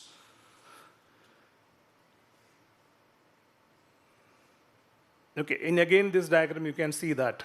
Okay, meanwhile, you can see that target detection. So one of the two radars he is using, he has acquired X-band. He has acquired some targets on the S-band. You can see like, T2, 11, 12, 13, 3 targets which has been acquired out of that. These are the fishing vessels which is there. The container is still highlighted there.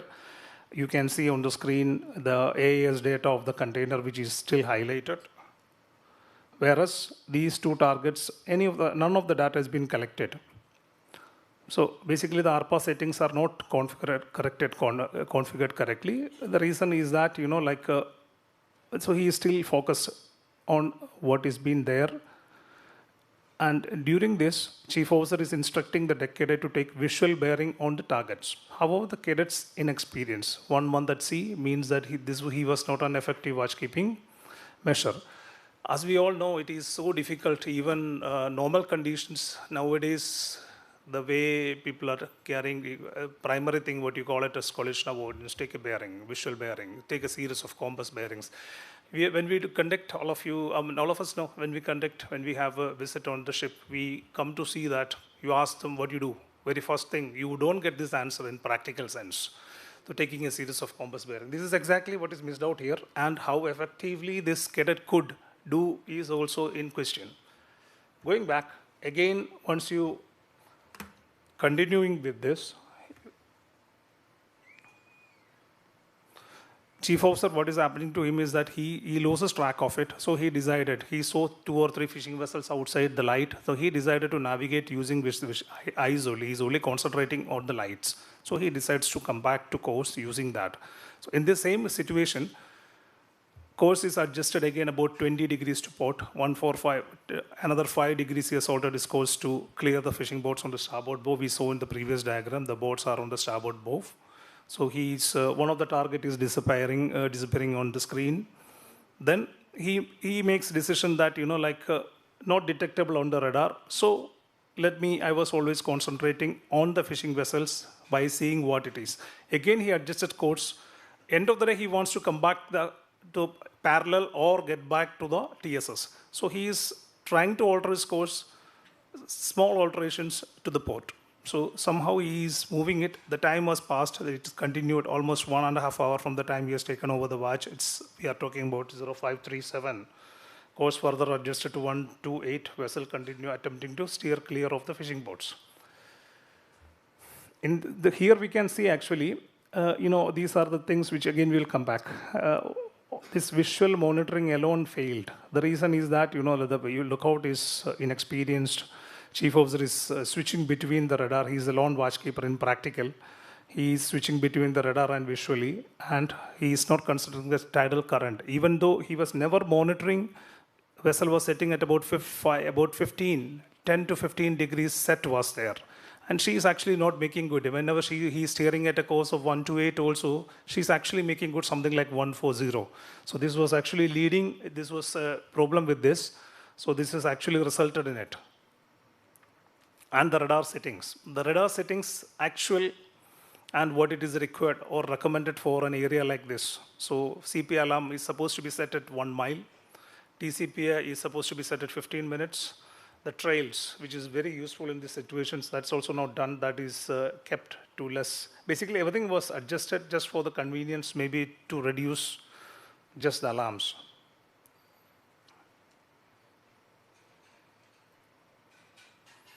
Okay, this is an extract from the transcript we got the VDR. So you can see a lot of conversation happening. So basically, the focus was elsewhere. Focus was primarily not on the lookout. So chief officer is asking the cadet about the target, and then continuous communication. We could hear about 15-20 minutes of continuous communication. This is nothing relevant to watchkeeping. This is about the training of the cadet, the background, what is the present day, and the advices given by the chief officer, things like that. We can see chief officer begin discussing navigation light shapes, questioning the cadet on theoretical knowledge, such things. I'll just move on. I'll show you a video as a small clip is inserted to this, which will actually show you that what has happened. In this picture, it is also clear. It's also clear that what was happening at the time. So she is at a course overground is 140, whereas her heading was 128. And she's almost setting more than 10 degrees to starboard. Fishing vessel was actually, yes, for looking at him, he is visually looking at it. Yes, correct. She is on your starboard bow, but then he was never realizing that you are on a collision course.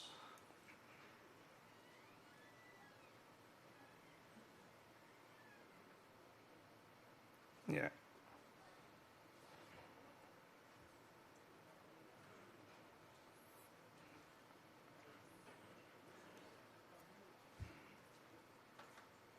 Okay, I'll play this once again. This is when the time she is approaching the TSS, giving way to the container vessel, and thereafter how she is proceeding.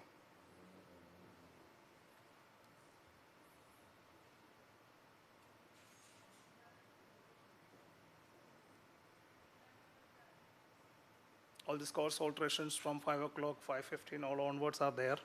And finally, how she is ending up and colliding with that vessel.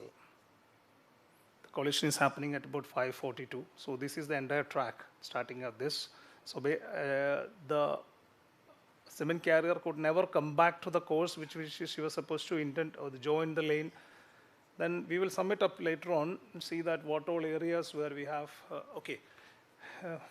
fortunately, not much of damage has happened to the vessel, not like the previous case study what we saw here. Actually, there was only hull contact damage to the fish plate and gear of this fishing vessel. And all the crew, 18 of them were on board. They all were safe.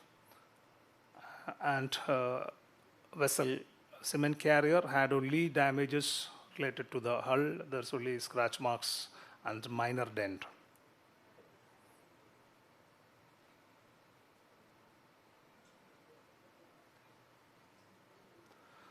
This just mentioned all these things. Your normal supposed to be actions like main engine stopped, approached, fishing vessel informed, all those things, company informed the Coast Guard. Coast Guard actually responded very fast and they sent the helicopter to check the situation.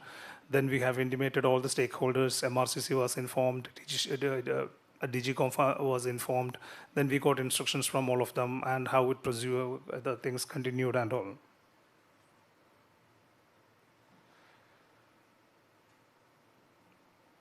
Okay, I'll just come to this now. See, if you give an analysis of this, what must have happened? See, what are the actions taken and what are the correct actions? If you look at this 417, he has made a correct action of about 20 degrees alteration to starboard just to clear the container vessel, which was a correct action, which was required as per the rule, just to keep clear of the vessel. So container vessel was cleared. Then again, the vessel was cleared, fine, reasonable action. The thing was, later on what has happened is that from there onwards, the actions, see that 5-degree alterations, another 7-degree alterations, then there was no alterations at last minute. Then there was no consideration of the current, where the vessel is actually setting, where she is drifting, nothing was known to the officer.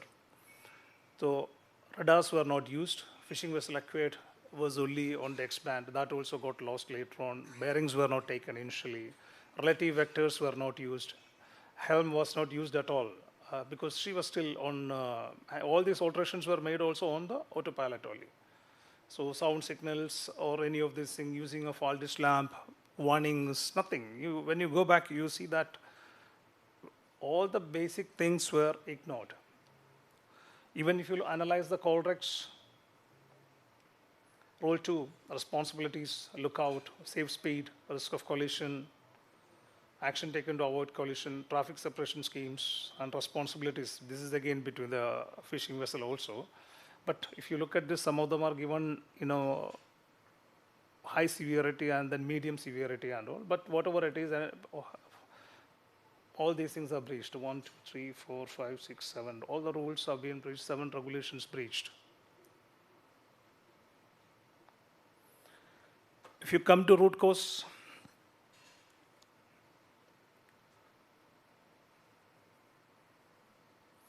it's failure to follow the procedures. Lay down procedures which is as per SMS with respect to usage of your navigational equipments and very well call regs which is applicable to everyone. So bridge team actually violated the call regs and the manual very clearly it's one of the reasons is use of resources.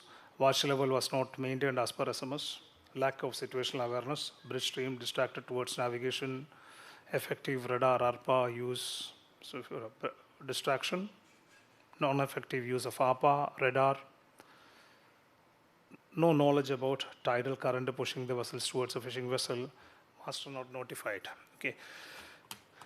All these things are there. Now, let me just ask you these things, like now if you look at this case study, it is giving you an example of how we are forgetting the factors which needs to be taken care. Very basic principles of navigation is ignored here. So in this case, calling the master was never informed. Master came up only after the collision occurred. It was not in the officer's mind or any time at the time that the master need to be called. Like we last case study, we saw that the master was taken a prudent action where, he saved the life of luckily nothing, no casualty, but then it's a time. Master has clearly written in the standing orders that when he needs to be called. He was never informed. Even when the traffic density was high or when the situation where whichever there were many or 5, 6 breaches which was directly stating by the master that please call me, call master when these were the cases. Another thing is that every guideline, even though we give guidelines in the SMS that this needs to be followed. You take the examples of the manuals where all the things are given, what's to be done with the ECDIS. I have not mentioned about the use of ECDIS and all here. ECDIS and all was not used, even if he had gone and checked that how the vessel is setting, what was the set, how is she drifting, and what was the intensity of the traffic in that area which was there on the AAS. That itself would have given a clear indication to him that, what is the proximity, what could be the danger if you proceed into this route. All these things were actually ignored. So even DG Shipping also got involved in this. They also came on board, conducted the investigation with this. In this case, this case actually led to the suspension of the COCs of the officers involved. But Master was in a case that he could not do anything. Chief Officer's case, I don't know still. We have actually, as our corrective actions part, we have continued with this. Everything is actually leading down to human factors in this case. Risk planning. There was enough time we actually have enough of officers. We had in fact another additional officer on this vessel, which he was given only for the purpose since the vessel is trading with the shorter routes and all. He was never used. Chief Officer could call him for watch keeping along with him. He was never used. resource utilization, that exact. Vessel had extra officer, 3 ABs, 2 cadets, all the way. See, no one was actually effectively used. And chief officers, when questioned, he says that I have decided. I didn't inform the master, or I never discussed with the master that I have decided not to call the AB. So it was his own decision in the morning, or he told the previous guy that not to call him. Chief officer had experience. If you count as experience in this very specific case, master was new. He was on his first command, but he's been on the vessel a few times before. Chief officer's experience was all 10.5 years, and he had about 30 months of experience as chief officer. Then, situational awareness, that set, which was not where actually your vessel is heading. That is something which you need to know as any seafarer when you are actually handling the vessel, where the vessel is heading. These type of issues is where we actually focus on. Then like today when we are discussing about this, how can we can have, when we have the discussions, we can look into what are the solutions for such cases. Because a person who is holding his competency for many years, and now such issues or incident happen when we investigate, it was just a complacent act which led on that day. It is not that he has not kept watches before. He has safely taken the ship from this place to other, point A to point B before also, but it doesn't happen that day. Then seriousness of, maybe people are lacking the seriousness or, lacking the importance of how you have to take this given guidelines to be complied with. So, and corrective actions, as usual, like, every company does, we have done all those corrective actions, fleet alert, all those things, additional surveys, investigations by management, the manager as well as even DG Shipping has conducted an investigation. All these we have completed the preventive actions. These officers were called in, they were sent in for additional BTM, BRM, ship handling. We have re-employed the master after his suspension of COC was over. Then we conducted many VDR analysis to see these trends and all, but not the cases. Everywhere it's not happening. There are actually lack of understanding or not giving importance to these setting up, but then not all the cases. Rust hour, I don't think we have a lot of issues with the rust hours. That actually mainly happens with the master and chief officer. And like you were mentioning the doubling of watches, all these are mentioned. All companies have mentioned all these things, but then unfortunately all these things is not still complied. Occasionally one incident happen, which comes as an eye-opener for all of us. So let's discuss this case also when we have the question and answer sessions and how we can improve this. So whatever we have taken actions and all I will share. And this is what I wanted to. It's a very simple, straightforward incident, which is not following practices. Right? I think I am within my time also. Yes, once again, thank you everyone for giving me opportunity to speak about this. Let's learn from all these incidents. Thank you.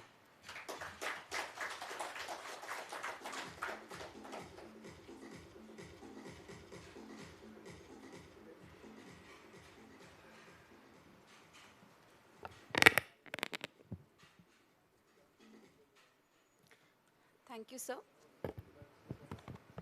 Thank you, sir. Our next presentation is a case study and learning for collision in the Mumbai anchorage. The session shall be delivered by Captain Avdut Nayak, HSEQ professional at the Great Eastern Shipping Company Limited. With over 35 years of maritime experience, including extensive work in safety, quality, and environmental management, Captain Nayak has played a key role in strengthening safety culture across fleets. Sir, please.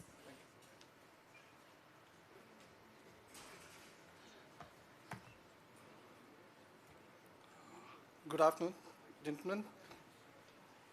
First of all, thank you, Captain Arad. Okay.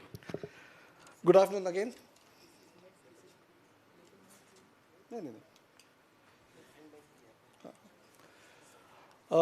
Thank you very much, Captain Azad, Captain Harinder, and my dear colleagues. My presentation is about an incident of collision, the new word called allision because she was at anchorage. Okay, we play with words. Okay, improving times.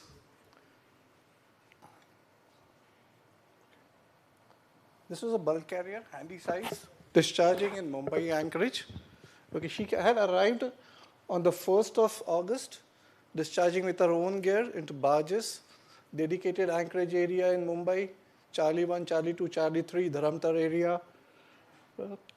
The chief officer, it's like early morning, she had arrived anchored. We have a requirement in our own company, any ship which comes into, especially when operation on bulk carriers, if they have to use gears discharging in ports at anchorage especially, put an additional officer. So we had an additional officer. So that takes care of the bridge watch keeping. So we had the chief officer on deck, duty AAB, OS, manning on the mooring operation, and the additional second officer on the bridge. So everything was looking good. Mantanigar was the other vessel, which was in Mumbai. If you guys, I'll just go to the next slide. If you see this is Mumbai port.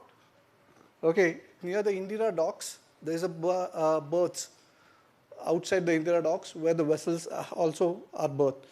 Now, Mantanigar was at this berth before us, and we were at anchorage at Charlie 3. But because there was a vessel which was supposed to come in behind Mantanigar, Mantanigar had to be taken out of her berth and brought back into the TSS area so that the other vessel can go inside berth and then Mantanigar will. So the pilot was on board and she was come out and she was doing drifting. Okay. This vessel came and made a contact on our starboard bow.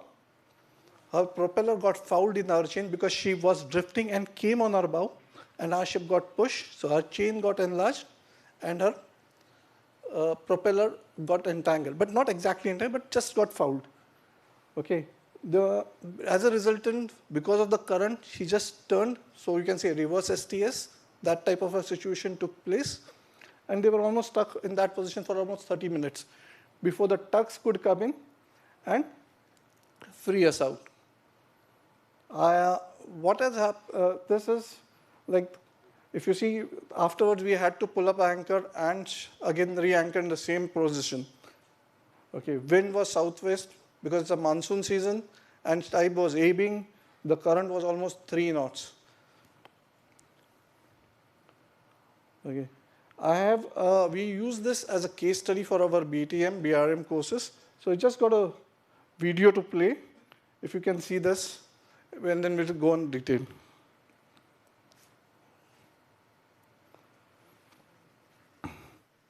There's no audio for this. It's a video, and you can see the running act.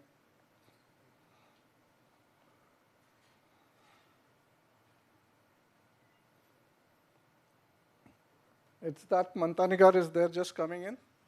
It's the EGDIS playback on the side and the radar.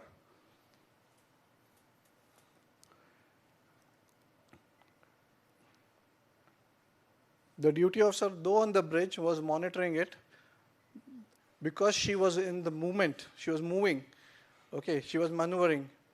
He had his own doubts whether she is stopped and drifting or she is using her own engines. And the best part is the master was also there. The master realized and then called the duty officer what is exactly this vessel is doing. Though the second mate was there, additional second officer, that's the third mate.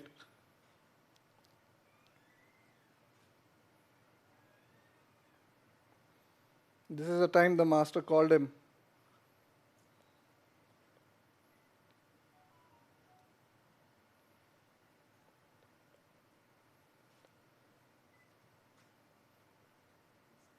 It's almost just about 4 or 5 minutes before the actual contact took place.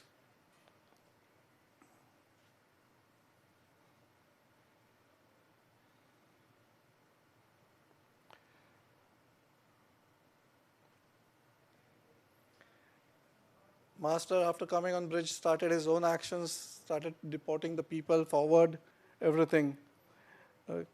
Because she is still using her gears to discharge the cargo at the anchorage with barges on one side. And we're trying to call the ship, there was no response.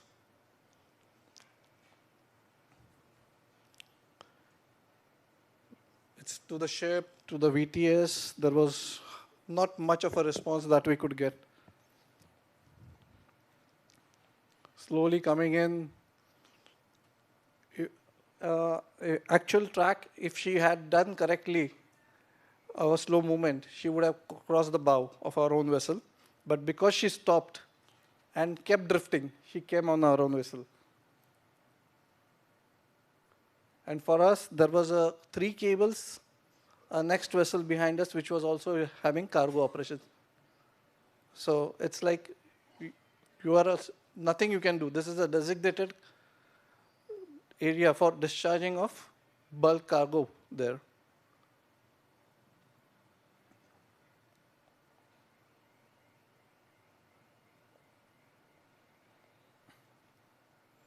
Few of the learnings are in this clips only.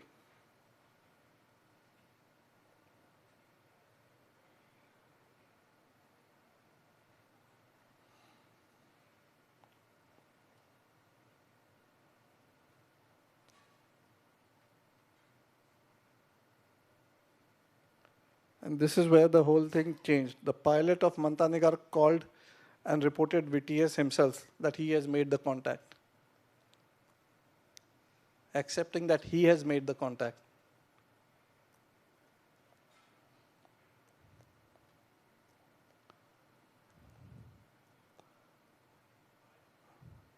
I'm not going to play the full, I've got just till the time she has made the contact.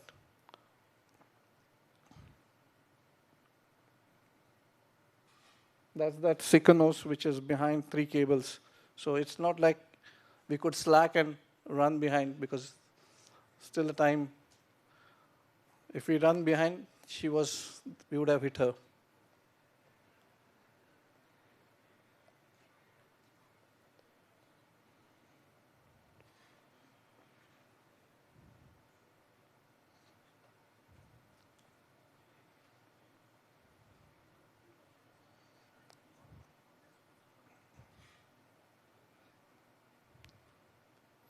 I had made an impact with Delta 3 vessel. That's the pilot's confirmation.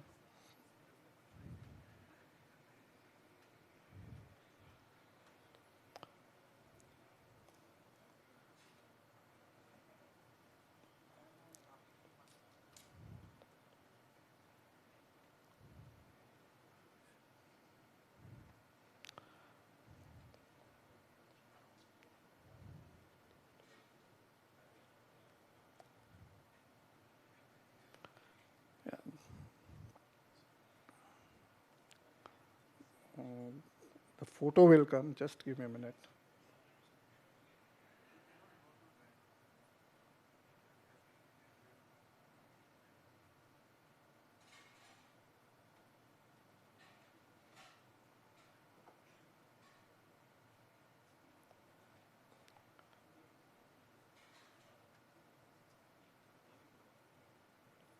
She's already contacted, and she was just, the chain is actually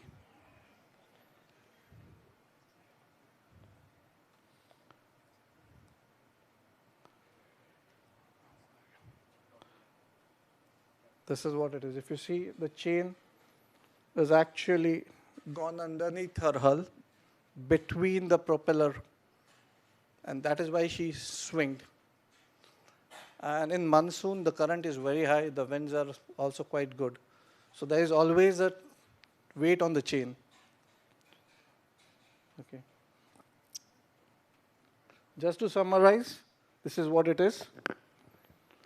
And this is how she swinged. 5, 6, 7, because the chain got entangled and it became a scenario of reverse STS.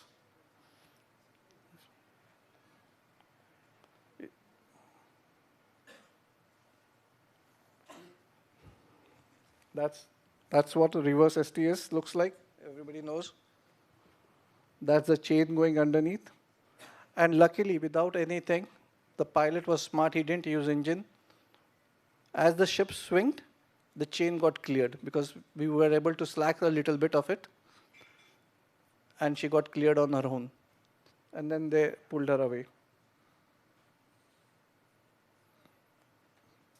Main cause, that Mantanigar slowly drift. Basically, when that pilot was maneuvering, he stopped, and he was waiting for his turn to go inside that Indira Dock channel to go back. He was in that Charlie 1 anchorage. Because there were no ships, he drifted into that area where those areas are actually kept for bulk carriers in this port for doing cargo operations. The third mate was monitoring it because ships come, go up to 3 cables in the Mumbai harbor going up and down. He was fine. So he was not of a concern.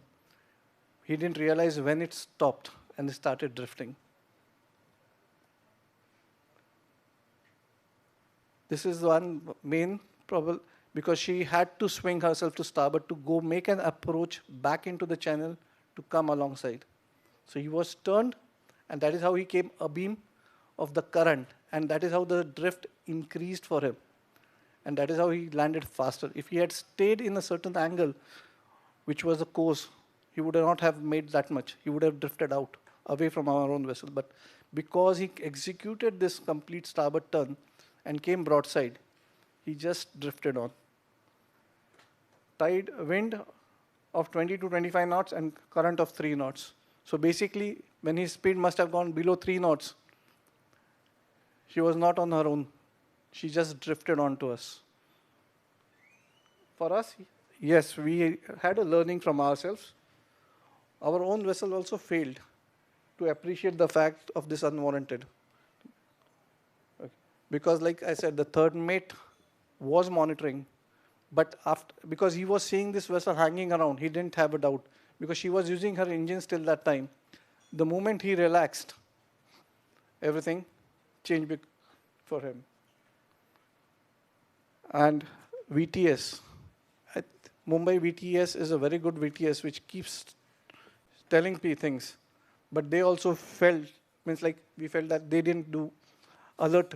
The pilot was there on board Mantanigar, but they didn't try to warn him that he's drifting, because most of the time they try to say, you're going close, you're going here, going there. But in this case, there was nothing from the VTS. So it really is what the VTS has to also. For preventive actions, yes, BTM, everybody is doing, everything is there. And I should thank Mr. Praveen Kapale, who had done the investigation with Captain P.C. Meena, who boarded, because she was in Mumbai anchorage. They boarded the next day for investigation. They also helped us to find few things. Yeah, in this, we sent the incident bulletin and a lot of things. But few things still we feel is failures. That still happens is, like, yeah, master was raising on VHF. But why did not he could blow the whistle? Whistle blowing, or you have a bell forward, which could have attracted that vessel. That is one thing which we feel that, yes, he could have attracted by blowing whistle, which is there. So what these findings we have put in our BTM, BRM refresher course, we are trying to stress with them. Main engine was on standby, yes, because she's at anchorage. But when the incident took place, the engine room team was not informed immediately. So though the engine is ready, okay, after the contact, informing and trying to get the engines ready was a too late of action. So that we are discussing. Emergency alarm. You have an alarm, right? You can just ring a bell and you could raise everybody that emergency is there. Rather than master trying to call everybody or do this, just raise an emergency alarm so that people are awake and they can be.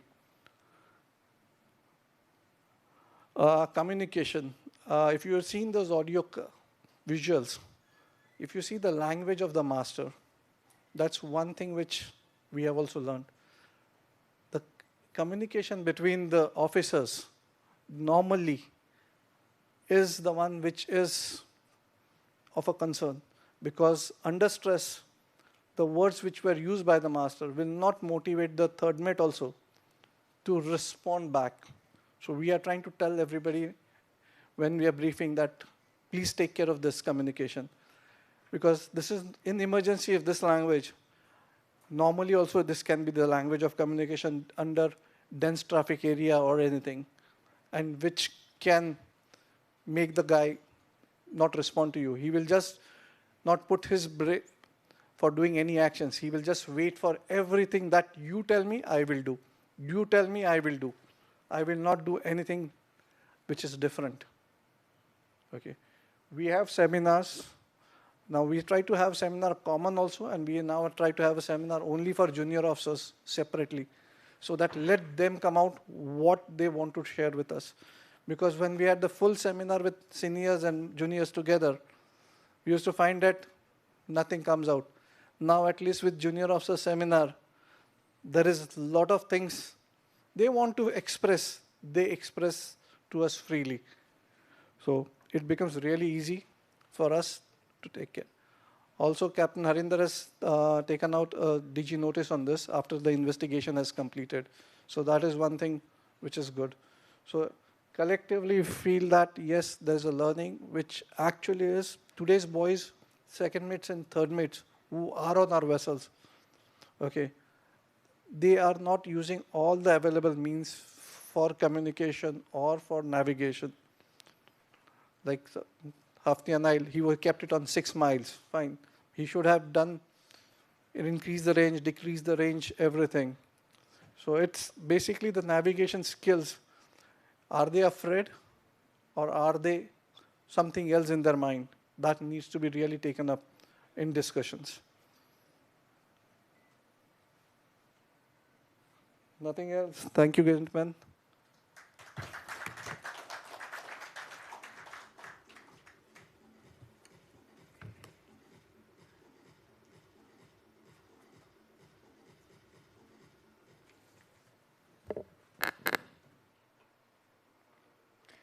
Thank you, sir. We now move to the last session, session 8 of the seminar, which is on preventive measures of man overboard. The session will be delivered by Captain Anish Joseph, Deputy Nautical Advisor and Senior Deputy Directorate General, Maritime Security ITE Governance at the Directorate General of Shipping. Captain Joseph is a master mariner with nearly 3 decades of experience in the shipping industry. He is an alumnus of World Maritime University, and he currently plays a key role in the nautical wing of DGS, overseeing areas related to cargo and navigation safety, maritime security, international cooperation, offshore activities, and IT and e-governance. I now request Captain Joseph to please begin with the session.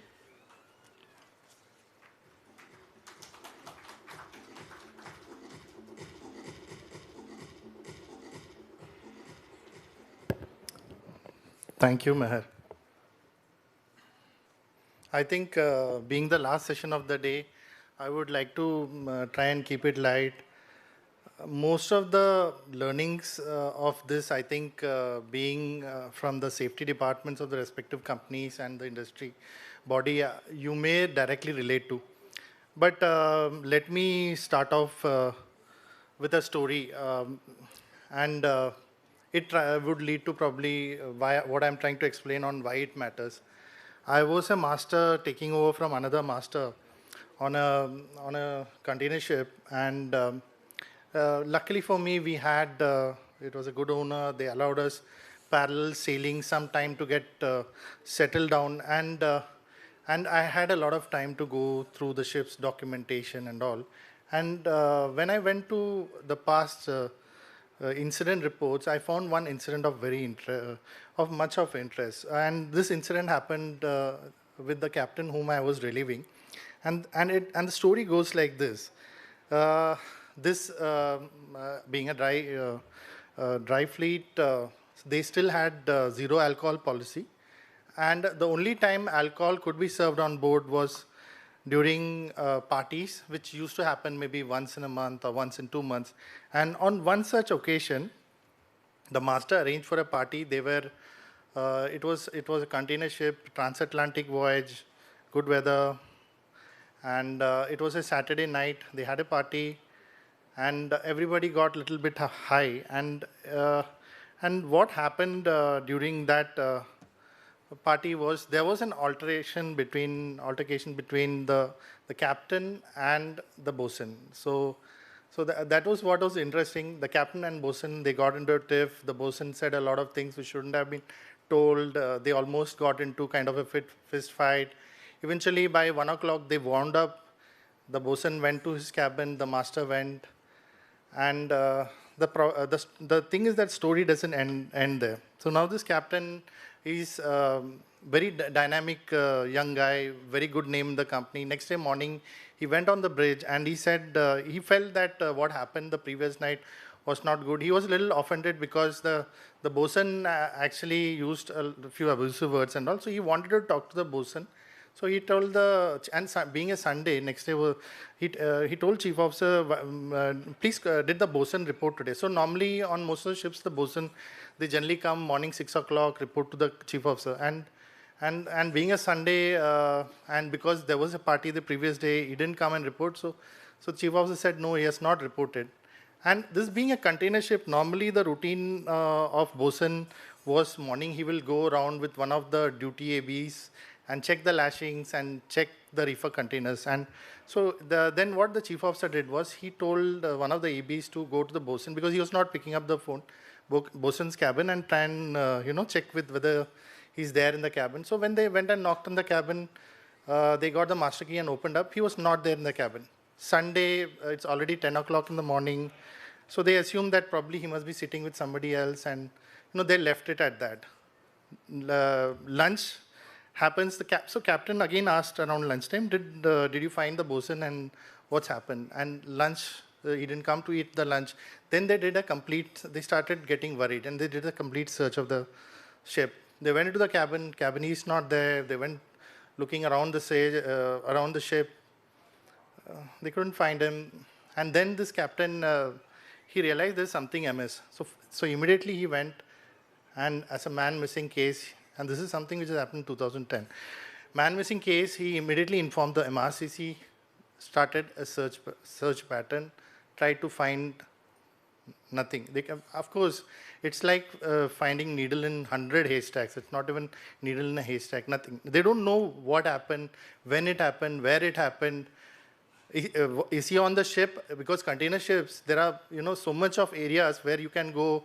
If you slip, you got the underdeck passage, you got the holes. They don't know where he's gone. And if he's gone to the water, what is the reason? Because there's nothing which indicates. And what the captain was telling me at that time was. What became very challenging for me was the previous night, first and foremost, they served alcohol, which was not against the company policy because in parties it was allowed. But there was a limitation to the alcohol, and then there was alteration, and then, the captain also got a little aggressive and, said certain things. Now he regrets on it.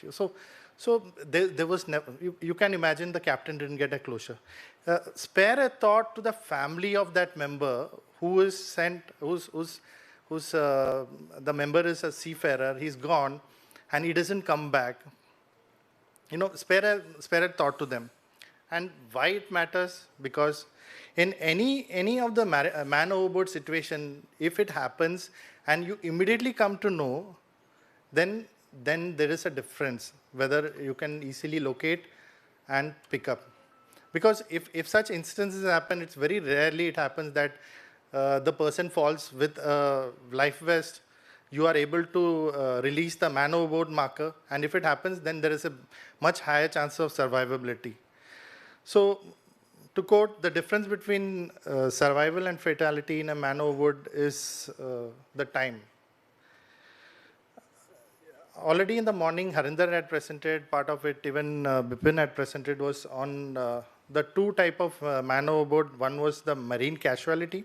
So very specific casualty incidences where, which also resulted in a man overboard, or non-operational incidents. It can be in terms of a person who's joining a ship, not a person who's working aloft and falls into the water, but it is maybe he's man missing, or it has it's in a case where the master was signing off, went to the water, similar cases. And there are certain key factors which have been identified. There are two pillars which I want to highlight on. One is the human factors, the operational factors.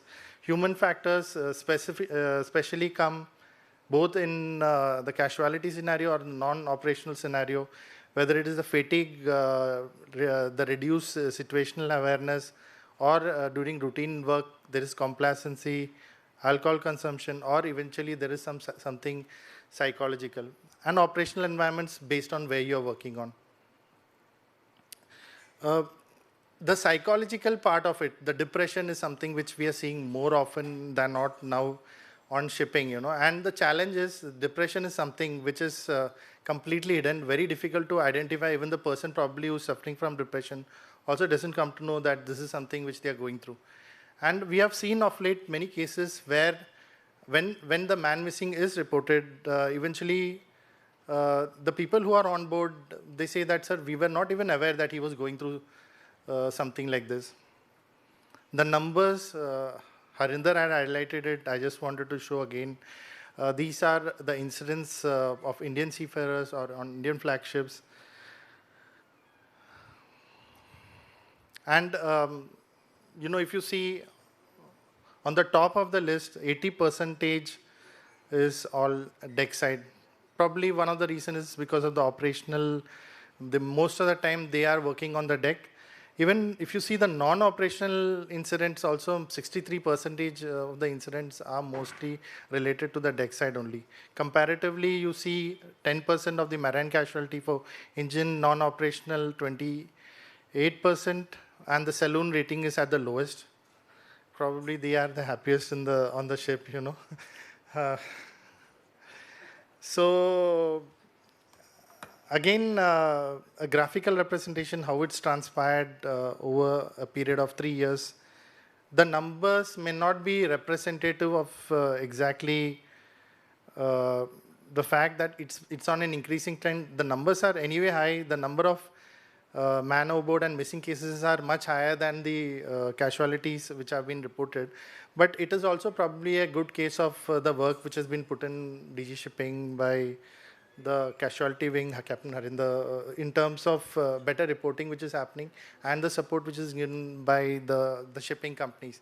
And especially, in this case, I would like to highlight, in such a forum, so many companies came and they, without any inhibition, they have shared all the information. This is the best way of how we can learn, we can share our best practices, learn from our mistakes and take the step forward. This is the way to go. And I especially like to thank all those who have made a part, been a part of this workshop. Geographical representation, again, man overboard, missing percentage-wise, based on the ships which are trading, you find that almost everywhere it's, wherever you find the sea lanes of communication, most of the areas you have had incidents which have happened. Now, what are the factors which affect survivability? So, water temperature, wave height, visibility, what type of clothing you're worn, the physical fitness, time to rescue. Hypothermia, that's the main cause. It's not probably if you know swimming, if you can float. The major challenge may not be even the sinking, but it will be the hypothermia. Again, a story I've related, I've said in the past also, was one of the investigation which we are involved in. We had the storm Taukte hit the coast of Mumbai. And there were multiple casualties which happened, 2 specific incidents which we were for which investigation was carried out by DG Shipping MMD, in which Captain Harinder and myself, we were the lead investigating officers. One was the accommodation work barge called Papa 305.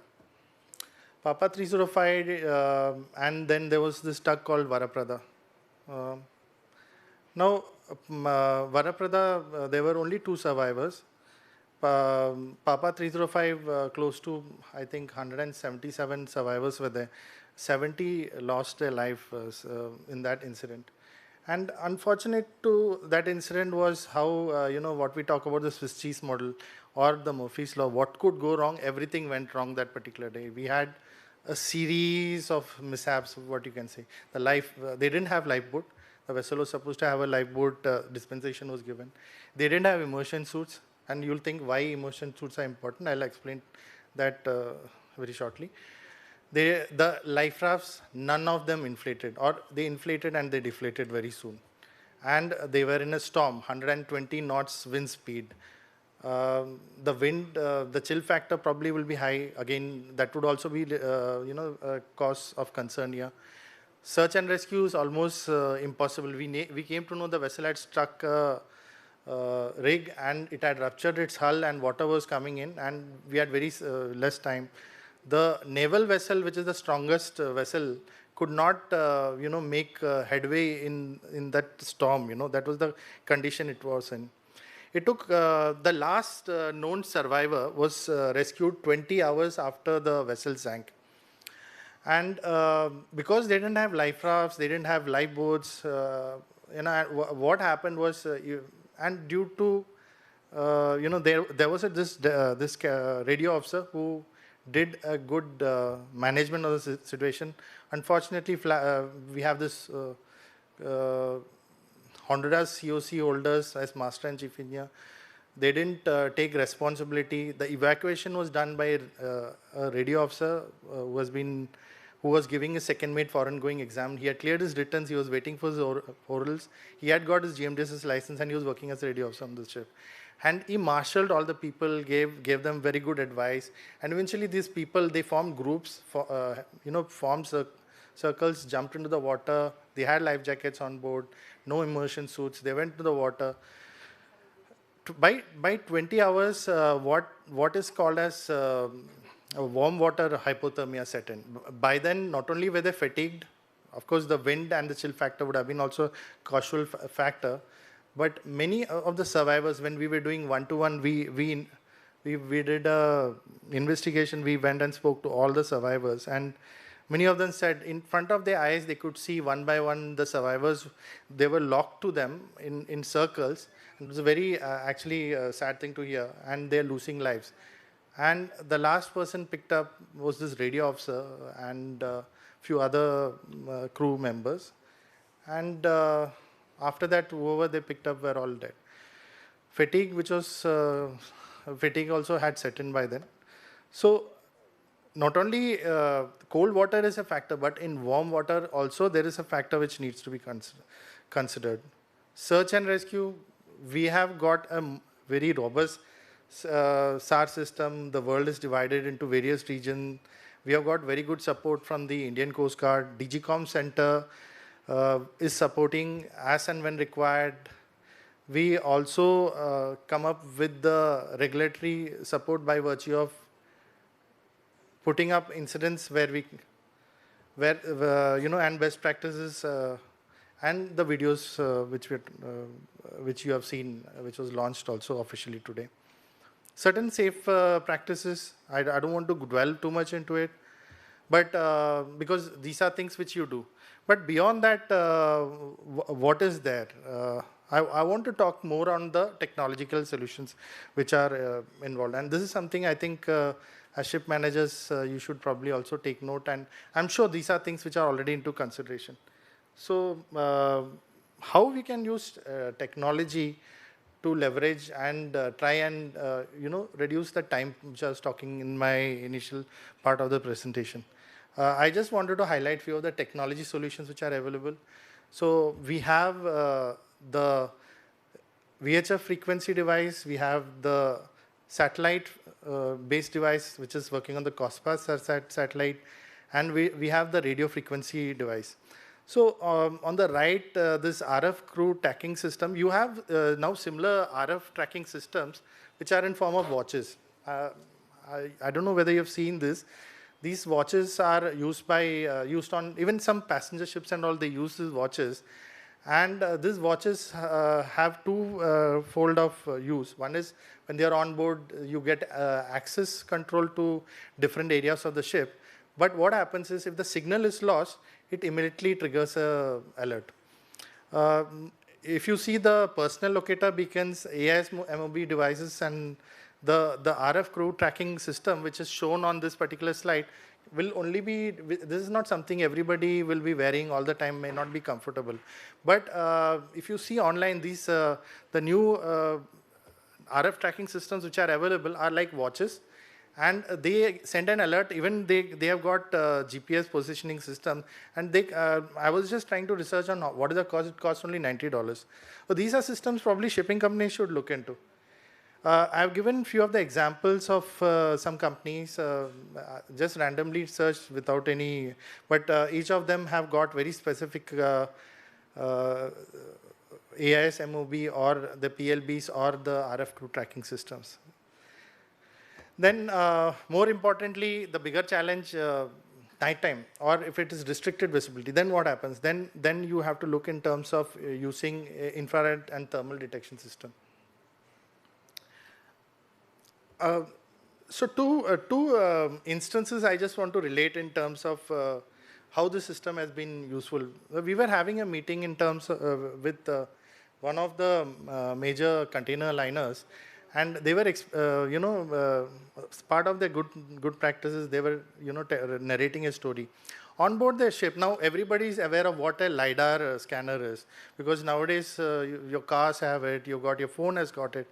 And they had installed a camera, which was a LiDAR scanner. The purpose of this camera was not for search and rescue, but the purpose was for collision avoidance.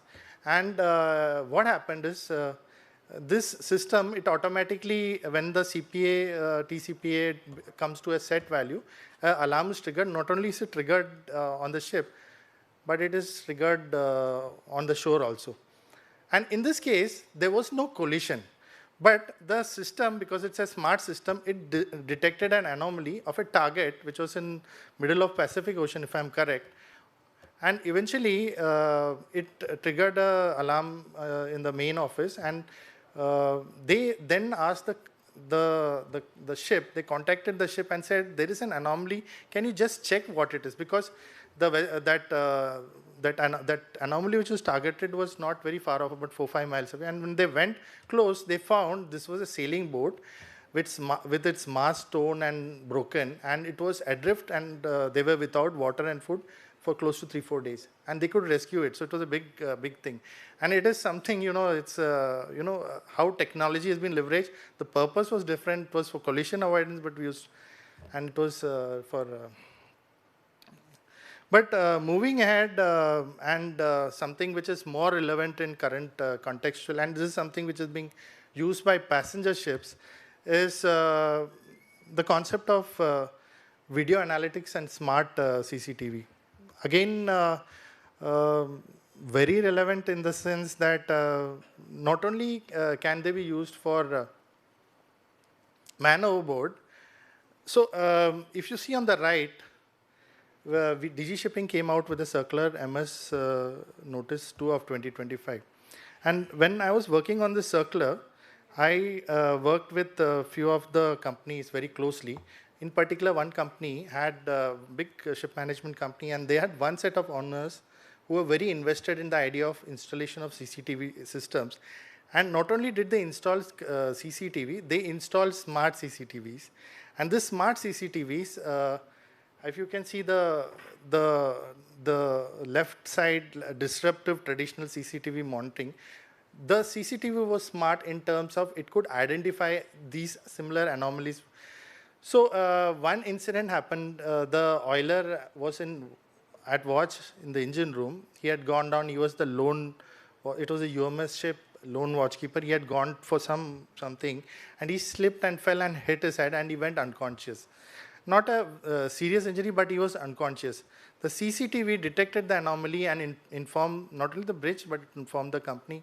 They could immediately go and try and. So there have been a few cases, and with this proactive measure, under the leadership of Captain Azad sir, we came out with this requirement of the circular. We put out the circular in public domain. There were a lot of challenges in terms of trying to, when we went for stakeholder consultation, there were a lot of challenges. Challenges were not the cost implication. The challenges were the, fitment of cameras on deck, and, the Europe has got very strict privacy issues, so there are very strict policies which are in place. There were other challenges which were in place. So we tried to align to take into, consideration all such, and we have made the circular. Circular has already come in 2025, and the implementation date, we gave them sufficient leeway. So it was 3 years from the date of issuance of the circular, 2028, to the renewal. So they have time between 2028 to 2030. And we gave a recommended norm in terms of the technical specification of the CCTV, the numbers which were required. But we did definitely recommended that the deck should have a CCTV. Why is it important? A recent incident, I'm not going to name the incident, but we have a case, man overboard, but they have got, 20, 25 CCTVs, but no CCTV on deck. So man overboard, no, the problem is it's not that man overboard, it's a man missing case. Now, whether it is overboard or what has happened, nobody comes to know. Now, that's a challenge. So, again, this CCTV circular, which we have made it binding on our Indian flagships, and we have recommended that foreign flagships to also take into consideration when they're coming to Indian waters. We are going to implement it on the vessels which are going to do coastal trade, foreign flag vessels also, which will be coming under SPL. And there is a paper which is being presented, which we will be taking data from our stakeholders. There are some companies very proactively, even when the circular, the draft was in stage, they started installing CCTV.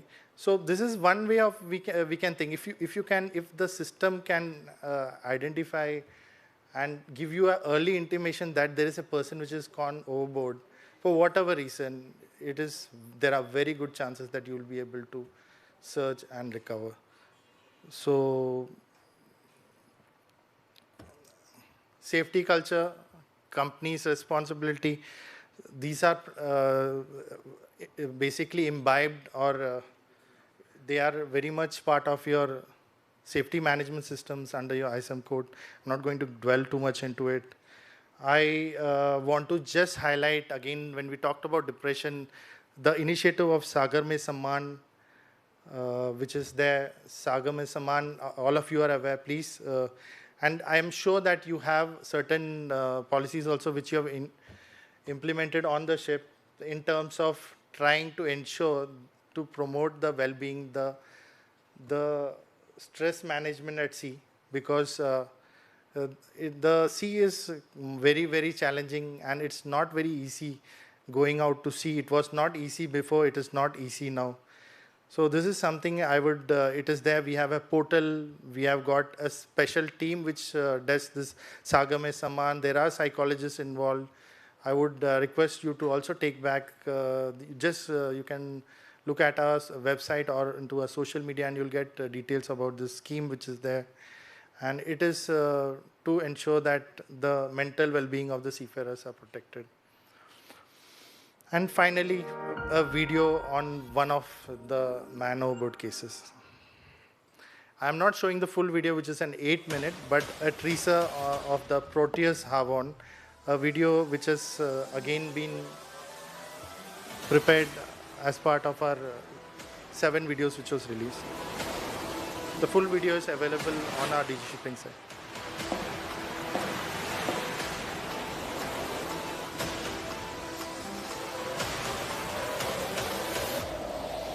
The master is signing off. Very heavy backpack.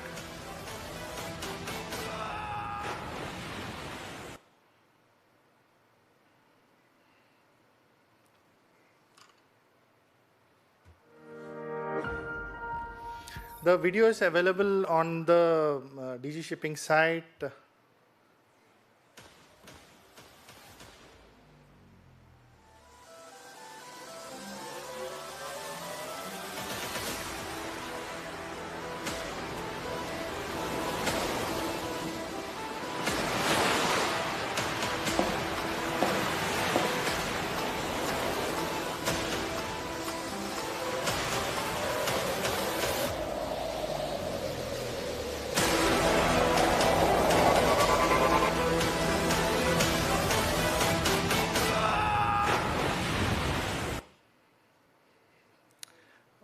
Like I said, the video is available on the DG Shipping site. And in conclusion, just to reiterate, use of technology is something which is very important. I know strong safety culture, the operational discipline, and the improved situational awareness is something which all of you are constantly working on. Protecting seafarers' life, we all have been there, and it's something which we are all focused working on. The theme of this workshop is that. So let's all work together, make the sea a safer and better place. Thank you.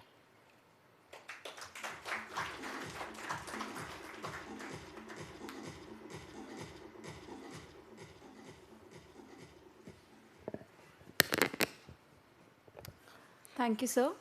We shall now move for the final Q&A session of the day. I request all the panelists of post-afternoon session to please join us while we are doing the arrangements.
I request other speakers also to please join us.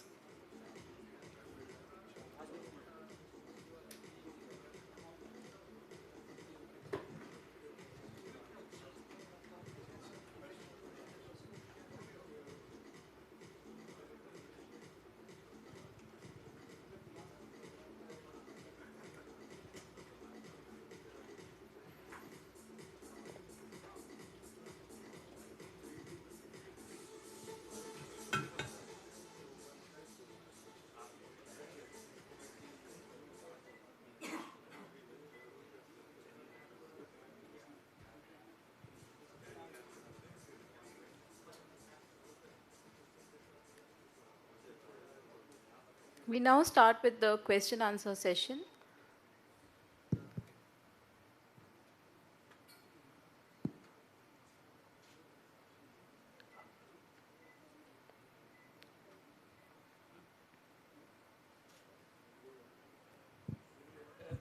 I think, all our sessions were so, Yeah. Since nobody's asking, I'll ask a question. Right, and this is to you, Clint. With respect to the incident which had happened, you did mention that one of the root causes was the lookout did not intervene or escalate concerns. Fine, that's quite a cause. That's actually an immediate cause. But in general, I did see that one of the preventive actions was that you got this in the bridge resource management, this particular topic introduced. But as a company, this being one of your biggest incidences, what have you done to ensure that there is a sort of speak up culture in the entire company as such? Because this is not related only to the bridge. It can be at any part of the ship. So what has been done with respect to that?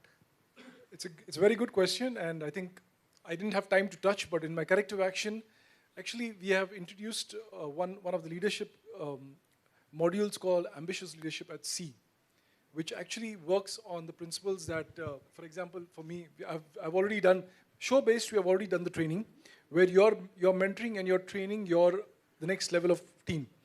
So the same thing was earlier done for the for the senior officers. So we retained the training part for senior officers, wherein the top 4, where the second engineers and the chief officers start questioning the captain and the chief engineer. Okay, this was like more emphasis with that thing. And what happened was, it was still only in force for the top 4. We had no intentions of going down to the next level because we wanted to see, and we had not even completed also for the entire fleet. It had just started.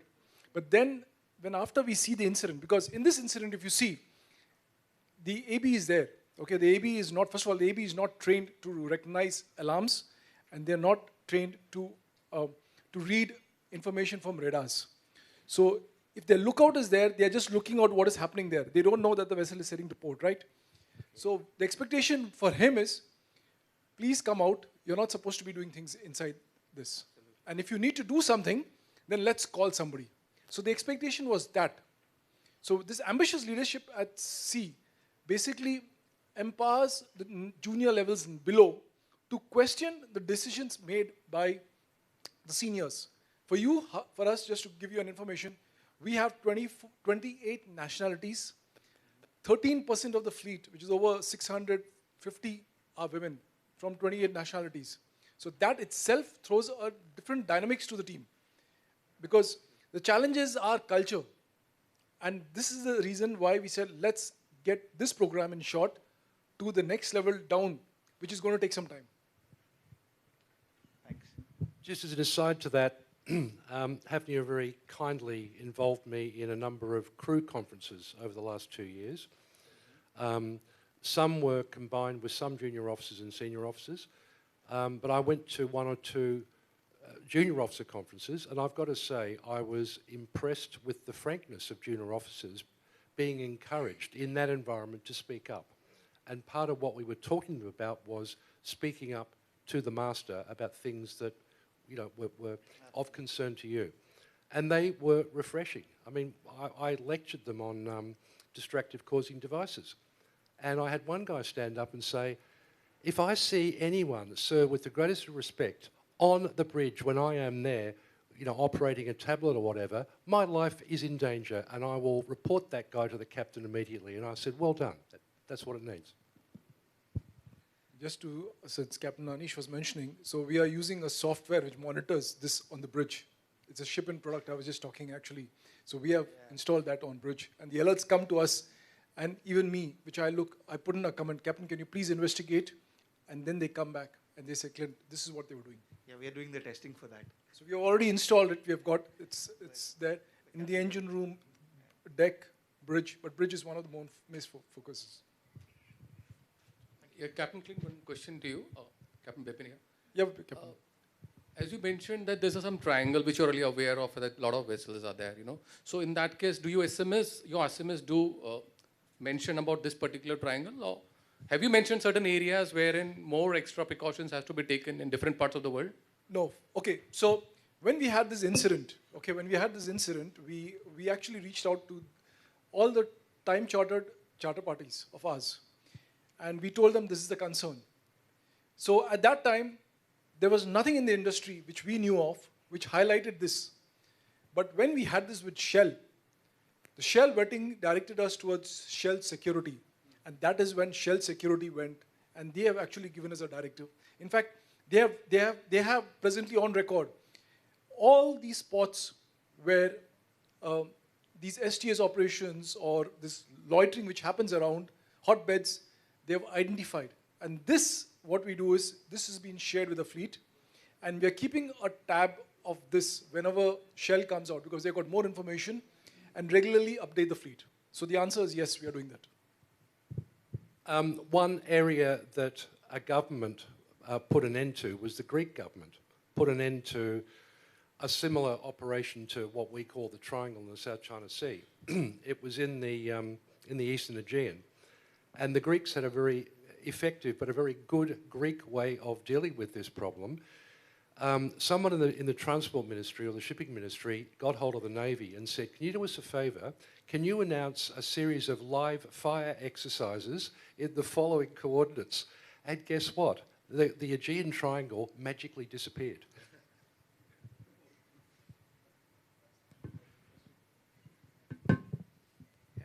question to you, Clint, only. Just, the triangle which we actually, even though it was no laid down guidelines or anything, as you said, now it is being put as a circular or something, that area, because all of us know, those who navigated in that area know, east of Horsburgh, so the area where you're converging, especially in the mornings and all, like a lot of vessels try to make it the transit during the daytime. In fact, that makes it more complicated because you can see a lot of traffic converging to that, and it is always confusing. And we always see that, a lot of confusion arises there, and everyone follows. It's all crisscross traffic there in that region, even in between the anchored vessels. Even I was just looking at the passage plan which you had made. There was an alternate passage plan made, which is actually followed by many vessels over the decade, which is a known fact to many mariners, especially the masters who's been passing through that area very clearly tell the second mate, even though there were no fixed guidelines. So you have anything incorporated now in the... It's an excellent question because, as I mentioned, the problem is this triangle shifts. It bounces between the coast EEZ of Indonesia and Malaysia. When the authorities take action, it shifts. And that is what creates a problem. So the problem for us is, and this was a question asked even when our investigation with TSIB, is can we not alter and go? The problem is when you alter and go, you're heading into somebody else's EEZ. Okay? And it creates another problem in the sense that if you have incidents in those, then the jurisdiction to actually react becomes a problem for us. Because we have looked into, in the sense that when you have an incident there, or if you have an incident in open waters, or if you have in somebody else's territorial waters, EEZ, the reaction and the response has to be different. So that creates a problem for us. But this triangle, as Clint says, does transmogrify. I mean, one of Clint's associates said to me, Stephen, have a look at this. The triangle is no longer a triangle, it's a polygon.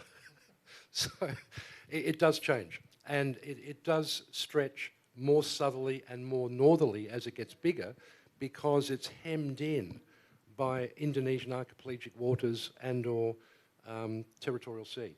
So they're stretching it south and north, so it's becoming thinner, but apparently it's turning into a polygon. So one of the corrective actions we had, and of course this was something which we thought about, is we have got a navigational focus group which my team has actually, is the admin control. So since October 2024, okay, this is being created as a WhatsApp plus an email communication. Any incident which is happening on navigation, which people are sharing, the relevance of it, about this triangle or any other information, the email is sent out, but at the same time, this is also posted on the WhatsApp. The reason being is the masters who are ashore do not get to know what's happening on board. And this is the biggest problem we are having, if you think of it. You send promulgate notices, you do a lot of information on emails and publications, but when a person comes after 3 months, what happens is things get buried. For them to come back to the information is difficult. So for us was navigation. So I said, okay, let's try with navigation. If we can replicate what you're doing on email, similarly, parallelly, very relevant on a WhatsApp, okay, will that make a change? So actually since October 2024, that's been working. Presently, I've got more than 120 masters on it. And of course, I tell them that whenever you all are leaving, please exit, because you have to make sure that the right people are there. And those who choose, who don't want to be, also of course, you're most welcome not to be. But presently, I think I've got most of the masters inside. So what happens is, whenever you're sending anything on the email, the people ashore also see what's happening. So they are updated in lifetime. Just to add, like what you had said when you were presenting, like Singapore is a port where you had this SIMOPS completely. Okay, now this SIMOPS becomes a very big factor. So what you said is fine, but what we started is viewing this as have a SIMOPS, have a meeting with the ship and the technicals and everybody, at least 24 hours, list down the jobs, which you can cut it down. If you think they need additional manpower, hire somebody as a local superintendent, place him on board so that you are able to support the ship more. And if required, 6 hours stopping is not a bad deal. Okay, so that has been helping us after such small incidents which we hear. So that it is on us in the office to decide how many activities actually the ships should do, rather than telling the master from everybody going and telling every department flying all the emails to the master, I'm arranging this, that fellow is arranging this, that fellow is arranging this. So it has, giving them some time to breathe, while the decision is again with us here. We have cut down on surveys at times. It's like 18 hours, and people want to do annual surveys. We have asked them, no, let her come to Fujairah where she is going to have a 2 days waiting. You still have a window. Do it in Fujairah. So those are the things we are trying to play wherever best we can.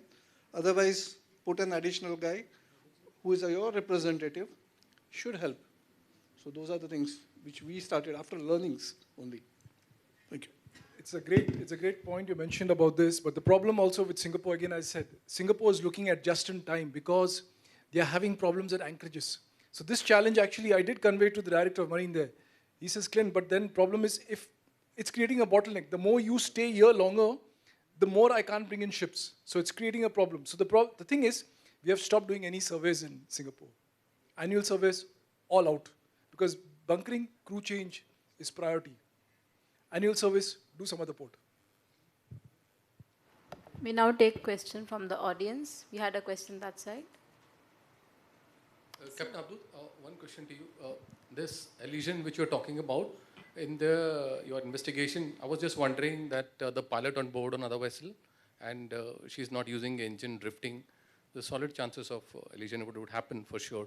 So what was the finding? Why she was drifting in that area? It's very... She was waiting for her, basically the channel, okay, like she had come out from the berth so that another vessel could go back behind her. And she was just trying to drift in that area so that once that vessel is secured, she can go back to her berth.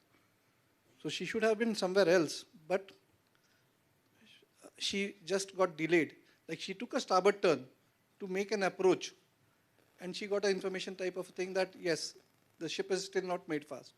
So now he's stopped and he's trying to hold his ground. So, and he became a broadside to the current. So he's just nothing.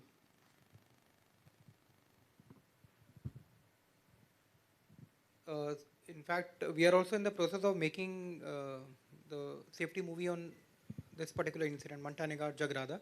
Sure. So If any help, sir, we'll surely. Because we have those. We made this, the presentation which I had, we made this for our own case study, which we are doing during our BTA, BRMs, so that the boys can understand. Probably we'll take that VDR playback from you. Sure, sir. Thank you. Just a question for Hafnia, Clint. After the incident, is there any kind of a review on number of junior deck officers for bridge watchkeeping, or it's still the same? You mean the number, adding numbers? Yes, OWs. To increase it? To increase, yes. Okay.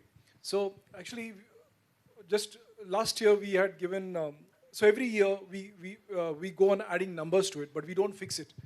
The reason being is, one of the reasons we have also debated is, can we add additional officers? The answer is yes. But what happens is it creates another problem. The problem is the chief officers don't go for watch. Okay, if the chief officer does not go for watch, then I've got a problem in the sense that in case the master gets incapacitated, I don't have a second command. They don't, because chief officers, first of all, they only focus on cargo. They don't do bridge. So in fact, last year we were given about nearly 50 extra officers. That depends on the trade, especially the vessels going into the Mississippi, especially the vessels doing Malaysia, Singapore, around this area, where additional officers are required, we do provide. But we are not in favor of giving an additional officer, for the simple reason is the chief officers will not keep bridge, the competency level will reduce, and when we promote them to a master, we will lose that competency. Okay, thank you for sharing that. Just to share our experience, if I may finish, is that we had the same experience when we had few incidents of nautical in nature. And we have gone up by putting one additional junior officer on the bridge. So we have 3 junior officers now. Our experience was exactly what you've said. Chief officers took it easy, stopped going on the bridge, were not involved in the arrival departure, but we've added a procedure now where it's mandatory for chief officers to keep 2 hours of bridge watch every day and be involved in arrival departure where it's possible. So we're covering up. I will also take this opportunity to share a few things. You mentioned very nicely about the cultural difference. So what we are doing also in CMA is we are doing the bridge resource or what we call as a crew resource management on board while the ship's at sea, when you have the real crew. So it's different when you do in the classrooms, and it's totally different, and the feedback what we get is amazing. And we can see a clear difference when the crew on board has done that training on board by these experts who go on board versus those who've done in the classroom. Because on board with that kind of hierarchy, the power distance and so on, and when you have a instructor live teaching you, it has a different impact. So probably something for consideration for the companies here. And for Malaysia, I will again comment, we had similar experience, and I don't think it's going to change in our lifetime. So yeah.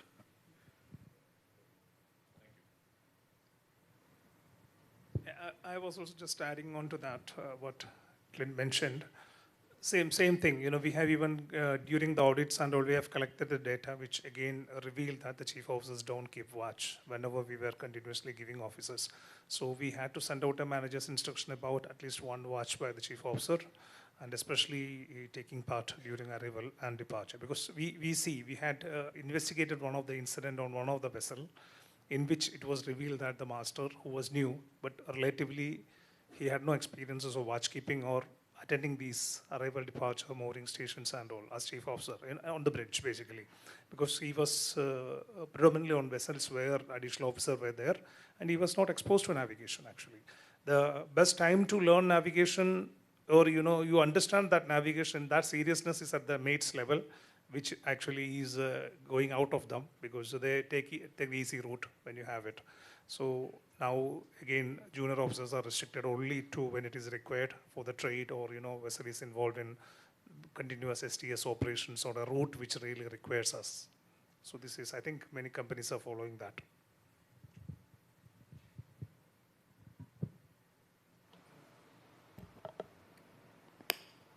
Do we have other questions from the audience?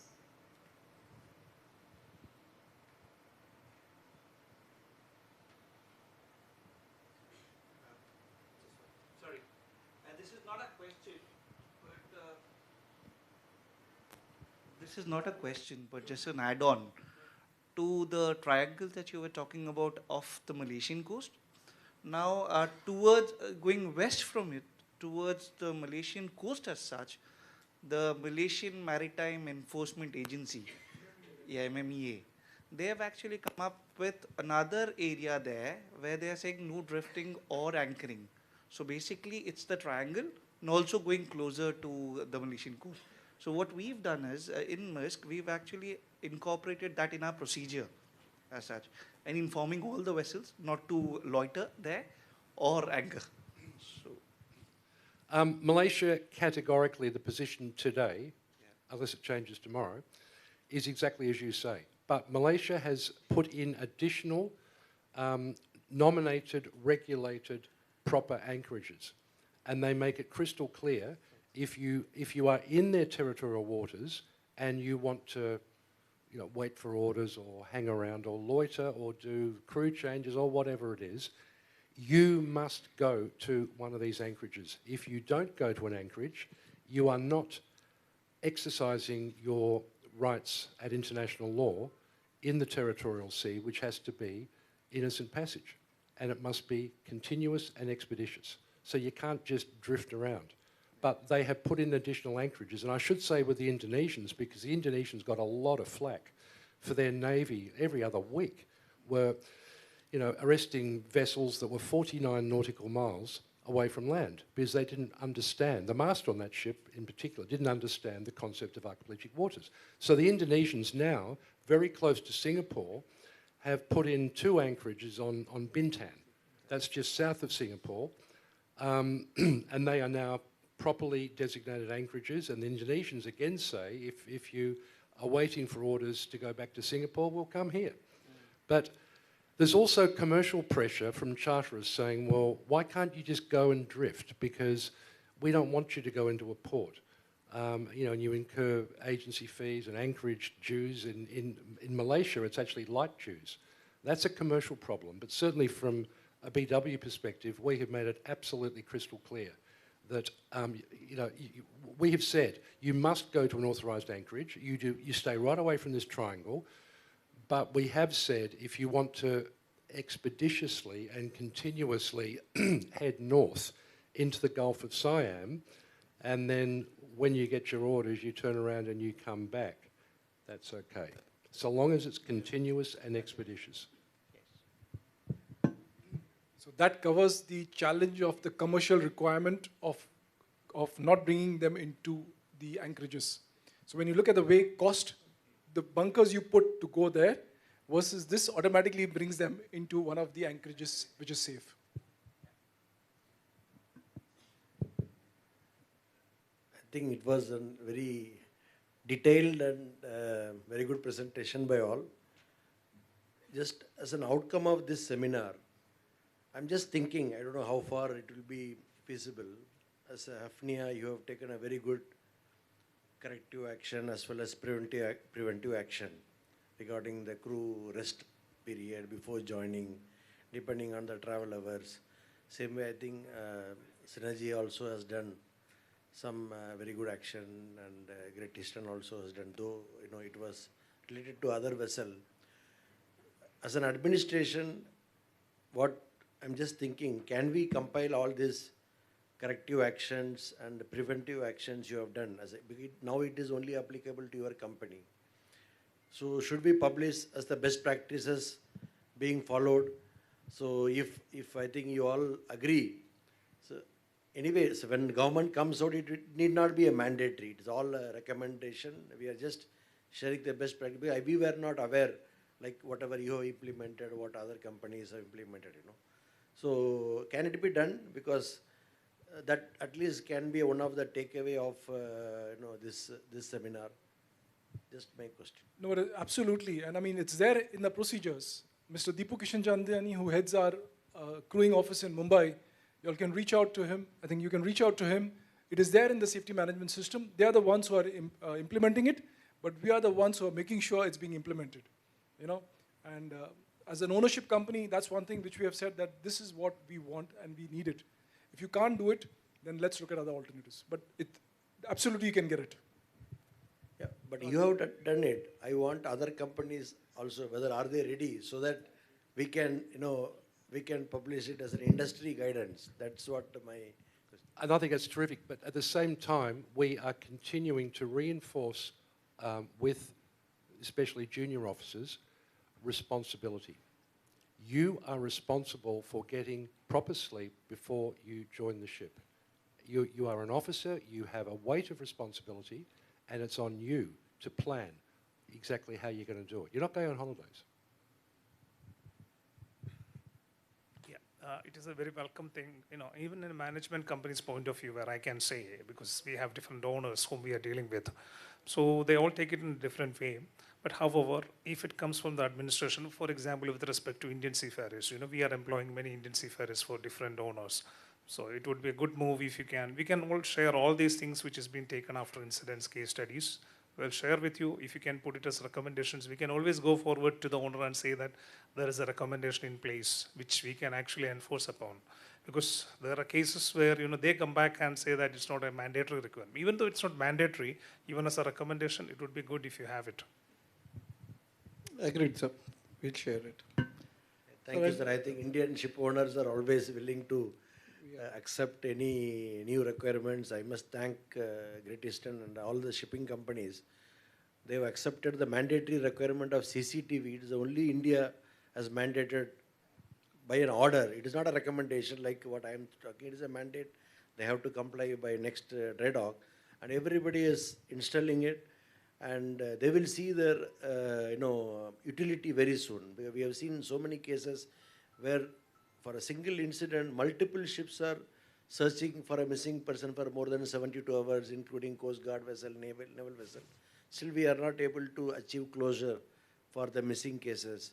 But here, at least we know exactly what time a person fallen overboard or went outside the ship. So that you can get the exact datum.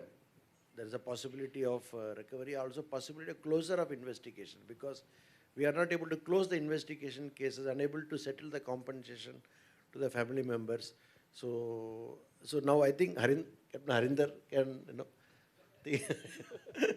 take this as a takeaways. Whatever the best practices as outcome of the seminar, we will put us that will, with your permission, we will state that you have implemented this, X company has implemented this, and others also can, to the extent whatever, wherever possible, they can do that. Because they may not be thinking that, yes, this also can be done. Now, so you are like a role model, you've taken a step and going ahead. So we will try to publish as a government side, yes, this X company has taken, and so that we don't want such an incident to happen. Say, again, I'm coming back to my initial thing, zero fatality, but that's the aim. And another thing I wanted to ask, in all three incidents, the drifting of vessel due to current is the common factor. In all three incidents.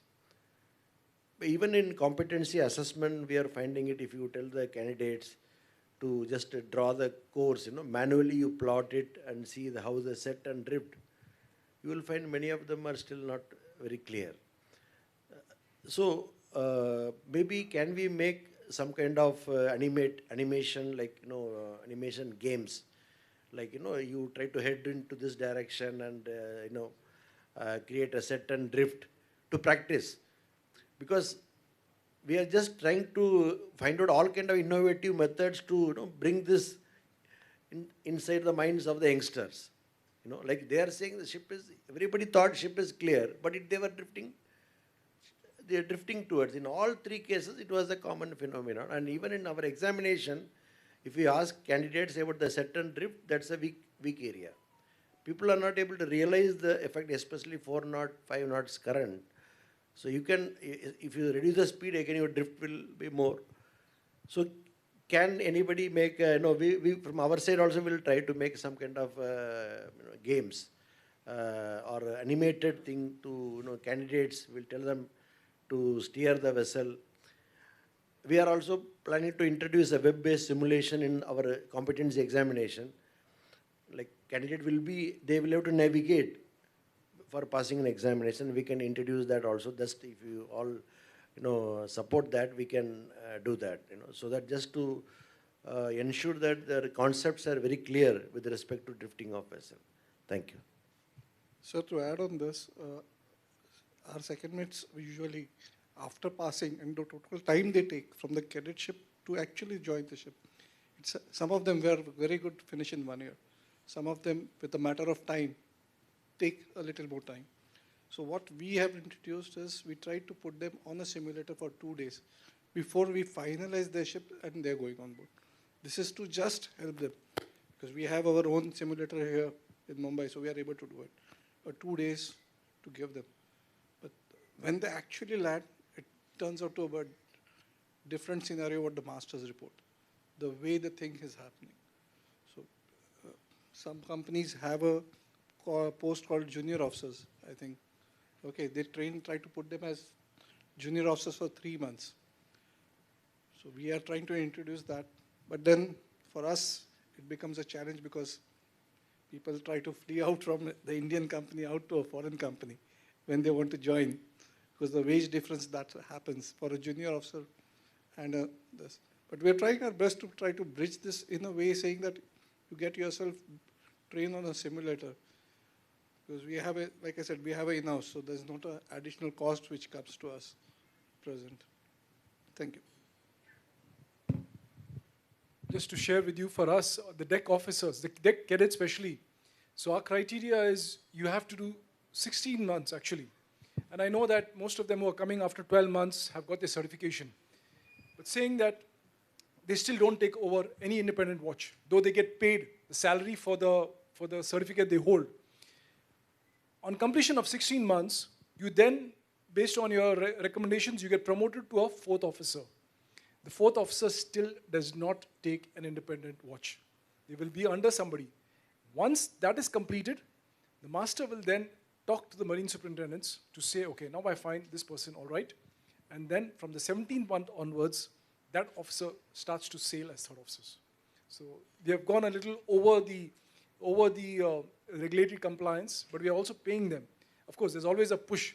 So one thing from the administration, and this also we have been discussing with Singapore as a flag state, please do not reduce, because it's going on reducing. For those who did 36 months at sea, and now you're bringing them after 12 months, Where do they have the training? And I know there's a pressure. Every flag wants the number of ships registered with them on the high. The minimum manning, having been debate with companies or with flags, why are you reducing? Again, they push it back to the owners. You can take what you want. And that comes to the question is, the pressure then falls back to companies.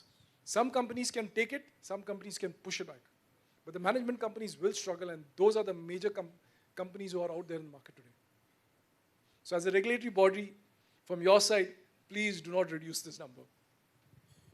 You are aware that already STCW is discussing reduction of 3 months sea time based on the simulation. India is the only country which officially made an intervention against it.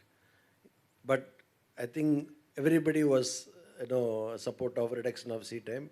So that's how, what is the, actual operator, what you are thinking and what somebody else is saying, the simulator manufacturer or some other person having different view.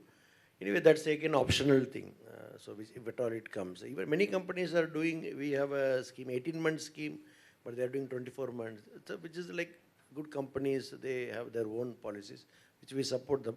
But my only request to Captain Harinder is we must give publicity to the best practices being followed. So that we must give a credit to the effect, if I know whatever you have done, so that it gives some kind of motivation for other companies also to follow. So that will be, I think, takeaway from this seminar. Thank you.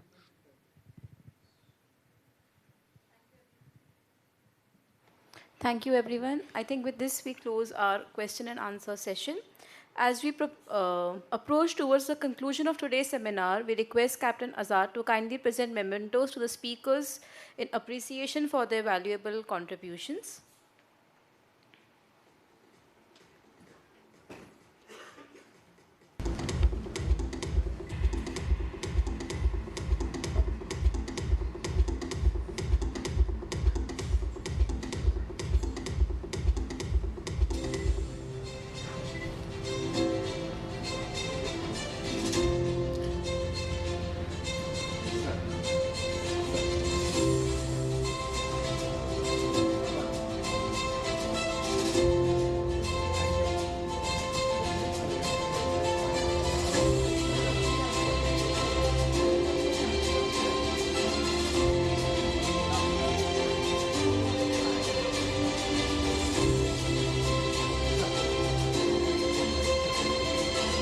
I also request other speakers to please join us on the dais.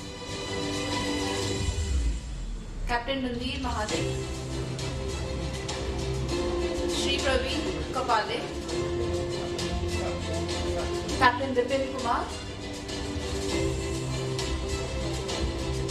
Captain Harinder Singh,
I request all the speakers to please come forward for a group photo as well.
To formally conclude the Fleet Safety Review Seminar, I now invite Captain Anish Joseph to deliver the vote of thanks.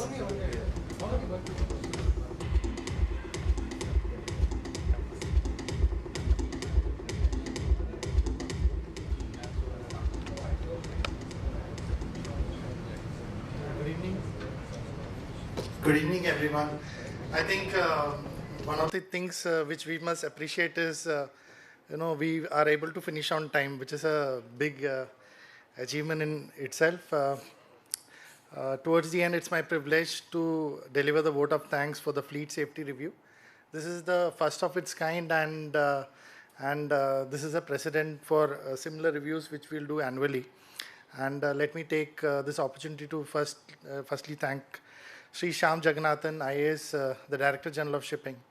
With his vision and his constant support, this initiative, if you saw what all we presented, it's all because of his leadership, his mentorship, his guidance, and we are ever grateful to him.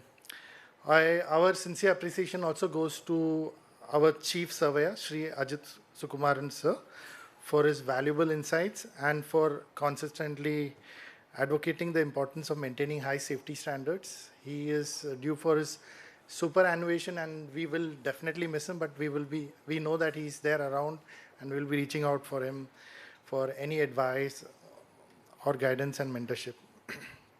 Let me take this opportunity to also thank Captain Azad sir, the nautical advisor to the Government of India, for his support, engagement, his encouragement, his leadership role in the nautical wing. Through his constant effort, he's been holding dual charge. He's working as a principal officer as well as nautical advisor. And even though he's so busy, but he always finds time to always handhold us. And this is actually the outcome of this event is because of his persistent role. I especially thank you, sir, for all the support you have given. Again, my friend Captain Harinder Singh, always there, very positive in his outlook, and all the work which has come in, it's being, I think it's a lot of challenge now. In between the Persian Gulf crisis, he's here. You could have seen he's gone in between, attended some meeting, but the way this conference was arranged, the arrangements, everything, it's been done very immaculately, and the outcome of the incident analysis, which is going to come out very soon as our next casualty report, we are looking forward to. All the hard work goes. I like to also commend the team behind Captain Harinder. Most of them, they have been involved. I would, because of paucity of time, I will not be naming them, but all the nautical wing team, they are all sitting around. Maybe you can please stand up and let's give a combined round of applause to Captain Harinder and his team. The nautical wing team, please, including we have from the crew branch and all. Please stand up. Yeah. So we have two of them right this side. they have been the driving force. They have been supporting us in all our initiatives. And what was unique about this conference were the speakers. I think each outbid the other one. You know, the topics were very interesting. It was very engaging. Everybody was very forthcoming. Let me especially take this opportunity to take and thank everyone by name, because I think I will be failing in my duty if I don't name each and every one. Captain Vipin, our colleague from the DG Shipping, now Captain Vipin has got additional charge of the crew bench, and we're looking forward a lot from him. Praveen Kapale, my colleague who's recently joined us in DG Shipping. Captain Randhir Mahadik from Fleet Management. Captain Clint Bout from BW Ship Management. Mr. Stephen Harper. Stephen and myself, we go way back, 10 years back. And we were working on the BW Maple and Dawn Kanchipuram crisis management. That was a different story. So we are very happy to be sitting on the same side and talking about successful, what has come out of the learnings from our incidents. Very happy to see you again and connect with you, Stephen. My namesake Anish, very close friend of mine, my batchmate. I don't know. I'm not seeing Anish. Where is he? Yes, Anish. All of you have traveled from far off. You've come from different parts of the world and different parts of the country. So I thank each and every one of you. You took time out of your busy schedule. You came. Captain Avdok Naik, we interact very closely in many of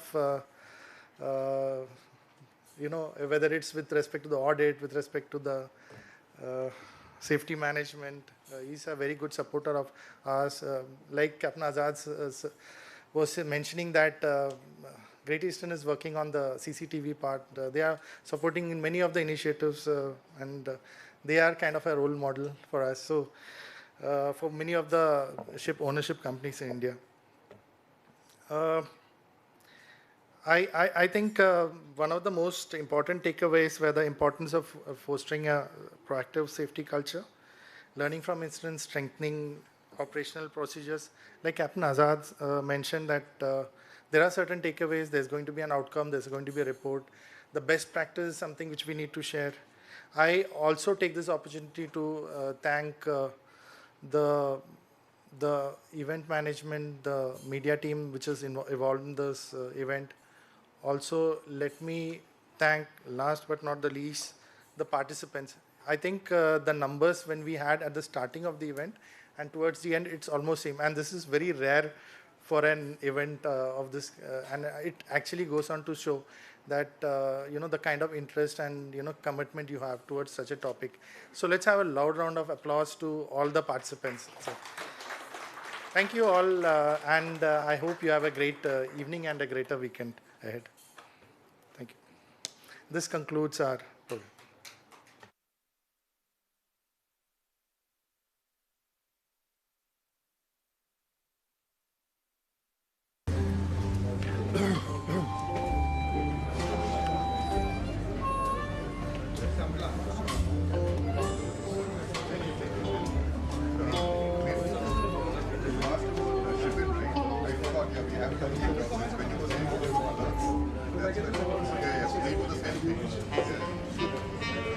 So bridge not manned or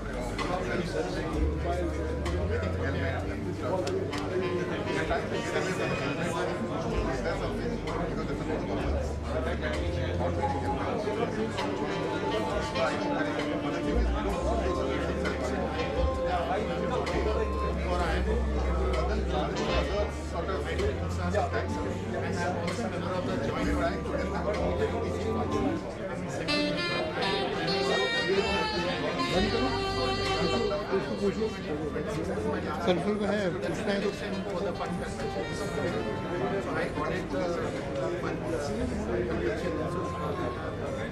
This is why I'm very closely associated with the